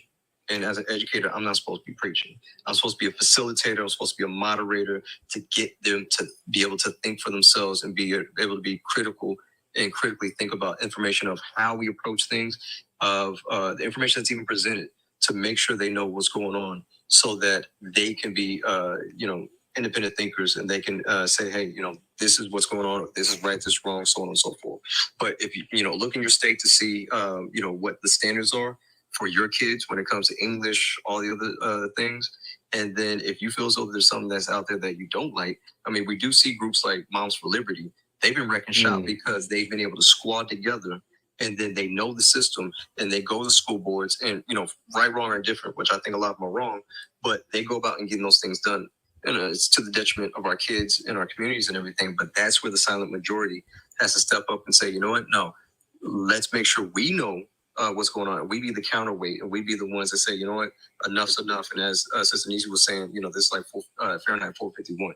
They don't have to ban the book. They don't have to burn the books. They could just remove them. So, and even if they do remove the books, you got Amazon or you got the library around the corner. But that still shouldn't be the issue of them removing books and no one's fighting back. And this is where you have to make sure, know how the game is played so you don't get played, and go about and do what needs to be done. I'm gonna agree with you. Actually, I think me just reading up on it, they completely took it out of the curriculum, which is true, but you're right. It's not banned. It's not that, like you said, if we can go to the schools and we can petition for this, it seems like, we can make sure that we bring our kids to schools where they are covering this. Because from what I'm looking at, it's like to me, it was crazy that it was just removed completely. Because most of my teachers, they went by, what was there for them on the curriculum. They did have the choice to input certain things, but very few of them decided to, input these things so that we knew. Like my government teacher, she did a good job on that. But yeah, so I agree with you on this. So hold on, I'm gonna rotate two people out. Ms. Zen, it was nice talking to you, but you're always welcome back on the panel, and I hope to see you again. Good night. All right, good night. And Mr. Gucci, I appreciate you for the conversation. You're always welcome to come back if you want to, and I'll talk to you later. All right. Oh, I didn't let him talk. We got two more people. We got Miss Nature, and we got peace, brother. Miss Nature. How you doing? Pretty good. Just having an interesting conversation. So hey, lovely. How are you doing, Miss Mamas? How you doing? How you doing, Miss Rapunzel? Hello to the rest of the panel. It's been very informative. Like in the comments, my main question is like I've appreciated so much that I've heard about solutions. I'm just kind of like, so how do we reestablish, or how do we establish trust? I don't even know if there's reestablish. How do we establish the trust, which is going to be foundational for all these things to be addressed and so many of them to come to pass? Are we kind of doing that right now? I mean, like, I would trust, even though I have never met y'all personally. I mean, y'all know the family. I would trust Nisi. I would trust Vanity. I would trust you. If we all, started something, I'd invest my little money into it. I got you, bro. You know what I'm saying? And I trust HNIC too.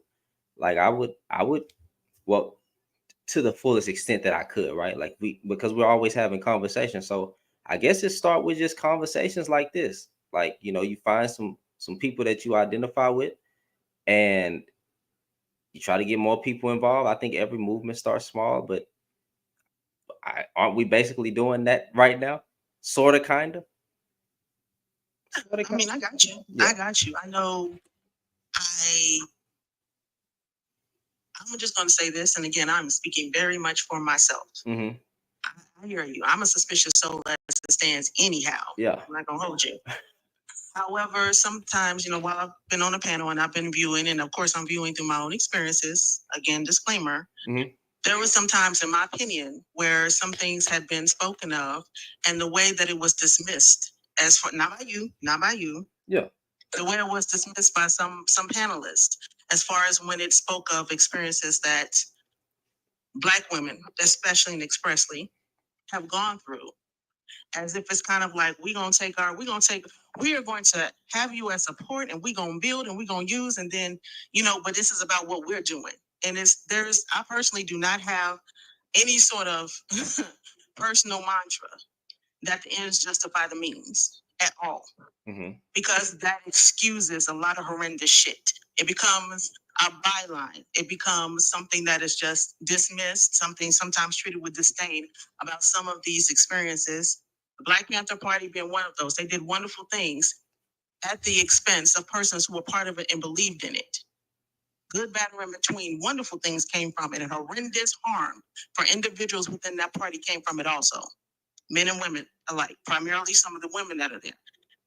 What I'm saying is that I'm sitting here and I'm listening. I'm like, okay, listening. How do you put a foot? And then I'm watching some of the people with the panel dismiss those experiences. And I was like, that right there. There are people I wouldn't turn my back on. Literally would not turn my back on.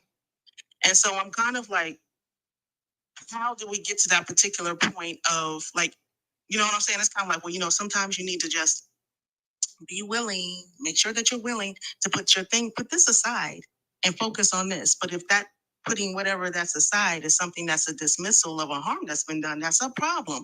We're continuing to perpetuate it. One of the things, and I've seen people speak on it, I'm not saying anything that's like special, but our babies to me are our first investments. Their mental health, a lot of ways in which we moved in the past, and I'm speaking of my older generation of Gen X, and the ones before us have moved in the past and normalized. They should not fly. Because how in the world are you going to expect some of the things, empathetic movements, nurturing, solidarity, trust, when we haven't afforded some of our babies this, who grow up and become these adults who are bigger and stronger than us in our older age, who might decide to turn around and treat us with the same energy, good, bad, or in between. Okay, let me ask a question to HNIC, because I'm gonna tie it in. Mr. HNIC, quick question: would you be open and willing to let women be the face of the movement when it comes to addressing the problems in our community, where we're still with them, we're right beside them, and we're putting our resources into them, but having them be the face, so that no woman will be dismissed because women are leading the charge? Would you be okay with that? Yeah, I'd be okay with that. Like, one of my favorite peoples of history would be like Fannie Lou Hamer or like Shirley Chisholm and everything. I'm down with that. I'm not gonna let people, because they're saying I got power with people, but I'm cool with that, definitely. Okay, so I think for women not to get dismissed would be God, this gonna sound it to me it sounds good, but like I know it's just the men go flip it, and I'm not even saying nothing crazy. I think in order for things to get better, that we us men we don't have to be behind you, we can be beside you, but you are the face of the movement, and we pour out into you, so that no woman will be dismissed when it comes to when it comes to this. So like if a woman is doing community organization, I think the men could do a better job of putting their resources into the woman and truly being by the woman's side, but the women are in essentially the leadership role. I think that would establish some trust for once, for us to just take a back seat, just not even a back seat, just a side seat, just for a second, and not trying to be the quote unquote leader. I got a question though. Isn't that something where a lot of our women are saying that, like, yo, we're not leading? I mean, just like with your quote behind you saying that, mostly men are cowards. I mean, I think a lot of ladies really want to see men lead to where that, they can rest in their femininity, and just, I'm speaking from like, whether at the jobs I've been in, because I've been in jobs that are mostly, women run, or even at the household, women I've been with, like, they like it to where men lead. Like, go out, we're going to do this. Like, I plan out the family trips or, the dates and everything like that. Ladies like that. So depends on what we're looking at. I want to speak on that. Yeah, I don't think he was trying to deflect from anything. I think he was giving an example. I don't think there was no reason to dissect that. Hold on, girls, let him finish. I don't think there's a reason to dissect that. I'm being honest here. I don't think he was. Do y'all due diligence. Go ahead. So NIC, please finish. Go ahead. I'm just saying that if you want egalitarian, then of course you have to be something that's a shared power, and you work out to see what that look like and everything. But from what I hear, what I see, and also a lot of research, a lot of ladies want to see more of the guys to step up to where that they can feel more at ease and everything. I guess I could see the rebuttal to women when men get up here and project that we are leaders, providers, and protectors, and then a woman be like, "Where the hell are y'all leading?" That's the only time I see where there's this question or this rebuttal. Honestly, and I'm gonna just say this before I let the other women do their due diligence. One thing I have that has always fascinated me is a Black man's position in patriarchy. It truly has always fascinated me because racism disenfranchises y'all, but patriarchy gives you a leg up. So it's just so, I don't know, I think it's just so captivating in some facets to see how that push and pull kind of goes in and the way it's projected onto the rest of us. I don't know. I just think it's an interesting position nonetheless. But go ahead, sister. Go ahead, Nature. Well, I think, Nature, if you can hold on for 1 second, I know the young. Mooney's been waiting for a while, but I would like to respond to what he said. Mooney. Yeah, it's Mooney. It's Mooney. How you doing? I'm doing all right. So it wasn't necessarily a rebuttal. I just feel like, women have been mentally and socially constructed to think that men have to lead. So because we have been taught that for so many decades that the man is supposed to lead, we have adapted this mentality to let men lead. Men should lead. That's all part of patriarchy. Most women are naturally leaders, but we have been taught to take the back seat, that we're supposed to take the back seat and rest in our quote unquote femininity, which is once again a patriarchal structure, mindset. It's all based in, men telling us that it's feminine to sit back and do nothing. So, of course, for years, being told that, being socially constructed to think that way, we tell men, well, we want y'all to lead. We've been told that that's what y'all supposed to do, even though in a lot of these movements, it's women that are really leading it, but the men take the forefront and get the credit for it because it just looks better. That's how society wants it to look. Like they say in most families, the woman is like the backbone, but we don't get that credit. So when I hear men say a lot of women want men to lead, well, I don't necessarily agree with that because I feel like a lot of us are naturally leaders, but we have been told that we're supposed to just we're supposed to take the back seat and let the man take the forefront because that's more feminine, that's more ladylike, So when you was asking him, would he be okay with taking, not mind you didn't say the back seat, you said being on the side, which, I don't understand. I still think that's kind of like a manly thing because a man doesn't want to be, and you may not think of it that way. You probably didn't mean it that way, but I feel like a lot of men don't like the concept of taking the back seat while the woman takes the front. They rather say I'm on the side, but they will be okay with the woman taking the back seat while they're in the front.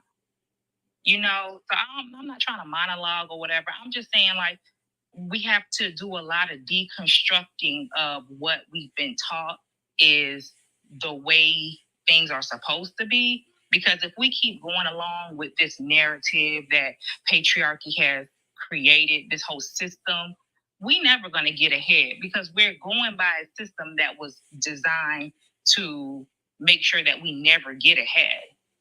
You know, so I don't know. I agree. I agree with you. I'm not one of them weird dudes that's gonna sit up here and act like he's not a little bit misogynistic in some kind of ways. So yeah, I did say take the side because that is in me to be like, I'm not gonna just let, you know what I'm saying? So that's in me. So I was like the side. Yeah, I agree with that take, but I still recognizing women that y'all are the lead, right? That y'all are the head of this movement, and we pour out into you while still being right there with you, right? Yeah, that's kind of what I meant. But you know, we I don't see no. I get it. I get it. I can't. I'm stuck on my word. Yeah, hey, that's that. Hey, listen, that's that misogyny, man. Hey, listen, I'm sorry. I don't know what y'all want to do. I'm trying to unpack it. It's something. As long as you're unpacking, you know, you can recognize it. It's a tug of war. Think that when I was in the comments and I kept saying the mental reconstruction, like that is what I was meaning. Like we can't get nowhere if we don't unlearn what we've been taught and relearn what is actually the right way to go about the ways. So we can go to legislation, we can go to these school board meetings, we can do all that. But if we not understanding why we got to how we got to this place and why we are the way we are, it's not going to last. You know, like the fire is not going to keep burning because we're going to relapse. When you've been programmed to think a certain type of way, it takes a while to kind of like get out of that mindset. And even with people taking steps to, you know, make changes, it's taking so long for us to get ahead because we still not realizing that a lot of us have internal misogynism or whatever, misogyny. Even women, male women, a lot of us, we don't realize that we have it in us. So we taking the steps, but then we kind of fall backwards, kind of like the situation where the young lady was saying, yeah, Black Panther, you know, that was more of a male nature thing. And it's just like she was kind of, and it's not, you know, I'm not, you know, shooting jabs at her, but she was still kind of dismissing the fact that they were still subjugating women and kids. Like they were getting what they wanted to get done at the expense of the people who were backing them, you know. So, but it was still kind of like not really getting through to her, like, hey, you know. So, like I said, I ain't gonna drag it, but we have to really work on psychology because I don't think a lot of us understand how much psychology is messing with us. That's like controlling. We're really being, you know, mind controlled. And yeah, we might take a few steps to do this and do that, but if we can't get out of that mind control, then how long is it gonna last? How far are we really gonna get?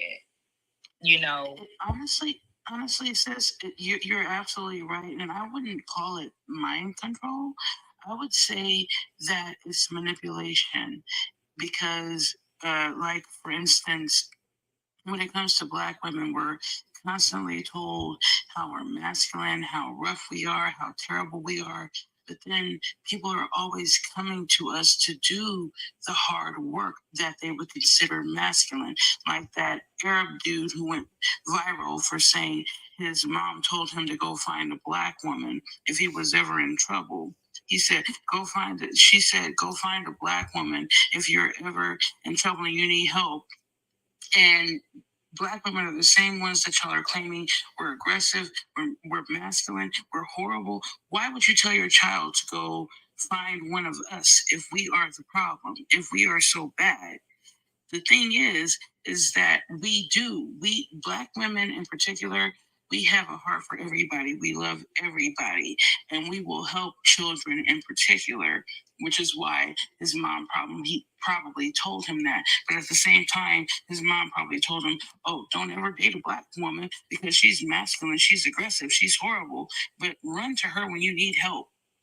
But we have nobody to run to when we need help. We have nobody to go to when we need help. Just like even in our own community, men are always saying how masculine and just the fact that we're loud, aggressive, and all of these things, but we're always on the front lines of every Black Power movement. We're always on the front lines defending our people, men and women. And we don't make no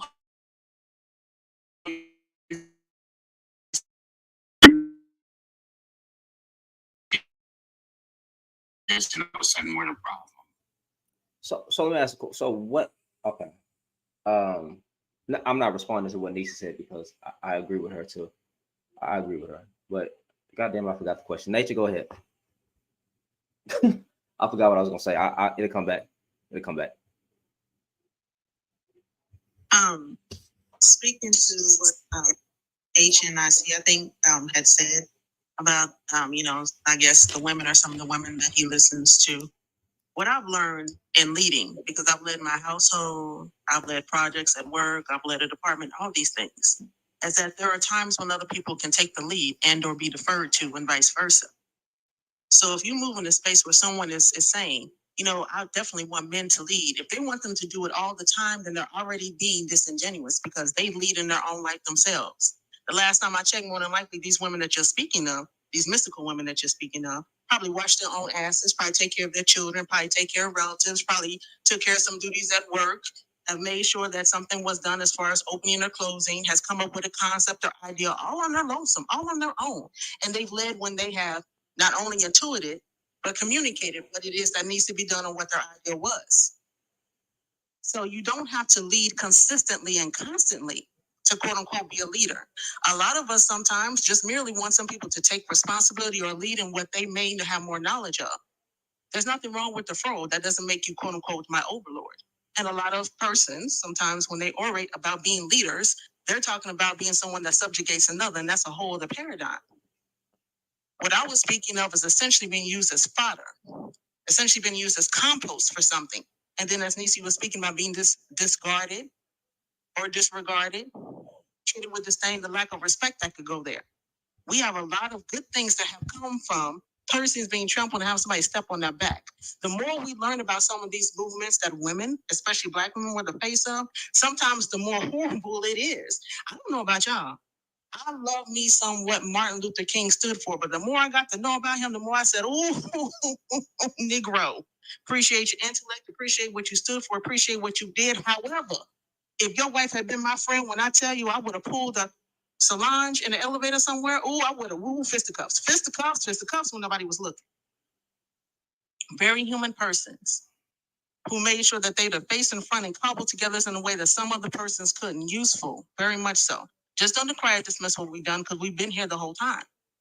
So as far as leadership is concerned, there's times you can be deferred to and vice versa. That's what a lot of people are getting pushed up against by a lot of women. A lot of women, especially a lot of younger women, have listened to what a lot of us older women said and vice versa. I listen to my mother and aunties about a lot of things. That's why I have the education I do and made the choices that I did for myself and for my son.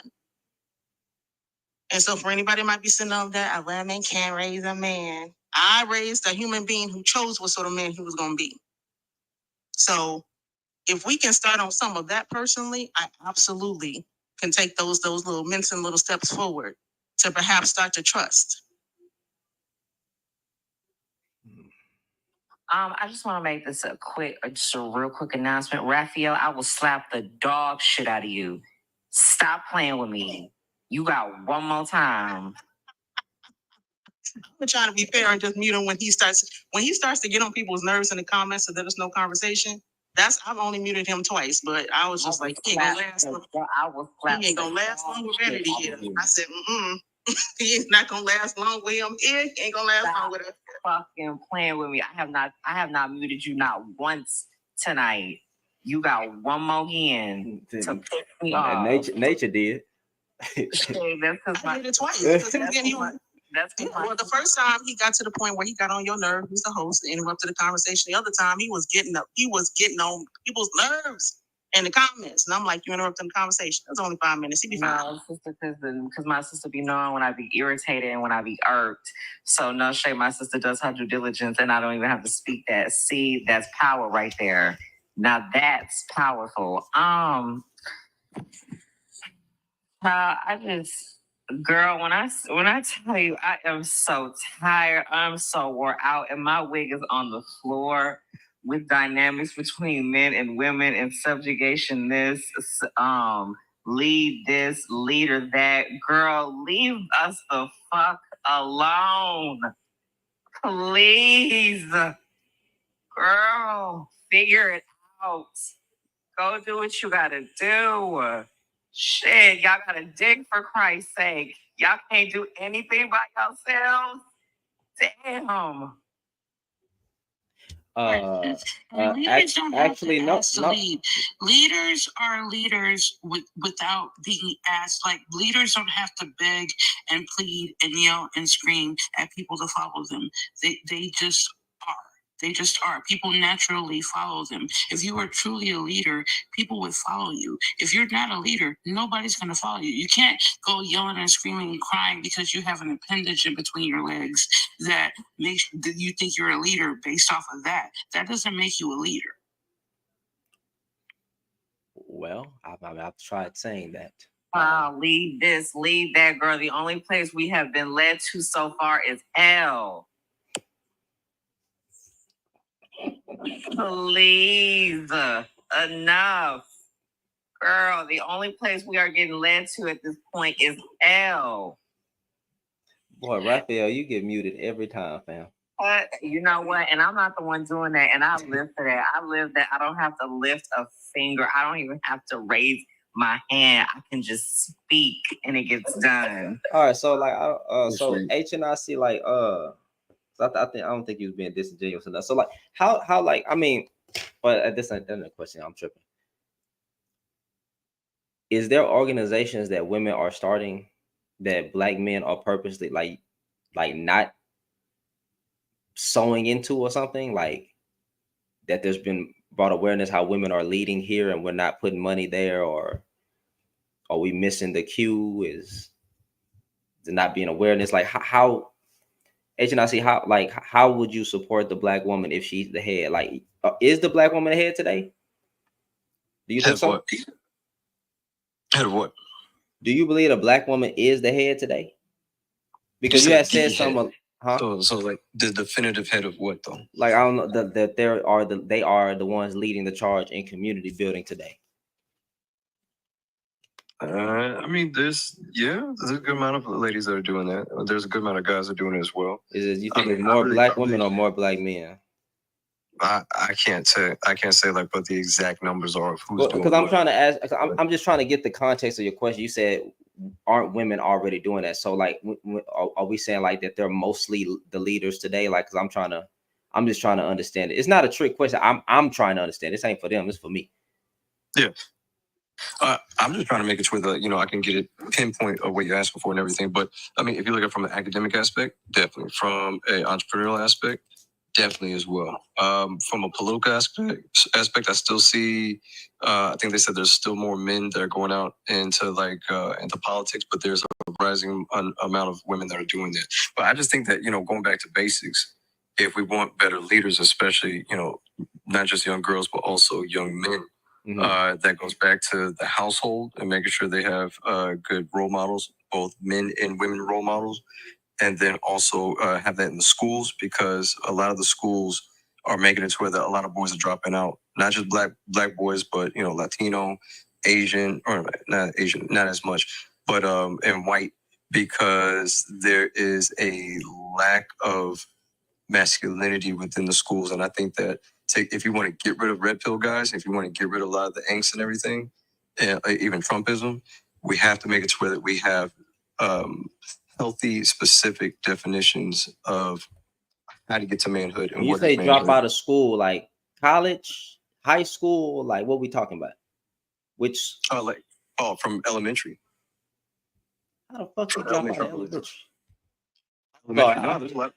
No, there's a lot of things going on in the schools to where that boys are getting alienated to where that, you know, when they grow up and they get later in school, like either A, they don't want to go to college because they see it's just more of the same, or two, that's when they get like a even more of a disdain or even a misogynistic mindset because like, yo, where am I? I'm invisible. And this is where like some of the roots of where you get of what we see today. And so in this where we have like this battlefield going back and forth and everything. So if we want to take down a tree, hack at the roots, not at the branch. And that's what connects to like what you're saying about the idea of, you know, of cowardly behavior. If you look at like Carl Jung, when he talks about the Peter Pan syndrome and everything else, we have to be able to make it sure that we have better ways of defining what we see as manhood, or different definitions, and then how to get to that pathway for manhood and also womanhood as well, because we don't have that in our Western society. And this is why we see, not just in the US, we see it in Canada, you see it in France, you see it in all these other countries of what we see today. So did you hear about the 6.8 million men that's no longer working in the workforce? Yeah, it's like lots of hope. No. And when you get that, that's when you get gang members, you get people that off themselves, you get people that are just meandering, many different things, because it started out from what's happening in the household, through the school system, and then it get worse. So you got to go to the root of that. Yeah, like they brought in many different factors like education, but like the rise in men that's leaving the colleges, I could not find whether they were dropping out of college because they were getting a trade or they were just leaving because they just didn't want to go anymore. I couldn't find any information on why there's so many men dropping out of college. But like, I mean, you made it that far. Why not keep going? Well, some of them not wanting to go into college because they feel as though it's just more of the same, and they don't allow. They're saying like, yo, they don't see it as an economic opportunity because the high cost of university, and also they're like, okay, I don't want to go and just do liberal arts studies or anything. So either A, a lot of them just go into the workforce. B, some just meander around. C, some do trades. Some do like new age jobs like day trading. I'm trying to think Bitcoin, things of that nature, because it's like that, that sense of adventure that some of them want to go into. But a lot of them are saying, no, like school's already feminizing. So why would I want to go to college to get even more? And with the university that I've worked with, they've tried to get more men into the schools. When you say school is more when you say school is more feminizing, what did you mean by that? Like with K through 12, and there's a lot of studies that show this, like, we do see that there's a big gap, a gap that we don't look at, a gender gap we don't look at is the schools and teachers. 75% of the teachers are ladies, and about 25% are guys. And when it comes to like, boys, more testosterone, they want to get out and play, want to, dodgeball, things of that nature. But yet a lot of teachers may not know how to deal with boys. And it's like, all right, let's sit down, let's do this work, let's do this reading, let's sit down, write this. I mean, of course, yes, it's important to know how to sit down, but all the time, that's something that a lot of guys don't want to do. And so a lot of them get, put with, put as ADHD so they can get mellowed out. And if you go outside that boundaries, some of those kids, get told on by the teachers, and that's that prison or school to prison pipeline. Like, we have to make it to where that, teachers are able to understand how to incorporate boys into lessons, into schools, to where that they feel as though they're, all right, you know what, I'm because 30 years ago, it was total opposite, right? Like, remember we had like a take your daughter to work day and everything. And it was to where that, a lot of ladies were left out. And then unfortunately, we made an overcorrection because we wanted to where that, hey, there's a happy balance to where that we are getting our boys and girls together because, you can't hold the sky up with half the population. We want our ladies to do well and our young boys to do well as well. But if you overcorrect and you make it to where that we have what we see today, it's just going to bring in more fascist jackboot type of rhetoric that we hear on red pill spaces and Trumpism spaces, and it's going to get worse. And if I truly believe Harris is going to win. And I'm saying if I was their group, I would say, yo, you know what can we do to make sure we get more trades in schools? What can we do to get more to where that we get more of these boys and men involved? Because after Trump, there's going to be somebody else that could be even probably a lot smoother and can get a lot of these guys that are riled up and angry. Because the one thing you don't want in society is angry, broke, jobless, sexless men. That's what creates revolutions, and that's what creates a lot of violence. So we have to solve that issue. If not, it's just gonna get worse. Okay, I have one more question. So, like, when it comes to the lack of teachers in the lack of male whatever teachers in the workforce, that because men just don't find those type of jobs rewarding, or what are they scared of? Like, because I'm not trying to say this is a direct effect of just women taking over the workforce or anything. They view it as feminine. I'm sorry, they view it as feminine. Teaching is feminine when men have always taught, women have always taught. How the hell is a job? Well, how is it's like this. Like a lot of guys that have left, like I myself. think there's a very nurturing. Sorry, I just want to add this, sprinkle this in. I think there's a very nurturing aspect that comes with. I think there's a very nurturing aspect that comes with being an educator, a teacher. And I really think that women have that in them more than men.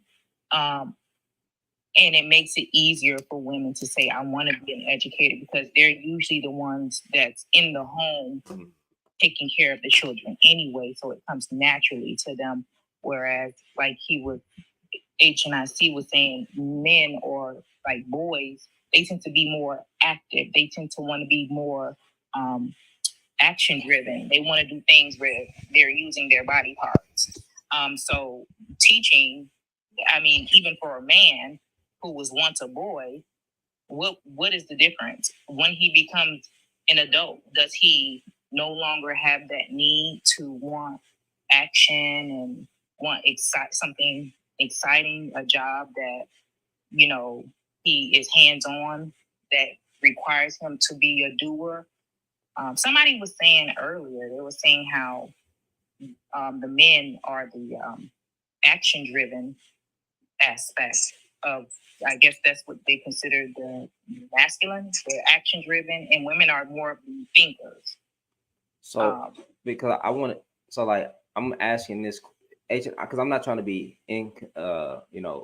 like unempathetic to men, even though again, misogyny runs in me, so I tend to be a little bit stiffer, but I'm trying to not do that, because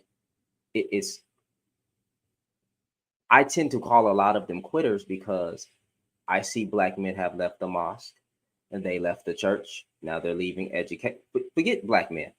Men have left the church. Men have, now you know what? Let's keep it black men. Black men left the church. Black men left the mosque. Black men leaving college. Black men, and it's like, okay, it seemed like you keep leaving, and you're not driven with any type of purpose to. I'm not saying as a whole, but a lot. If you look into the ones who stayed in churches, the black women, the ones who stayed in the mosque. I don't know if it's actually with the mosque, but HNIC, you're part of that community, so you can answer that. But the church, black women stayed loyal to the church as a majority. Black men did not. They left. When it comes to education, there is a sort of rise and fall when it comes to men, black men going to college.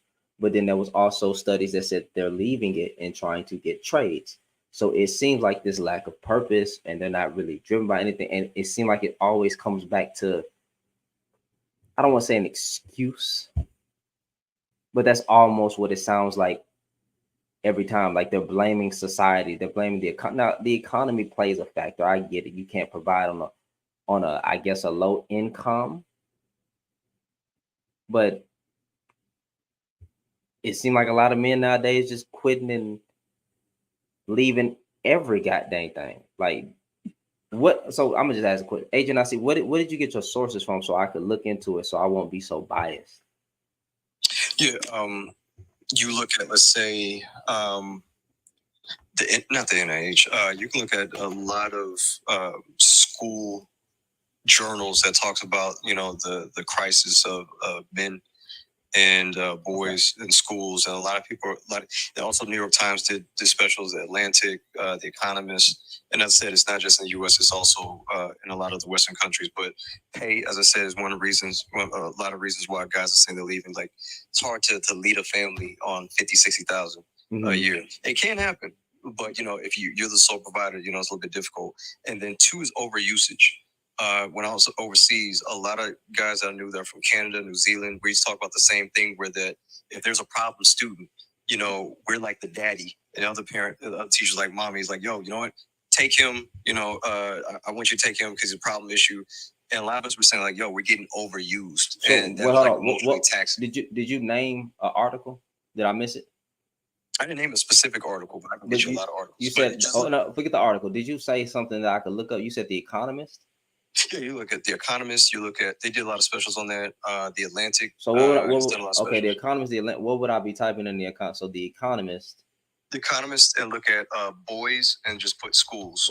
Put those both in quotations, and then you'll see that a lot of issues. And there's a lot of other prominent figures, and even TED Talks that talk about schools and what's happening. Like when people say like the feminization of schools, like for example, I was a person that you didn't do your work, you don't work, you don't eat. You get a 0. If I say, if you don't turn this in on time, you get a 0. That's how work is. In school, I'm gonna do the same thing. I had to get called in by other teachers and also the principal saying that, don't give them a 0, give them a 60 because, it gives them another chance. And, there was an article that I had to read called, The Case Against Zero. And I was, as I said, with me and a lot of the guys, we were like, you don't work, you don't eat. You step to another teacher and try to do that stuff. Nah, like, we're going to step to you and we're going to do X, Y, and Z. You're going to do push-ups on your knuckles and everything. And they're like, that's too harsh. Don't do that.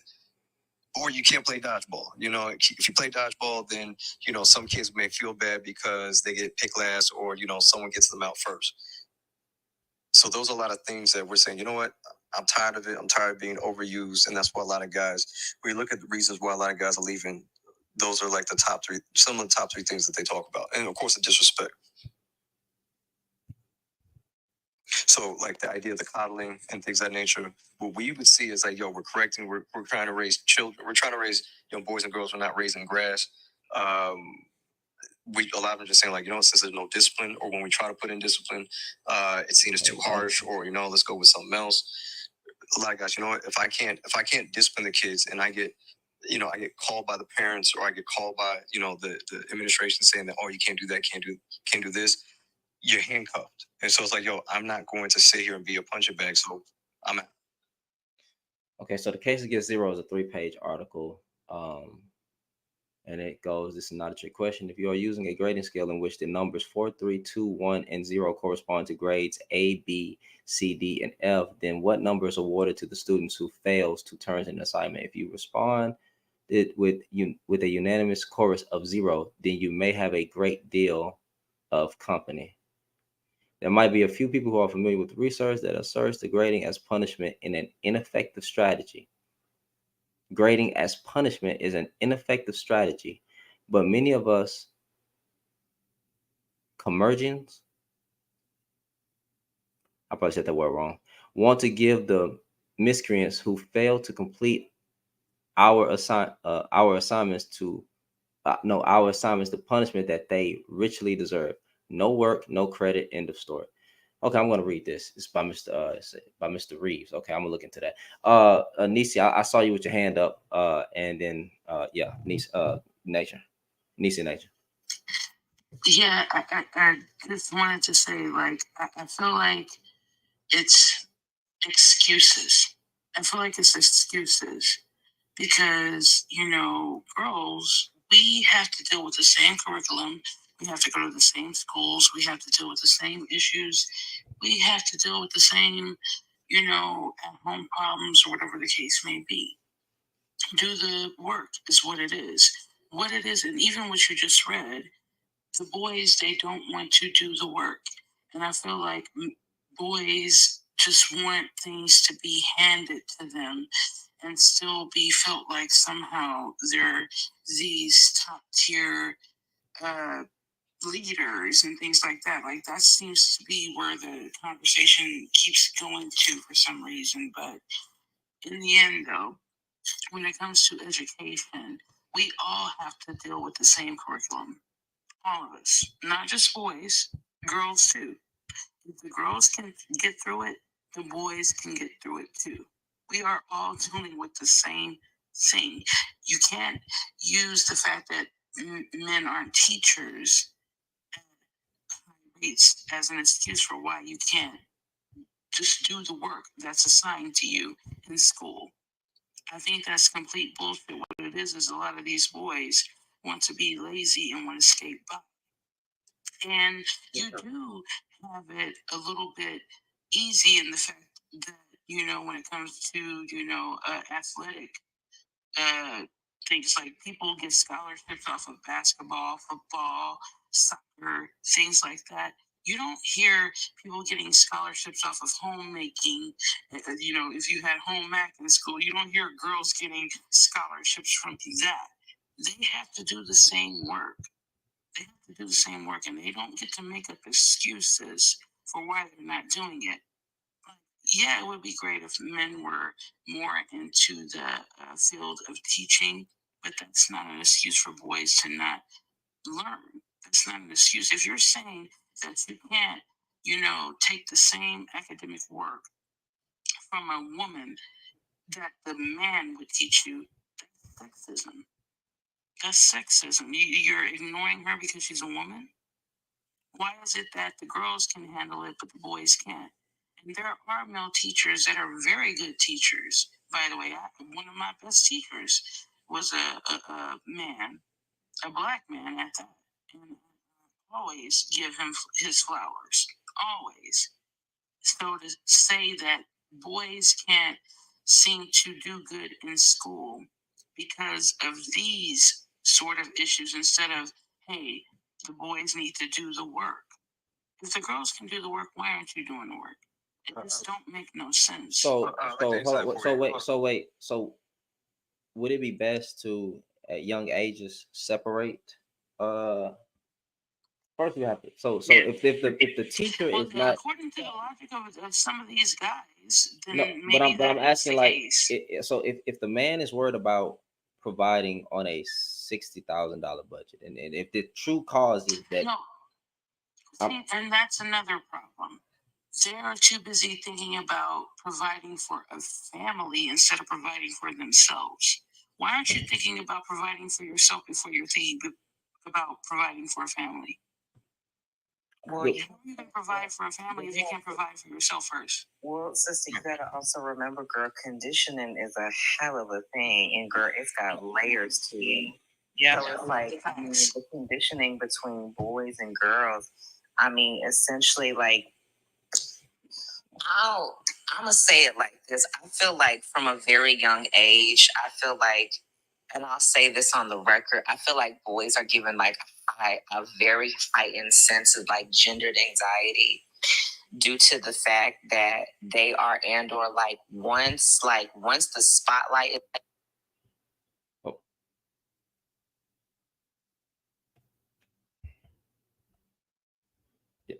bruh.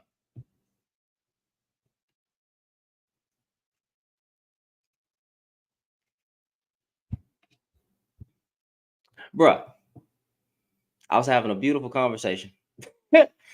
And that got cut short. That got cut short. Look at that. Hey, bruh. All right, well, I'm gonna try to win my appeal. Y'all already know what's going on. I hope y'all enjoyed the conversation. I hope y'all learned something from the conversation, and bruh. But anyway, yeah, I still agree with Charleston White from the beginning.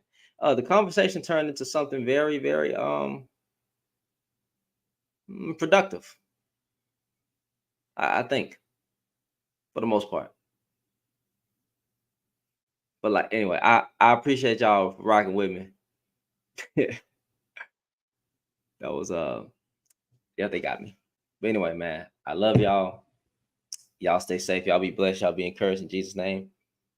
And I'll see y'all think Monday. I don't know if I'm gonna be on live for the next 3 days. Actually, I'm not. But I'll see y'all on Monday. And yeah, one soul, one not one soul. Yeah, but one soul, one person at a time, man. Hope we have more intelligent conversations. Y'all have a good one.